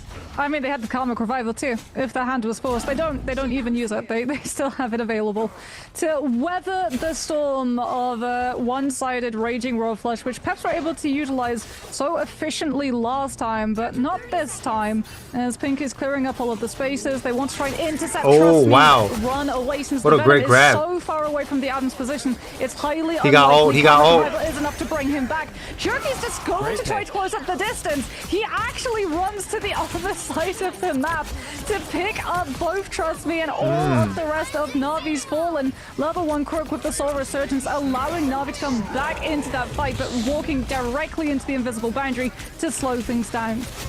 Oh, this is absolutely mayhem. I think yo, they brawling hard right now. Stimulate me with how these fights are going. The Team Peps are just sort of everybody's getting down. Before, and Pink now seems to be getting going with these picks, but it's overtime. Not really too much liberties to be taken on this attack. Oh, can Mantis do this? Does approaches, but Crook is found too. The spawn is really close. The checkpoint is an ebb away, but it's Mantis is goated, bro. Mantis out here fighting. As Peps now have to fly in with D'Angelo, as Pink is the one to use it. Wow. And just before level 1 Crook, goated. Hold it down. Goated. That's crazy. I mean, Na'Vi, every time that Mantis is in meta, level 1 Crook is just someone that you really have to watch out for. Bro. Like, Trust Me is able to just hold the fort on the actual convoy itself. The China series is happening on April 10. Fate in the backline, frying everybody. Oh, there's a Hulk in front of me. Yes, incredible shots hit by the Mantis, not bro, the melee Mantis character. is nasty, bro. So poor IMLK just has a very bad day. It's just Team Peps picking this map too. I think it just feels like I'm like low-key time skipping, you know, from like the TVA. No way, like, Jerky's gonna play Spider-Man? So discombobulating to follow along, but like those kind of fights have always suited Na'Vi. They've always suited Heretics. And I admire Peps trying to like play in that style. But it was so much like there was that big play, 5 ultimates waiting for a royal flush. The Gamma gets taken out, 6 gets deleted as that final judgment comes in, and Na'Vi still have a Karmic Revival to sit back on. That can't be allowed to happen. Yeah, it's less Agents of S.H.I.E.L.D., more Agents of Chaos for Na'Vi's real way of play. And I mean, like, honestly, for them, that fight was 100% worth. Because you force Peps into burning so many ultimates. If you lose players to them, you've got the card that brings them all back with Karmic Revival, and your ultimate economy is in such a greater position, which is something that Team Peps now will have the opportunity of taking advantage of, given that Pink has moved over to the Adam Warlock. Na'Vi actually, despite taking us to Museum of Contemplation, a map which has a ceiling, are going to put Terra on the Ultron. Whoa, how's he swinging like that? Just look to stabilize their dive. Trust me, Jerky able to hit into the backline, try to take some of the space away, but Terra, there we go, finds one of Ultron's greatest counters, which is a ceiling fan. That was the shortest campaign of playing Ultron I think we've ever seen. And you got Jerky that was just on the solo duelist for Daredevil, which would have been a tall order for him to close some of this distance, because IMLK is just enjoying and reveling in the chaos that he's forming, able to get these like dives in. And Peps, just all the space look at how they're playing. There's so much space. Everybody's playing so fast, and you can see, like, Trust Me. Yeah, everybody should know how to play with the help of Fate, able to achieve a couple of picks in the end. Man, oh my gosh, Daredevil. Reign supreme. Na'Vi have just pushed Peps away, and Rajaro, no, there's no way. He's setting up a portal. What is he doing? To stop IMLK portaling Peps back onto this convoy. He gets him. Oh, there's no way he actually no did. way he did it. Got him. Wow. It's done. Peps are going to That's try GG. and touch, but I mean, Na'Vi, yeah, they're just not That's going to allow that GG. to happen. Wow. Oh my What the freak, bro. Rajaro Navi out here gaming, bro. Navi out here gaming. That's crazy. If we've seen one since Schmungus played last. Oh. I'll do an ad read, I guess, to an extent, because it's like, if you wanted to see how that play looked, you can also go into game and watch the replay straight after this series to check it out yourself. It's a shame that we missed it. With, hey, Navi is fun to watch. I mean, obviously, because there's Terra, and then I enjoy Terra's gameplay very much. Making the adjustments from yesterday, Terra, Shikigami with stuff like the Torch, Ultron meta stuff, and using it against PEPs, who on this map, bro, GG, Navi on the top. The same Navi. That we saw against Heretics come from. Let's go. Oh, I mean, trust me, Jerky, they were like the main ones who were like Navi to break around. Like, we saw Terra try the Ultron, doesn't work, goes to the Psylocke, but in Shotgun the meantime, Punisher is scary. I just don't understand why they cornered themselves over there. Pep's backline, forcing them to I feel like that was a bad call right here. This was a weird situation. And erodes away the space that they have to work with and allows Navi to just slip through the lane checks. All of the flanks, all of the angles get consumed by the attack, and Peps get split into these individual pockets of fights that they have to take, to the point that they lose their players.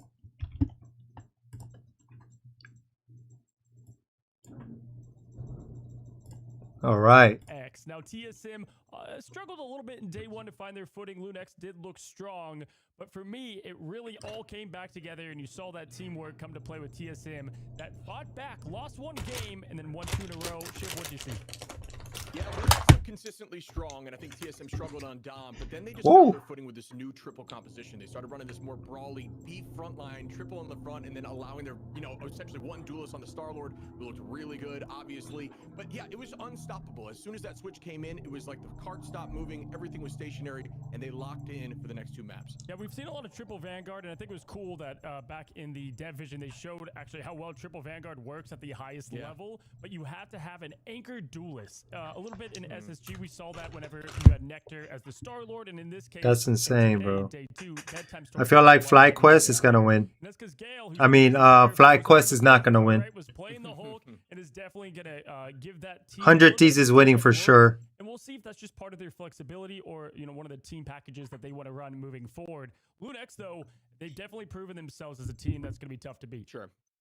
Yeah, I mean, shout out again. Regis looked really good in the back line, especially on map 3 there. Looked like he did not miss a single bullet on that Punisher, and that's always hype, right? So the team stayed consistent, but again, TSM, the compositional change that they made, I don't think that Lunex could find a solution. So they're definitely going to have to look into that in the future. Year 2, if there's anything we've learned, is that the MRC teams are not going to be easy beats. Lunex proved that, and we're going to continue to head into that with Swamp Gaming versus Cafe Rose, who obviously had the upset of the tournament, at least expectation-wise, to get FlyQuest a quick 2-0 in day 1, now playing what was now, I would deem some people's America's favorite, right? Swamp Gaming, what they've shown. And the number one thing I've seen from this team is that they have so many ways to beat you, right? It's not just from one role or player. I'm personally, if I had them circled on my calendar or schedule, this is a team you have to do a lot of prep for. Yeah, it was awesome hearing Coach Fox essentially break down how they discuss their ban strategies per team, and then also how they're not afraid to switch in things like Days out and bring in a Median who played incredible there as a duelist swap, and being able to do that with different priorities of heroes that they play is really powerful. It's tough for teams to scrim against, which is what he was mentioning. Yo, I'm going to be honest, actually. If you look at that also with Sentinels, is this the year we see more subs come to play, right? It doesn't mean like a player's bad. It's like, okay, this is just a different flexible package we can play. The more heroes you bring into the game, it's going to be kind of more common that you have these specialists in different, team comps that you want to run. And I think that's going to be honestly super interesting on both a viewer and caster, position for that. But yeah, man, the backline for Swamp Gaming. Any new leaks? It was not an easy win what is this? At all. I mean, you may have looked at that game and thought it was going to be a quick one, but Swamp Gaming, they even put on social media like, okay, hey, tip of the cap respect over there to Cafe Rose. Yeah, Cafe Rose has been stepping up. Best in game? Storm is the best in game? What? We're going to struggle a bit up at this elo, but they have nothing to Navi bold? Yeah, Navi was crazy. They're not afraid to step up in these moments, taking things like domination in map 3 off the rip and look super confident. And there was a point where I was like, okay. Never let someone with OW make a tier list for rivals. Swamp Gaming locked in and just looked really strong. Absolutely. And then it takes us to our last match of the day. Because how is Gambit and Mantis down here? Why is Wolverine and Ultron down here? Why is Magic down here? I would say coming out of day 1. Wait, why is Darkchild down here? Big time Titans, especially. What? For me, what the freak is this? They were just kind of back to form. I think like day one. This guy, I think he's trolling. He has to be trolling. But man, this is proven to be the team to beat. They look tough. Yeah, they tweeted something out like, hey, we're going to shake the cobwebs off and our games are going to be easier for us. And yeah, they really did just that. I mean, SSG is no joke. Obviously, Nectar is disgusting, but they tried to match comp and domination. And TLC, Team Liquid and Citadel, looked just so good instead. I mean, I don't know that you can try to copy comp into a team like that. I think you got to try to find a way around it. So they really struggled there. And then they yeah,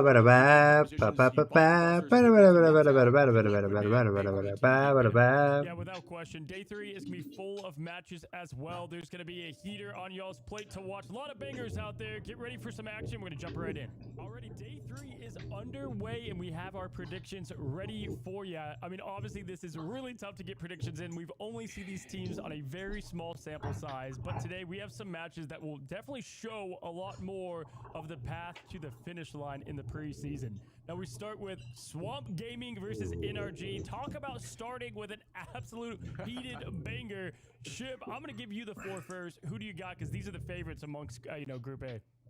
I'm going to go with NRG here. I think NRG looked really solid in the 100T, and I think they can keep that ball rolling. I think they have the confidence. Wait, what? Right now. What is going on? Obviously really talented, but NRG keeping it moving, I think, buddy. How about yourself? Yeah, it's hard to go against Velocity and all what they... It sounds like they're playing a video that's already been played. 2 days in a row that they are just looking all the part, and so I think they continue that train and look to be America's favorite. But we'll see, because this one is going to come down to micro decisions, and I think when you look at just the coaching behind it and kind of the battle plan, NRG excels in that. Oh, I think because they're taking, it's like they're taking second matchup.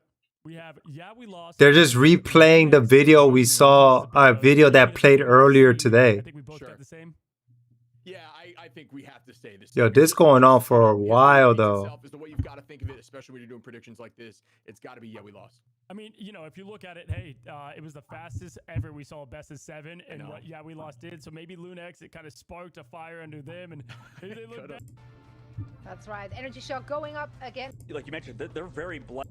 The 100 Thieves, a team that everybody thought was just gonna, insane. Maybe, it's crazy. Like the fact that everybody thought. I didn't watch the Energy and Swamp Gaming yet. That potential elimination. While they're getting ready, we're gonna watch this one. The 2 undefeated squads so far. Portal play on the right side. Yeah, that's quick. Oh, and with the fastball special, wait, they came and they chose violence. They're looking around. Where is everybody? And they go and they contest with a portal play of their own from NRG as Daze gets sent out like a Pokemon. Finds Madara, isolates him, gets sent all the way up. Somebody call the Amber Alert. He tries to damn. Puts up the shield, and that's a big what a strong start. For Swamp Gaming. Yeah, this would be an interesting map to see if Shock doesn't actually manage to get eliminations against that, right? Because this Wolverine with the Hulk just gets thrown in there all the time. You're getting 1 by 1. The Daredevil gone. That's a ton of damage removed, and you're against Mello on the outside, just poking you down. Right now with this Wolverine, he's kind of been so free with the Invisible Woman matchup as well. Finally, they're able to take care of him. But this map is just so open that you kind of have to take advantage of that. The first point given to NRG, so great work out of them, and they need to keep this pressure up and make sure they can maybe build ults and not let Swamp Gaming get any KOs on the opposite side. Crazy to see how already that dominating factor here for NRG to still take over the point over Swamp Gaming, despite Swamp getting that first pick here. Daredevil now going over to the side. Madara gets stunned. The Rogue getting caught. Forky Dog following up to get that next pick, but it's still in favor for NRG Shock, who are nearing that 25% mark. Daze is looking for the next victim before finding the Venom. He isolates him. He already popped the armor, which means he has no. Yeah, we waiting for the final round to start. Could do from Chime, who is very close to having that ultimate before backing up, and now you have KRAZEN is gonna be able to get that reset. Yeah, he somehow lived long enough in Bruce Banner form. Or go in immediately with the Fox ult on the opposite side. Is it matched by anything? It's matched by Velocity with the Gambit ult, immediately into Chime as well, but can do it after this, right? Because Mello, who's got the Glartrox ready to go, is out into the backside. They get rid of Madara again, by the way. I think that's 3rd fight in a row that he's been first picked. Window does trade at least 1, so Mello only finding 2 is something, but the Wolverine just smokes everybody else out of here. You can't really win anything else. They're just going to stall the point.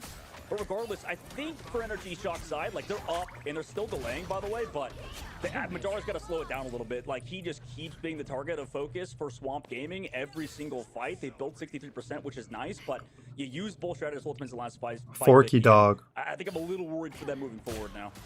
Yeah, even though you see Madara like on the road, it was very difficult. Every single time Madara tried to go in through one of those chokes and try to harass the backline, he just kept getting shut down. Although the stall was beautiful from Energy Shock, and now you get to turn into a Buster Hold.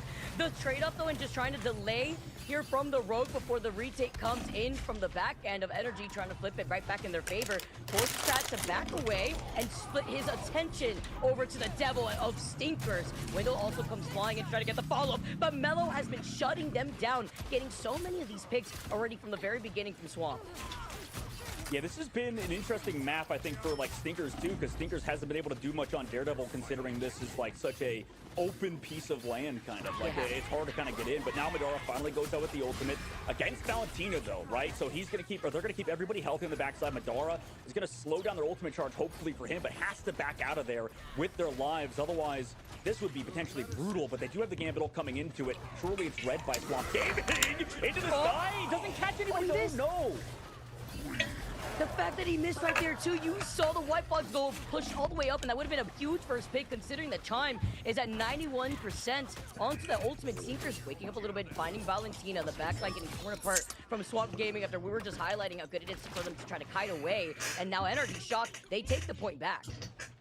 Yeah, they've really done a good job at just like living, even though they're down one in these cases. And yeah, like you mentioned, Chime not getting stuck in that ultimate was huge. And on the White Fox and the triple comp has looked great. Also, the charm is something you have to kind of worry about too. And now you have to come into this, have a big Lartrox, but it's gonna be tough against these strats. You know, maybe you can get it in the middle of it. We'll see if it gets deleted though. As you can see, they're playing patient, they're playing slow for it. But does Energy Shock get caught out? It looks like yes, Windows goes down.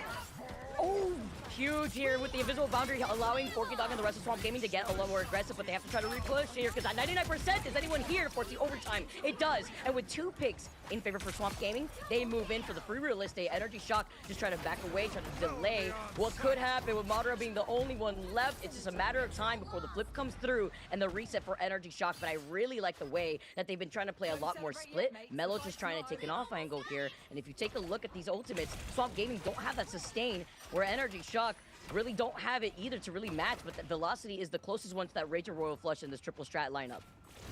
Yeah, at least they get rid of Mello's ultimate, and, you know, I like how they play this in this sort of triple hit squad with all their strats at the same position. Stinkers gets pulled away, but heals back up to full HP, slowing down Window is huge. If they can find Window early, at least get some cooldowns out, that's nice for Mello to build up towards his ultimate. Crash could go off as well as Window gets removed early on, and that was because of the cooldowns they used earlier. Now with Hulk going off, this is going to slow down anything on the opposite angle. Stinkers pops the ult, but they're missing your backline. Crash is destroying everybody. That's every in this fight. Stinkers, what can you do by yourself? The portal, it might be too late from Window now as they're down one by one.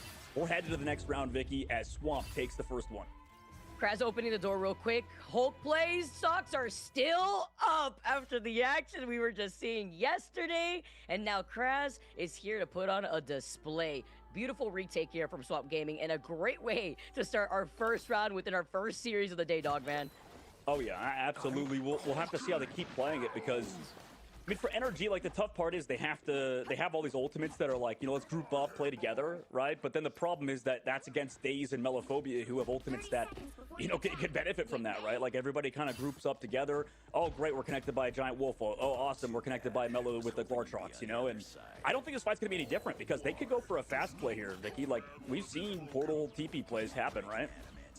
Yeah, a bunch of times, right? I mean, we literally just saw the TP plays from both sides at the very beginning of our first round. We even saw a Dr. Strange man go out just yesterday. It was kind of crazy trying to deny our first series the opportunity to recontest, yet to no avail as we come out of the gates. It was actually one of the Swamp Gaming's series just yesterday too. So with Window now rolling out, Madara having the Heartbreaker, you're talking about Forky Dog and the sustainability that both Forky and Valentina will have for this first fight.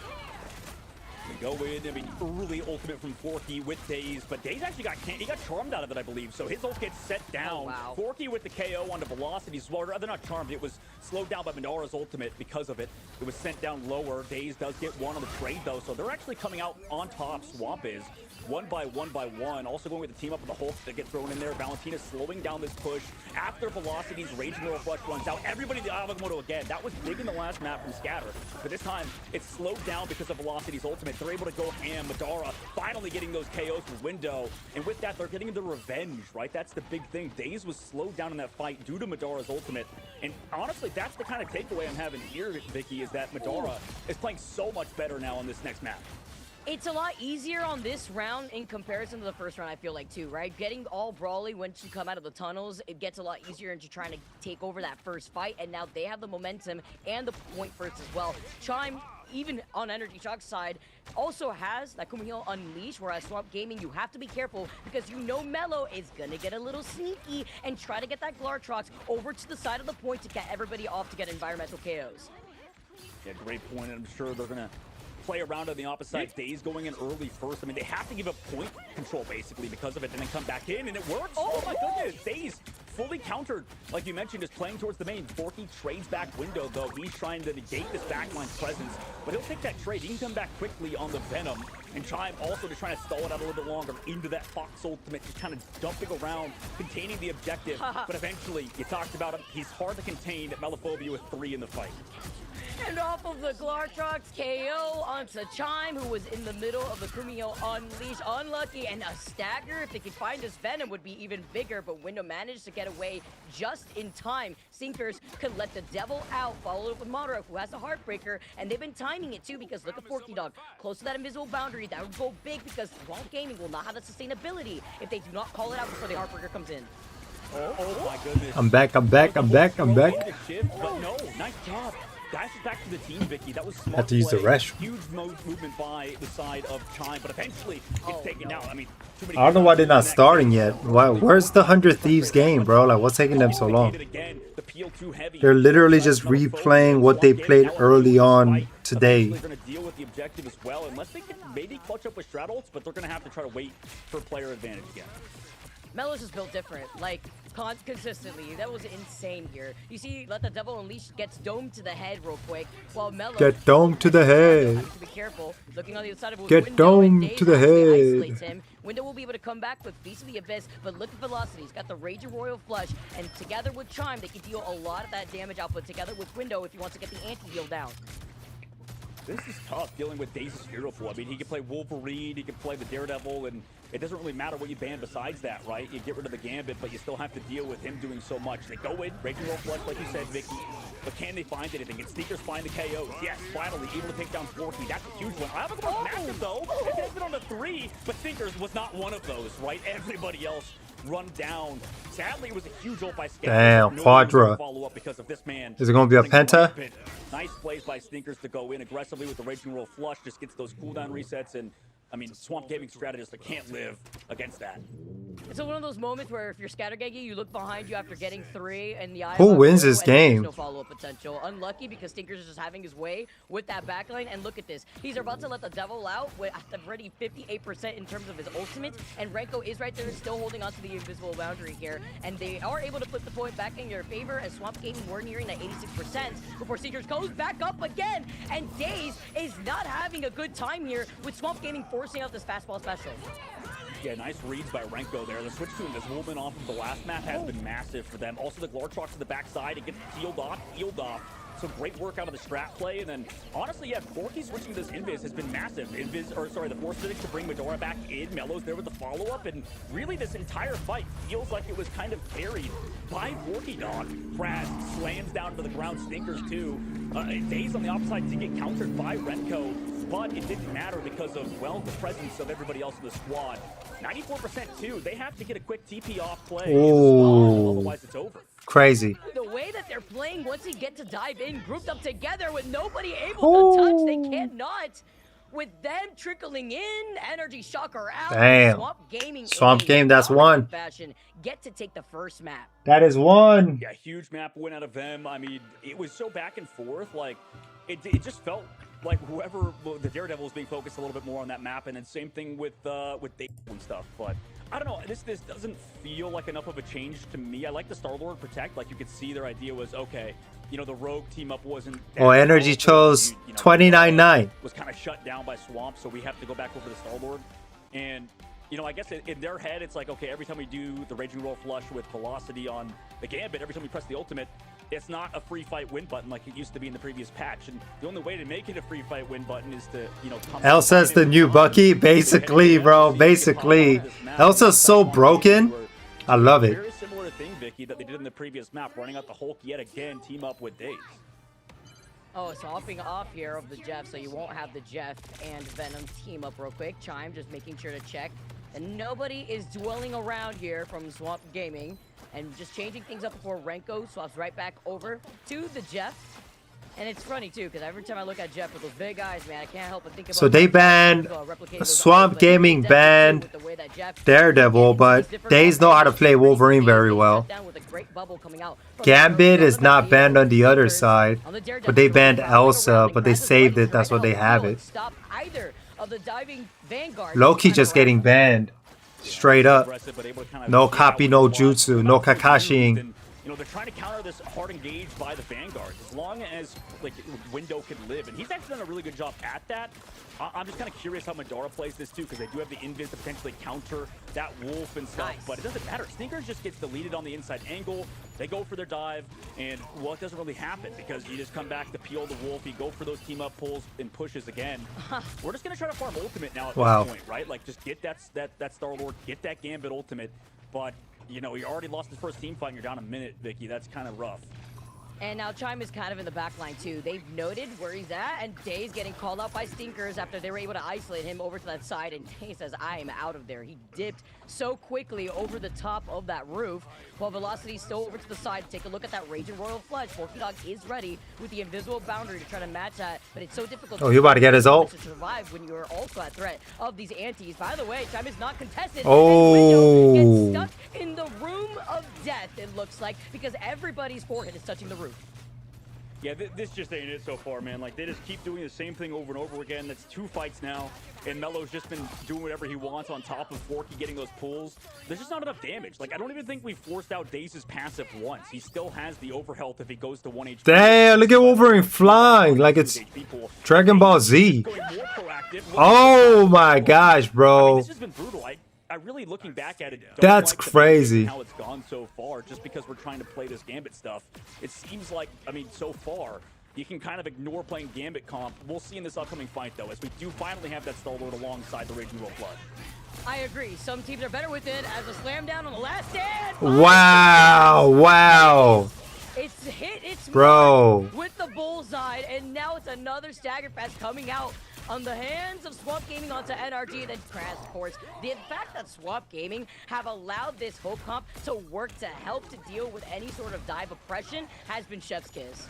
Yeah, it has. I mean, they have to make this fight too. They have to make it work bro. Here. Either, you know, Hulk just keeps throwing Wolverine in there. Gambit ultimate, at least get the Star-Lord ult in the sky. You know, maybe we can get KOs even through Shadow. Finally, no, Velocity you can't get picked. Nice. You're the only ult. We've played, Vicky, they've played for great Kumio charm kill right there. The entire game. And they haven't even gotten it off once. We're at 50 seconds left. Bro, they gotta get off Brew, bro. Picks and stagger KOs have been brutal. It's so hard when Melo is looking down the lane, able to find some of these trickling in strats that are trying to back away, and then you have that one really big statter between Daze and Chime. Stinkers is now going onto the Wolverine. They have their ultimates online. Swamp Gaming are holding on to theirs. Daze is close to another final stand, and with a winning hand, let's go battle. Be a winning hand or a losing hand. We have to see with the invisible boundary. Window does find Valentino. Oh, that's a big pick.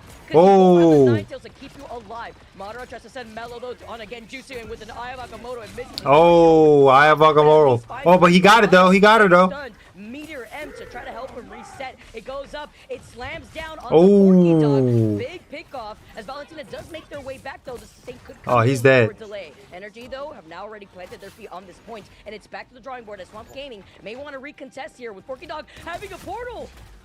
Yeah, they smart play. Scatter was the last one to die on the Doctor Strange, so Forky has to support okay, he bought some time. He bought some time though. And then he could come back. He could come back. Portal's still gonna be up. Runs out, so we have really nothing to sustain. but they got the retouch. I imagine they just want to build. Come on. Or build ultimates for the next fight. It was a valiant effort. It was tough because I think Scatter going down. It's always rough to see your Dr. camped by NRG. Go down last just because you're like, damn, that's the one guy we need to die first if we want to lose anybody, right? Like, it's tough, but regardless, energy's It still hasn't started? No. Bro, we still waiting. I don't know what's going on. But as long as they can keep that up, just don't get staggered. I have no idea what's going on. They're just replaying the beginning portion of the stream. As long as they can do that, they're probably fine. Cozy podcast. At least the end of the map, because that was a long hold for Swamp Gaming. Yeah, Cozy like cast. That go button, right? That's the win condition that you want as another kidnap comes Oh, in man. from the hands of Energy, and the final stand tries to come up with Stinkers. At least Chime follows up to find Scatter in the process. Kraz, though, has that same stall potential that we keep seeing. Galactic Legend is online, and guess what? The Rage and Royal Flush is short to follow. And with the stun on Tamara, and with them losing window, they can go back to the drawing board. Swamp Gaming trying to get into position, and here comes a Rage and Royal Flush. All that's on red, it looks like, as Chime is flying around. Melo's looking up. A great protection, but they need to shut down the Starwood in the sky. Yeah, it really is just press Q when you win the game button with those two, right? It's tough. But I like the switch for Stinkers over to the Wolverine as well. Like, how Scatter Genji's playing this Doctor Strange is hyper-aggressive, so as long as he can maybe pick him off and, you know, they can play to counter Scatter's aggressive playstyle as well, maybe get bubble to Stinkers, he could have the advantage. But Daze just comes from the sky with the Wolverine, or with the Hulk for now, but they have to go up space. Oh my god, what a yeet of a brutal. I don't think that connected. It hit the wall, and now he's back. What a brutal situation for Window, as that's a reset back to spawn.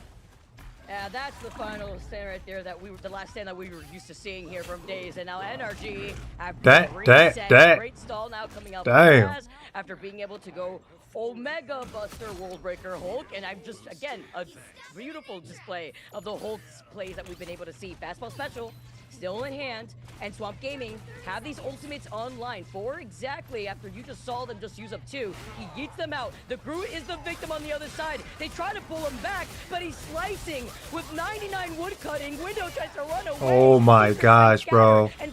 Shred City. Straight up from the Vanguards. Yeah, that Glortrox connecting on the two allowed them to get those KOs, but somehow they haven't lost too many people. They have only 5 seconds to touch, though, and somebody's got to get on. They're brought back by the Wolverine in the skies. The Meteor M! Madara! What a dunk! That's crazy. Save them on this map, because these it's the way he looked at him, too. Scatter is going to come back with that Dr. Strange ult, but it's a little awkward now. We want to probably reset, get back to 6, and then come back into the fight. But that dunk... Bro, I don't know how pros bunny hop so well. That's what I'm saying. Apparently they have the jump on the scroll wheel, so and then it makes it easier for you to jump. So you got to put like your jump on scroll wheel, and you just got to time it.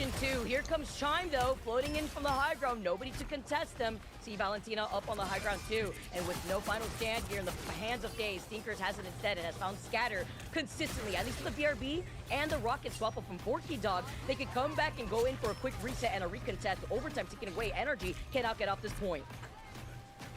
They about to make it. Oh! Wait a second, the Raging Wolf Flush alongside the Wolf ult, yes, but are the KOs here? The anti comes out and they okay. That Daze had that. They made it to the checkpoint. He's being countered a little bit too hard, I think. You know, off the Daredevil and onto the Wolverine has been a unique swap, and it's kind of worked for them so far, Vicky, as Stinkers was able to close it out with NRG. They are moving into third phase. I agree. I like the fact that they were able to make that swap up with little, you know, they have very little time. The other day I absorbed a maximum pulse and threw it back and hit the Iron Man in the air with Mega ult. Also, yeah, I have jump on to scroll wheel, but it's still hard. Bro, you dunked on Iron Man? That's got to be one of the most satisfying ults for Meg. Does it charge up to 100% immediately if you snag it away? If you take Iron Man's ult away, is it 100% charge immediately? Hulk mode on the back line with Renko going down. Eventually they come back for him though, and they get him out of Hulk form. So honestly, with how many ults were committed, I mean, Velocities gets to fall back. They use the Glortrox. They also don't have the Wolverine ult. You gotta feel somewhat decent about it as you come into this next fight with 30 seconds left. It's last fight territory, but considering how things worked on first point, this is a solid situation to be in for NRG. It is, at least though for Valentino. 75? No way. And that's a one-shotter to a squishy, basically, right?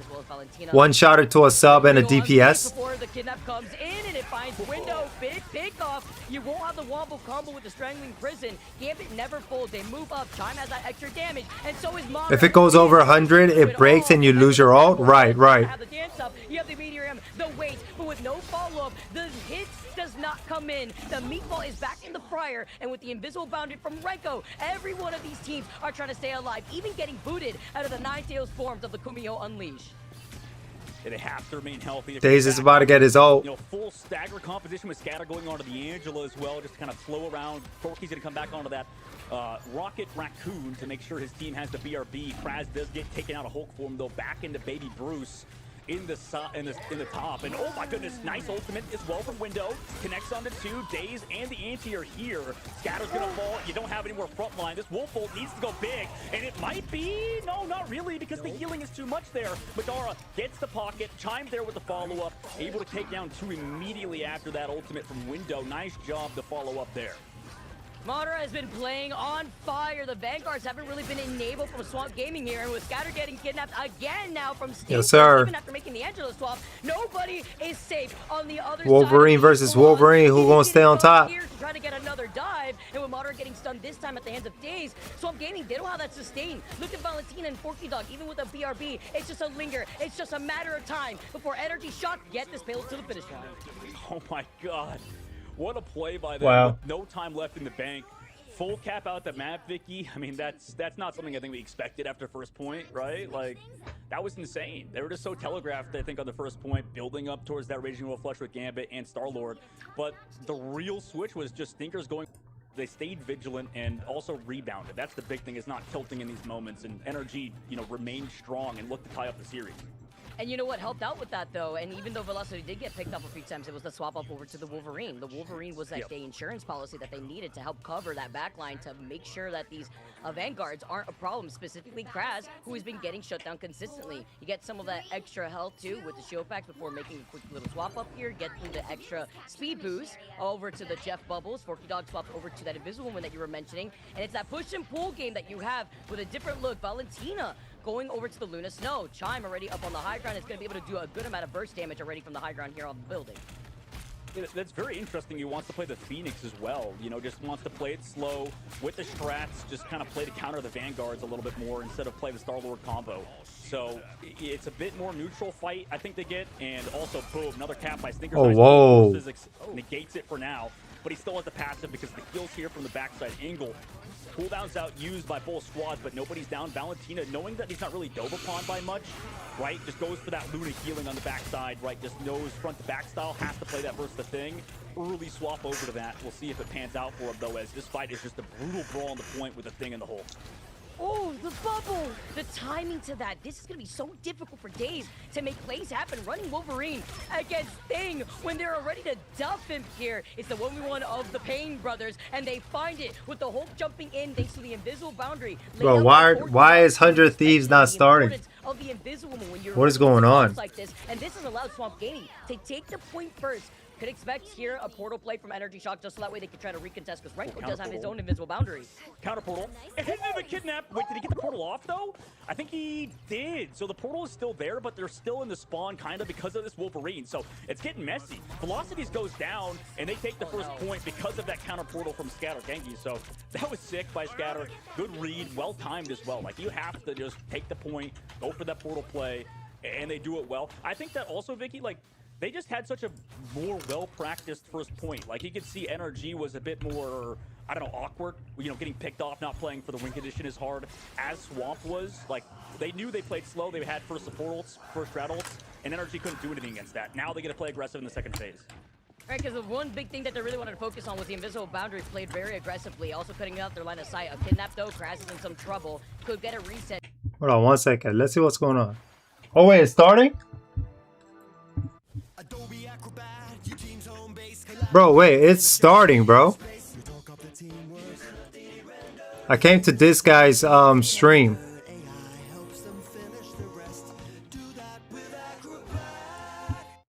Hold on, the ad is gonna be long as hell. Shortly with the World Breaker, but with Gambit never folding. Raging Royal Flush, you're gonna have the dance off and set. Into both worlds, the Meteor M comes up. Dinner time as the Apex Predator is hungry. Coming out to play. I have Agamotto, but with the stun! I have nothing! As the dive down comes in, it finds Scatter. Thankfully, at least for Kraz, he's got the World Breaker. If he didn't, he would have met himself back in the spawn room gates with Scatter. But that's 2 out for Swamp Gaming.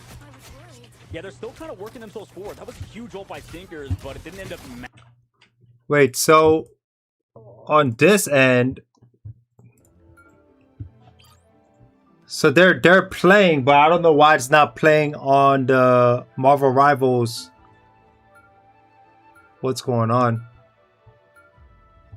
Now, who am I gonna banish from this match?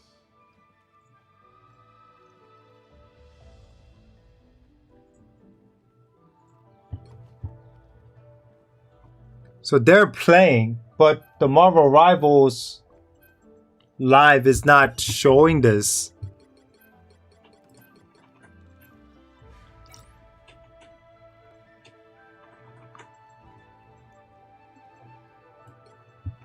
Why is that?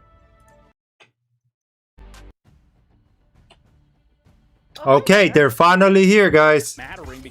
They're finally back. Next match, I've only Holy. Took a while to get there, but I'm sure the map. Oh man, they're finally back, guys. Yeah, absolutely. I think That took way too long. You know, once we get to it, that's Crazy.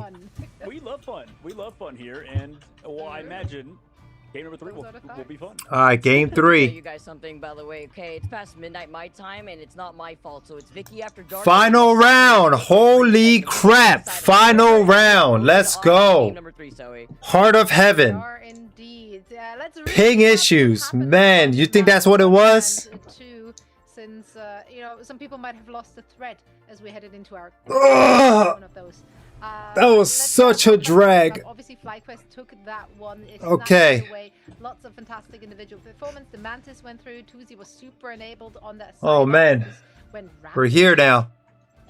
Yeah, Tuzi. Oh, such a dreadful wait. The pocket for him, and everything was kind of working because of the composition they ran. And It was the ping. I feel like Wow. Still a pretty close map number 1, regardless on domination. Ping issues, huh? Not the same kind of situation. Right? Honestly, it's kind of Woo! Final round. situation that FlyQuest had in the positive sense. Yeah, and that led us to map number 3, 1-1 the score. Which team is going to get the first victory of the opening week? FlyQuest versus 100 Thieves. 1-1. This is the final round, guys. This is where it all comes down to the wire. Yes, sir. Let's see who wins. Because we are moving on to Heart of Heaven, Dogman. And it's been kind of crazy with the back and forth that we've had between both of these teams, but it's important, right? Because this is the opening for both these teams to really start getting ahead of themselves. This is the second series that 100 Thieves actually gets. If I waited this long for 100 Thieves to lose, bro, I'm saying, bro. 100 Thieves better win. Their very first map, want to make this fair, and we see the double Elsa ban from both sides. Hey, Yeah, Bubba. that's definitely what we want to see out of FlyQuest, I think, in terms of getting rid of the Elsa. But yeah, for 100 Thieves, they always find themselves in situations like this. I remember they're like always a team that's a part of these delays. It attracts 100 Thieves for some reason. I don't know, but the Daredevil Protect comes through on the opposite side, and then they go for that Loki ban to maybe try to get that one-sided matchup that we saw on the last map. See, as I believe the server that they also decided to be on now is going to be North Virginia. So having that agreement at the very least, while the Daredevil's protected for 100 Thieves, FlyQuest, they were able to protect the Gambit, but now that means that they get to ban out the Gambit from the other side because they ban out the Loki, so they would rather still deal with the Gambit from them, get the Rage of Royal Flush into the win condition. We know what Melio could do just with that. The Mantis, though, do you want to give the damage boost over to the Daredevil is the question. And with that Psylocke being hovered, that's the respect that we were expecting going They into protected the final Daredevil. map here, Dogman. 2C has just gotten so much value. And Psylocke is banned, but they protect the Gambit. Both Elsas are gone. Let's see if they protect Elsa here. You know, does that on the opposite Angela. let them go for that Mantis Protect potentially to counter it, right? Huh. Because we know that's available. Maybe they still want Right, you could scoop off people a lot in this map. That's Psylocke, but like you mentioned, a lot of respect towards that one player, towards, you know, giving him that character, considering we are on part of heaven. So I would be Venom. to see what FlyQuest can run on this map. Maybe you do more divey stuff yet again. We'll kind of see. Venom, huh? That first point I think is a little bit more open, obviously, but 100 Thieves going for that Angela Protect for TTK. Meanwhile, still had that ban pool kind of go through. The thing is, they're not. I mean, it's not really been. FlyQuest is not threatened by their Angela. The entire ban phase until now for FlyQuest going for that Protect. Okay. Different little look, right? Because we did see on the. That's what I'm saying. Why are they putting? I don't understand. Vanpool for themselves, kind of swapping things off here with Jolly too when he was forced over to the thing. And here we go. This is not a drill, guys. We are getting into our final game of the day. Let's go. Man, you know how I felt sitting on the edge of my seat seeing these two teams get out, but this is where it actually ends. Yeah, you've been itching for this final map. Finally, we get to see what happens between these two squads. And I know we've been waiting for a while, so I apologize for that. But you know, like, worst case scenario, you farm a little bit more drops and stuff, right? You can get that beautiful Gambit skin that we have in the drops area of your Twitch stream. But if you're watching us on YouTube or on co-streamers, thank you for tuning in and thanks for watching. Huge shout out to our co-streamers for also, you know, sticking with us and watching throughout today. So you guys are awesome for watching all of this. But you know, for Team FlyQuest, Vicky, what do they do to try to cut back from that map? Because it was a really hard first point, I feel like, for them. And I think it goes down to, like, which game mode you feel like you're suffering on, right? We were talking a little bit about it earlier today with some teams that may not be able to find their strike. And now with FlyQuest kind of going into a different look with 2C being on the Vanpool, we have to see if they get that sort of impact with the side lock. Of course, they will be able to have access to that Gambit, and that could benefit Melio, who is on the Daredevil, Jolly on the Angela too. FlyQuest start things off on the attack, and 100 Thieves, because we also have to mention too, Dogman. It's been a little bit, just so that way you guys who are just tuning in can know, this is going to be FlyQuest's map that they decide on, as well as a side here. They're slowly walking it up. And you see traditionally this height needs to be controlled by this defensive squad, and yourself, he's kind of looking for, you know, that height to try to control it. In the meanwhile, kind of full surround, both Angelas flying over is a bit aesthetically pleasing. But, you know, in the moment, you know, this entire point needs to sort of get surrounded upon by the offense for them to really have a shot at diving this back line of Melio and all the other triple strategists running around, or rather, Millennia and Winnie on the height. We're going to talk about the Vanpool. They're going in, guys. They're going in. Now going to be able to wrap around, but Delena is the one on the Psylocke to showcase what the Delena Psylocke could do. Sadly, we won't get the mirror match because the Psylocke was banned on the FlyQuest, and this forces Ken to back away. Nice little reset here if he can, but he cannot. And I was thinking that there's going to be maybe some backup from Jolly, but this got is the Psylocke out. Show. If it's not on the Elsa, it's looking like it's going to be on the Psylocke. Yeah, so if they ban Elsa, play Psylocke, I guess.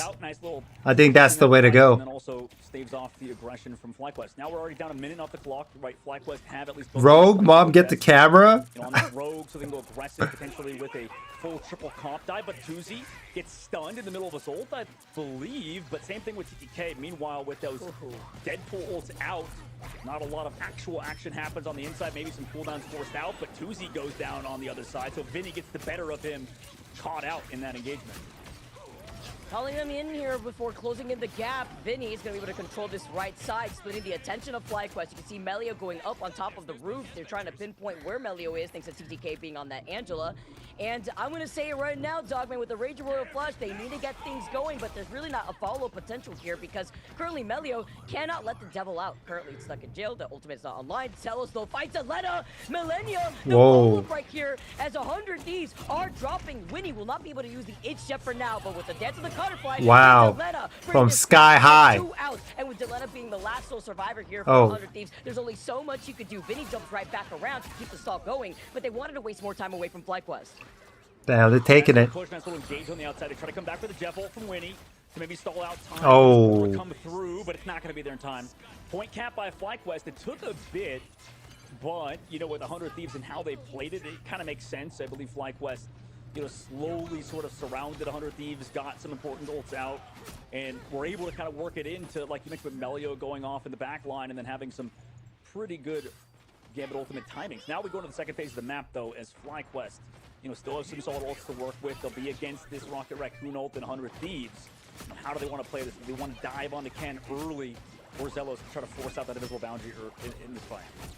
Especially like with Melio here, letting the devil out, compared that to Self. They can try to follow that up between Millennia and Self to get that damage output. Delena too, and trying to build up that dance of the butterfly, trying to move off. There goes Asia though, the invisible boundary from Zelos as the Heartbreaker comes in. It tries to take that away, but maybe popped a little too late, and it's fine because Melio unleashes. Damn. Follows up, and that is FlyQuest taking over 100 Thieves.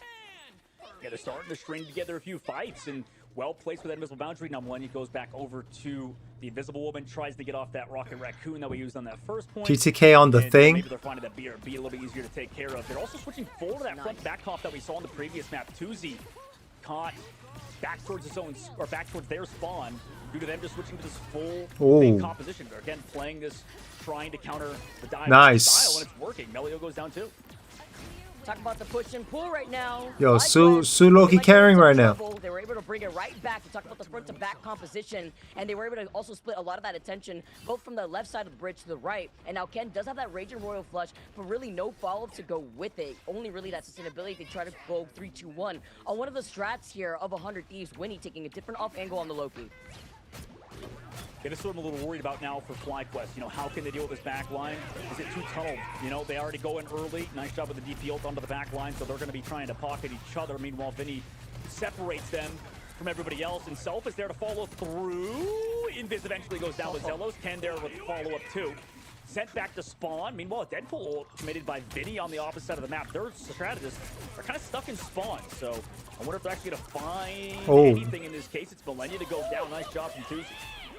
And with the Dance of the Butterflies now coming out, the dash out too, Delena just dealing a good amount of that pressure, but not being able to find their mark. Jolly does think destroying flying comps right now? Really? Comes out, this time from Winnie. Right, because you can like jump up to them, right? TTK goes crazy. The TTK clobbering time is among us. Yeah, TTK has been great, kind of flexing over to the heroes that are needed. Hey, does a clobbering club still exist? Great job just kind of stuffing out FlyQuest dive, and now they're switching full to it, right? No more Angela, we're onto that Captain America. Still trying to go for that surround on the triple Vanguard comp, but, they're committing so much to getting one in these fights. Like to see if they can continue that momentum moving forward against Self, who has ultimate. Jolly 2 trying to pave the path for the rest of FlyQuest. Zelos has that invisible boundary that you were just mentioning, and with TTK going down, there is no clobbering time. Self does have let the devil out before Vinny comes in and tries to harass this backline with Banhammer. Delena nice. With the 1-2 and the Scooby-Doo onto Melio to get that first 1-2 Scooby-Doo. Rogue now trying to provide some of that help on the peel line from the strats, and with Gambit never folding, they're going to be able to try to match up from each side. FlyQuest comp, not actually Flyers, and yeah, Clobbering Club still is here. And that was out of the Raging Roll Flush too, but they were trying to use. Yeah, you talked about how Delena's played with this map so far. However, he's missing part of the team now. Can he avoid Jolly? The answer is no. Captain America tracks him down, and we don't really have any ults either for the side of the defense. Self gets to go forward with his ultimate, but not having a little help, I think, just from Winnie. I mean, can he live long enough? Nice job avoiding all of the damage, but the answer, no. Portal comes back out of spawn. They're going to touch last second. Delena maybe thought he could get through that portal. No! No! What a mistake. No way. Alright, well, the fact that we were on Delena, I'm sorry. You got caught in 4K.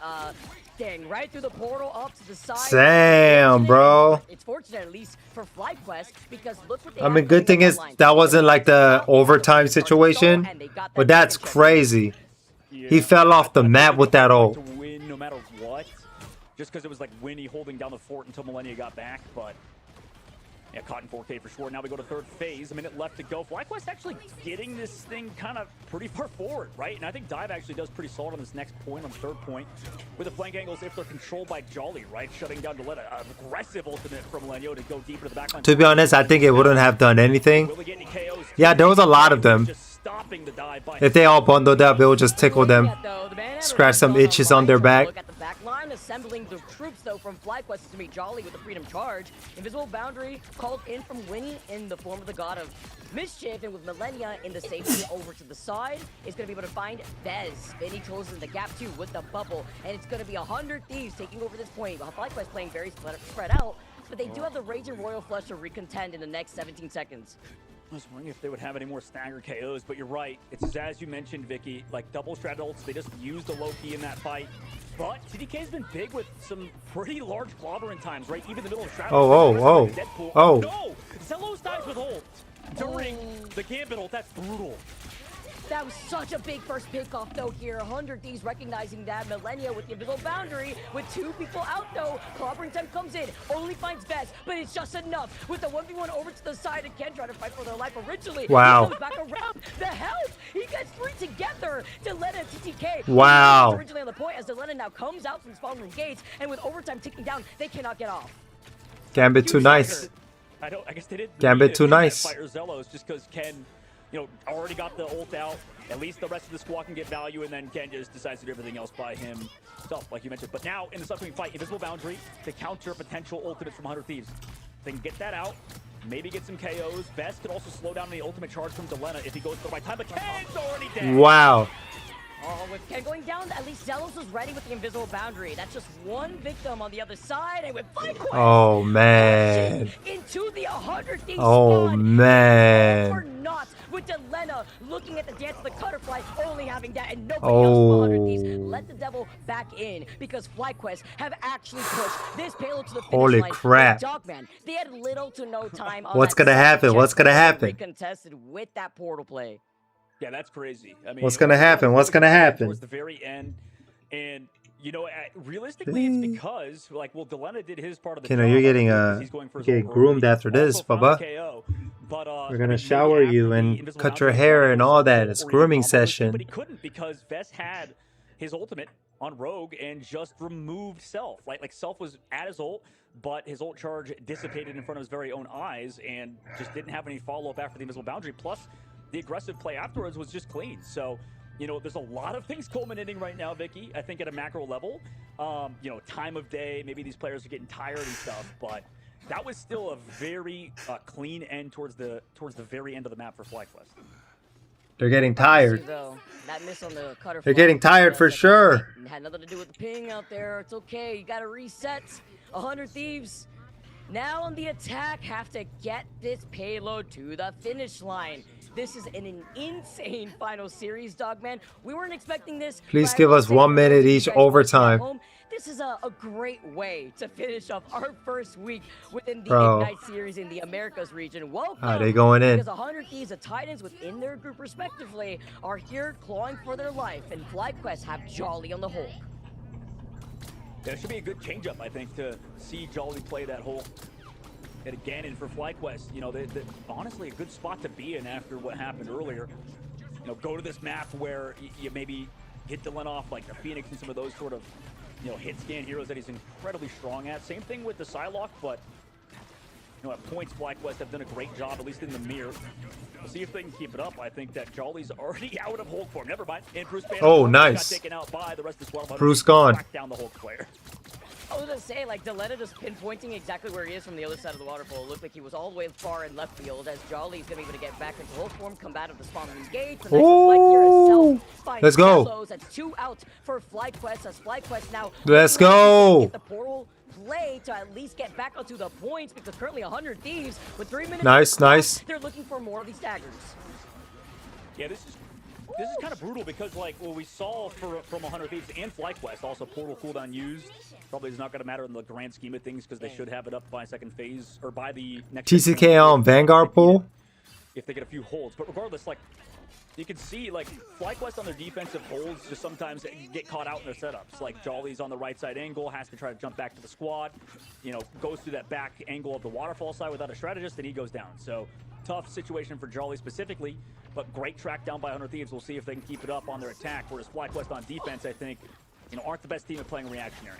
The Daredevil was like, nope, I see you creeping, I see you. Quick. It's the bouncer making sure that you'll exit your way if you are the Daredevil from the receiving end. Delena does have the dance of the butterflies, though. Look at where Delena's going to come from, as Zelos, again, are very close to the strat ult. TDK tries to isolate them. Nice little bubble here. Self jumps in, finds a dive onto Zelos, and Melio then gets a trade-off. But FlyQuest are down 2 members. Oh, nice. Coming in online. You want to hold on to that for the Nice. Self is going in, bro. Self is moving. Yeah, that was a beautiful engage, and I think every time they've had like nice Deadpool ultimate for the side of 100 Thieves, they've just taken full advantage of it, and then also they go in immediately with like. Look at them b-hopping, bro. Towards the back line. I've never seen Sue Storm b-hop before. Getting hit by it, so they can't patty cake it or just absorb the damage. And yeah, what the freak? From 100 Thieves, we'll see if they can continue it though. They have double shot ults, but it is the Rocket Raccoon alongside the Invis instead of double Gambit in Invis. So realistically, FlyQuest can take advantage with these combination of ultimates and maybe slow down their backline too after the Invis boundaries pop. Oh snap! But with the Heartbreaker, that's actually enough to take. Oh my gosh! That was big from Bez. Oh. This allows FlyQuest to at least regain control over this point, because you do not want the speedrun here. When you have 3 minutes, you have the Vanpool ultimate just to look at them too. At the same time, Zelos is the one taken out, but Zelos will come right back around with the invisible boundary. Daredevil versus Daredevil. Yeah, that was a clean engage by them, but now 100 Thieves kind of. Let's see who wins. They both got Elsa out the picture. Like you mentioned, the Heartbreaker's gone. I mean, how do they live this? They have invisible boundary, but they lose Jolly early. He has to come back out of spawn still, waiting for the Invis. Kind of awkward corner to retouch. But they have oh, there it is. It's a Devil out. Devil versus Devil. The Zelos, who is invisible, to outlive it, but with the damage we see later, can they get the KOs through it? They can't. Oh man, but letting the Devil out, it looks like purgatory as the caps are going out. Both cap popping their stuff. Vinny, the freedom charge boosting up into these ultimates too. Look at Ken, the Rage and Royal Flush. Do they have the protection as Zelena now jumps into the backline? They try to shut them down. Self then finds Ken. It's a trade from both sides. It is a trade. Wow. For FlyQuest to help with the sustainability. No healers. No healers. Dive it around the point. In the meanwhile, trying to stall it out as long as possible. Melio does nice. One, but nice. Let's go. Nice. Portal is here, so they did get that cooldown back, by the way. Does have a BRB. Bro, you guys have more number, no? This delay has kind of panned out because of Zelos' TP back from Doctor Strange, but they don't have any straddles. Oh. Oh, get him. Oh, get him. Talk about that sustain here. Millennia is going to be the one to help everybody for 100 Thieves. CTK to get into position as he activates it immediately and finds Jolly. Melio cannot run away. Oh, nice. Private 1v1 over to the side as Zelena comes out on top. That's 100 Thieves wiping out FlyQuest. Best is the last one alive. Jolly's going to come right back, but this is 100 Thieves finally getting the second checkpoint. They did waste a good amount of time here though, Dogman. There is 3 minutes at least extra on the clock for the 100 Thieves to work with, so they need to get up and see if they can build up the space. Yeah, honestly, if you're FlyQuest, their delays are looking pretty solid. When they can play dive, it looks pretty good. But, can they keep up that pressure in the third point? Because honestly, 100 Thieves still have a pretty good time bank. 3 minutes in the third point, there was a lot of stall for sure. But will it be enough? They need to string together at least a few fights together. Oh, nice. Find, KOs like this against Self without any ultimates up. That's exactly what you want to see as 100 Thieves are trying to force out like an early straddle somewhere. Ken too with the itch Jeff trying to get everybody off the point. Melio close to letting that Devil out, but it's up to Winnie with that Sia to help enable Delena. TTK looking to the back there. Heartbreaker is the first one activated, diving into the backlight of 100 Thieves. Winnie needs help. Winnie getting that ultimate taken away, and Millennia no way from the strats of 100 Thieves. Zealous and Tusi capitalize off of this. You have 2 minutes, less than 25, way more than enough time. Yeah, there's no rush. Yeah, there's no rush. Especially with these ultimates coming online still. Yeah, 2 minutes left to go. Excellent fight for FlyQuest to win. And they actually have a great, win record, I believe, whenever Vest does pump that ultimate with the Heartbreaker. Just kind of going in free 100% win rate so far. But 100 Thieves, we're building up that bank of ults like you mentioned. You have Kuzi committing an ult in the backline, early dive too. TTK's is a little bit later. Oh. Oh, wow. They survived that. But they actually forced the invisible boundary out from Zelos too, so no more straddles on the defensive angle except the Captain American ult. And will that be enough to save anybody here from the stance of the bottom? Nice.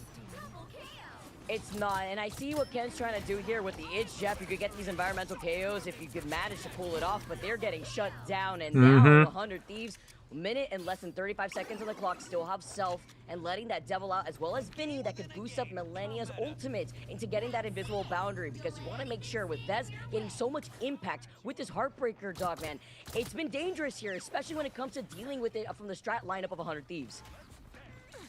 Captain America and Daredevil's ult. But I mean, they committed from both of those strat ults. So now Vinny going in with the cap. Vinny popped it. They have invisible boundary too afterwards, but they would preferably win this fight without it. Regardless, Start still pushing. Pulled in is Tuzi. Nice job by Millennia and the squad to read that. Come back through, finding that stagger. Invis boundary still sitting here, and really no ult. Jolly has to delay afterwards because they've lost Melio. They have nothing else to really touch, and they have to commit the ultimate. Jeff ult's going to be a little bit late. At least the invisible boundary is used, but after this, Daredevil should go off on Self. And Self and TTK have so much to harass them, dealing a good amount of that damage. Before diving in, Delena's a finishing blow to find Yup. Tusi was unable to pop that. Jolly. And Vez is the next to go down. Melio making the nice. Over to the Bucky. Can you even get that's it. Oh, get Jeff. Get Jeff. Can they stop him? Nice. The finish line. We are going the distance. 100 Thieves with a limited time bank. Slightly have more though than FlyQuest. Yeah, we're heading back. 1 minute on both sides. Oh man, 1 minute each side, bro. We got 1 minute each side. Almost like a good 100 D's got 20 seconds. Looked great on offense so far. 20 second more. Honestly, FlyQuest delay. You talk about it, like their third phase at the beginning looked good. But then they have to use Zelos' ult a little bit too early. You know, and Ken on the Jeff as well. It's hard for him to really connect, I think, with the squad. Bro, I gotta get an electric chair, or electric table. Sitting down for this long, woo! Like, we'll see what happens for FlyQuest on their attack. Maybe they can mix it up. They still have that Gambit advantage, but just didn't use it in the last defense. Regardless, we'll see if FlyQuest can snowball it moving forward. Losing Jolly on the defense, and then maybe was not the best for their defensive side, but on the attack, they did a very similar thing in picking apart 100 Thieves. Cracking up, leg day, talking about Zelos KOing himself with a Daredevil Reflect. Let's not shoot out the Invisible Woman primary out here. When you get the Reflect going in front of your face, it can get a little tricky too when you're also trying to heal up your Vanguards, and then you get caught with the Reflect right in your line of sight. But getting started here, Dogman, you highlighted it perfectly. 100 Thieves now up on the roof getting ready. It was a little bit harder for FlyQuest to try to take this first point initially here, and now it's going to be a reset on the sides. Yeah, let's see who can actually strike first blood, right? With both of these teams running Daredevils, so you know you can see through the walls and stuff, set up the dives a little bit easier. You look for that target who is caught out. Both of these Deadpools, though, just kind of looking at each other towards the main side, trying to take specific angles as Melio tries to set up his dime. It's a bubble party, though, as the girl they say Jolly. Seeing if they could go for something. Almost got shish kebabbed. The right side of the map. Almost got kebabbed. Rooftops. Breaking the whole house down, though, it's going to be Melio just trying to focus down on that cap. Oh, nice. Let's go, Vinny. Zelos and Ken being the first to go. Yes, we're seeing FlyQuest, though, specifically Melio wake up, says, I don't even need some of this healing, but 100 Thieves still have 14 seconds. Hold it down, 100 Thieves. Hold it down. He's going to port. With this recontest allowing FlyQuest to come back from the spawn. Bro. Looking for the Daredevil. They came back for the peel meanwhile, so... Oh, no. The healers. The healers. Oh, we lost Rocket. Able to find out Witty, nice job, and that also removes that fear. Let's go, Self. Let's go, Self. Let's go, Self. That should be enough, potentially, as nice. Nice. Unfortunately for FlyQuest, overtime ticks down. That's what I'm talking about. 100 Thieves. That's what I'm talking about. 100 Thieves. The fact that they were able to focus on that. All they got to do is just hyper push now. Hyper push. Get rid of the back line and it's game. So before that second to last fight, they still were able to clear the point. It wasn't enough time to allow the Gambit to come back together with Zelos too. So we got to see some swap ups because it's going to look a little difficult here for Fly. Oh, now they want to play Cloak. Now they want to play Cloak and Dagger. I've been telling everybody, play Cloak and Dagger. Now they want to play Cloak and Dagger. I'm telling you. Self with the carry with himself. Okay, hey, okay. With Vinny building up that ultimate so quickly. Let's go. I think it was it Vinny or it was Vinny in that last fight. He was the one on the Deadpool, but like he built up that ultimate incredibly quickly. They dove in the back line first. They ended up. I meant to say by himself. Also on Melio's flank ended up panning out for them, Vicky. But Imagine. Hey, I still got it, bro. I still got it. Hey, we get it. We get it. They need to get only Bro, let's go. They about to push heavy. and they're gonna cap out This is the it. series, but they only have a minute to do it. That's so true. You're absolutely right. We're gonna have to see if this was worth the wait. At least for now, it is. And Yup. I'm also just really thinking about how important having that Rage of Royal Flesh would have been. Imagine for FlyQuest if they were able to get that reset, but they didn't, and that's the main part of the series here as 100 Thieves coming out. Delena popping up on this side lock. What do you think, though, Dogman, of Zealous being on the Cloak and Dagger? I mean, he's shown it before. He knows what they're trying to do. They're trying to go for that dive, you know, sort of play as well. So, you know, he's trying to, like, potentially fade it. You know, maybe play back with Ken as well. Maybe to try to build towards that Cloak and Dagger ultimate, because like you said, you know, maybe if you could build it in the middle of the fight, it could be actually fight winning versus 100 Thieves, who are, again, trying to set up these dives with Delena and the rest of the crew. But, again, fighting for those angles right now, pretty much across the whole map. Both from Vanpulse to 2C gets it slightly first. TTK is going to be able to match him eventually, but it's about peeling for this backline first. They try to harass both Millennia and Winnie, and with the follow from Nez, they do find Millennia.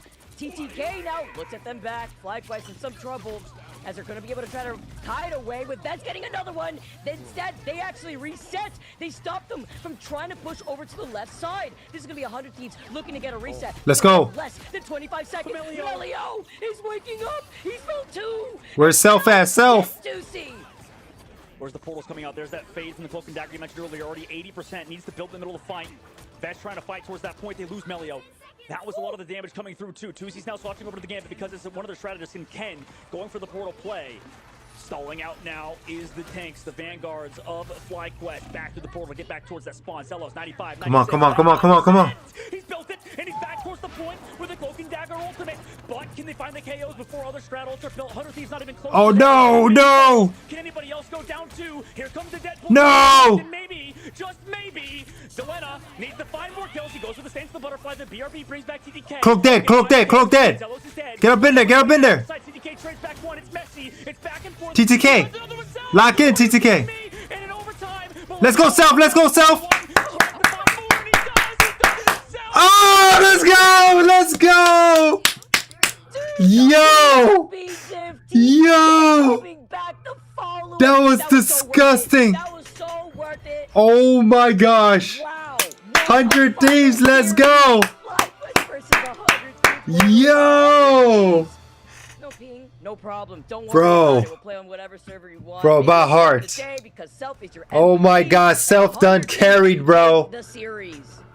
Oh man, Self the GOAT for real. Implication on the line that we could potentially be going to Wow. for the first time the whole tournament. Holy comeback. Would have been crazy. So yeah, I'm just happy for Oh my god, Daredevil for the win. Daredevil for the win, bro. Yeah, that was a really fun end though, and well-deserved win. I think wow. Pop-off moment towards the end. Hell yeah, bro. 100 Ds, bro. 100 Ds on top. Wow, man. The fact that TTK was able to get back, it looked grim. Jolly was waking up. Vez, by the way, popped off. Damn, look at the finals. There was nothing else Vez could really do in that situation. Can you imagine? 54 elimination with 26 final hits. But you know what? Maybe we could say that for another day, because 100 Thieves are your winners. Daredevil diff right there. Final hits on the Daredevil. That also comes to show you why they stole that game. They're thieves, yup. So it's kind of like that pick your poison thing. Oh my gosh, bro. Elsa, or do you want to deal with the Self Daredevil? Wow, what a game. That was worth the wait. Well, what do we wait? Like maybe like 15, 20 minutes? Worth it. What he could do for the squad, but it's like you said, going over the Daredevil. And man, what a fun way to end the day. I'm curious how Zoe wraps this up, because that was a fun 2-1 for 100 Thieves. Wow, what a battle. That was a crazy battle, bro. An incredible The last overtime battle. I almost feel like being held hostage was worth it at this point. I love that Self, the newest member of that team, you know, the one that slots in for their former star player. That's the one who's like closing out the series with a 3K, getting 100 Thieves, the first victory on the board. That's some good script writing. Right? That was good. That was definitely worth it. I enjoyed that very much. To lose in that fashion for this right here. How they're feeling right now in a loss. Oh my goodness. you know, it's definitely going to be tough to bounce back from a 0-3 weekend. But it was still a very impressive end, I think, in that 2-1. Damn, FlyQuest lost 3 times. Said, like, setting up this series, right? We did not expect FlyQuest to come out on top of this one. We really did not at all. The fact that it was so close, I don't think anyone saw that coming. What we really just wanted to see is FlyQuest making adjustments, FlyQuest looking just more in sync, and I feel like this is exactly what we got. Like, they really identified what their win conditions are, what works for them in terms of composition. Like when they got to play that dive and it's not being shut oh wow, down, they all look so tired. Apart, like it was you can see it under their eyes. Really, they're looking really confident. So I do feel like they turned things around. It's midnight for them. End of week 1. Sorry, it's been a long day. Yeah, it has been, and also shows the importance of having literally some of the best duelists that we've seen perform in the past. Be able to have a little bit more. That Daredevil gameplay was crazy. That has to be a highlight because a lot of the players are going to probably talk about it. So I think focusing on that and focusing on what FlyQuest can do next week, it's not going to be the side quest, guys. I had to say it again at the very end, that everyone was talking about in the last 2 days. It's going to be a different look. We know that these are such talented players. We see it out here against one of the best teams in the entire region, and look at how far it went. You look forward to now FlyQuest versus Energy when we're like, oh man, like it's a gauntlet run, and now it's kind of a different story after this performance because there's a lot to dissect for them in this upcoming week. Absolutely, I do love that because initially, oh man, I mean, again, we all had expectations on FlyQuest just based on the individuals and of course also the bias of what the org itself was able to do last season. So for them to kind of find their stride at the very end here definitely puts them back into the conversation in the midfield. It is a short turnaround. It's not the right sentence. It's a short groove stage. That's what I meant to say, because with going 0-3 in the first week, that essentially just means that you low-key, high-key have to win every match next week. So it's an uphill battle for them if they want to stay out of the bottom two.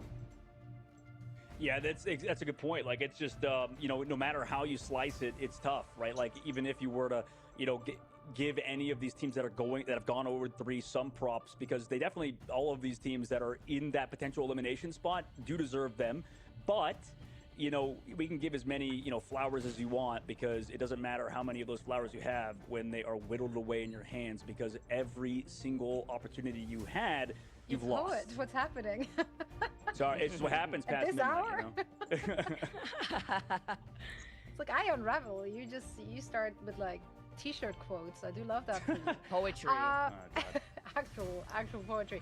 Yeah, but I mean, I'm just glancing over at FlyQuest's schedule coming up in week 2. Energy Shock and then Swamp Gaming. Those are the 2 matches they have next week. That's tough. But they played it so close against their 100 Thieves, so that should then, of course, make you feel hopeful about an opportunity there against those 2 teams. Yeah, absolutely. You're right. I think that there is a chance. And I think we can offer that same opportunity to the Group B side too, right? Like Group B is just fighting tooth and nail to get qualified, right? So a match that I'd be checking off, I think, for a lot of our fans out there is going to be Nightmare versus LUNEX too, because LUNEX also are 0-3, but have had close 2-0s too. So, you know, that'll be a really fun game, I think, end of the day next Monday, or next Friday. Yeah, it's always such a dumb thing to say. It was like, those are quality losses, right? Like, the pieces are there. Like, it just all came down to either they kind of fumbled and couldn't close it out at the very last second, or the opposition just popped off left and right. And like, every once in a while, another team is just on fire, and then that's it. That's a GG. Nothing you can do about that. You just GG. Days like that. But yeah, it's, GG for real. Extremely interesting first week of play here. I think we've learned a lot. Mostly about the fact that we may have all had a pretty wrong read on some of those teams, which I do love. I love that they come in and prove us wrong.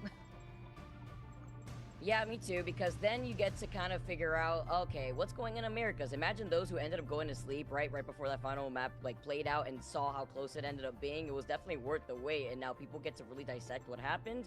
And then looking forward, I think it's the best birthday gift for myself to be able to see how everyone's pick'ems are not only in the trash bin, but it's like unpredictable, right? This region has come out from the MRC teams making adjustments in the 2 weeks that they had on a new patch and a new season, seeing what they could push into the MRI.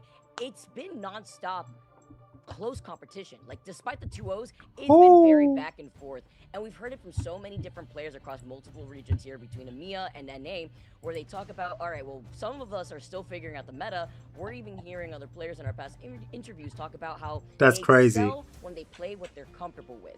Except next weekend, we that's are playing on crazy. a different patch in the tournament server. We will have the White Fox buff actually come through. We will have those Ulcer nerfs come in, and we have to see how that. Next week's gonna be with another, or with the updated version of White Fox and all everybody, the nerfs and stuff like that. Oh! It's about to be crazy, bro. Is it worse? Well, guess what? It actually works out in different types of game modes. The Ultron coming out too on domination. There's a lot. There's a lot to break down here. And bro, FlyQuest got murdered. Influence some of the teams that excel, especially that's crazy. On the triple strat. So my eyes are also on Sentinels. FlyQuest got to go on a side quest and level up before they fight again. How much of it will we actually see next week? Valentina's White Fox, for example, was absolutely lights out. So I am super excited to see which teams will benefit from playing on the most recent patch and which teams might start struggling there. Is there any team that comes to mind that could be on either side of the spectrum? I mean, I think it doesn't matter. It doesn't matter. Who gonna win? 100 Thieves. That's all that matters. That's all we got to focus on. All right, guys. I'm going to call it here. Appreciate you guys for watching another Ignite Day 3 with me. Man, that last battle was insane. That was crazy fun to watch. It was worth the wait for sure. Oh my God. Next Friday, they're going to do week 2. And it's going to be with the updated version. So that's something to look forward to. Until then, I'm just going to start grinding Marvel Rivals. Try my best to get to Celestial and Eternity. And yeah, man, I got to say, my favorite team for the underdog so far is Cafe Rose. And Spaceship Gaming. And what's their name? Swamp something. That they're all very exciting to watch. So I'm looking forward to next weekend. I'm going to call it here. If you guys are going out, be safe. Make sure you drink your water. And yeah, I appreciate y'all, man. Peace. I'm going to see y'all soon. Yo, that's crazy. That's crazy. Oh my gosh. Oh, subscribe and turn on the notification for more. Hit that like button. It helps me a lot. Appreciate y'all, man. Love you.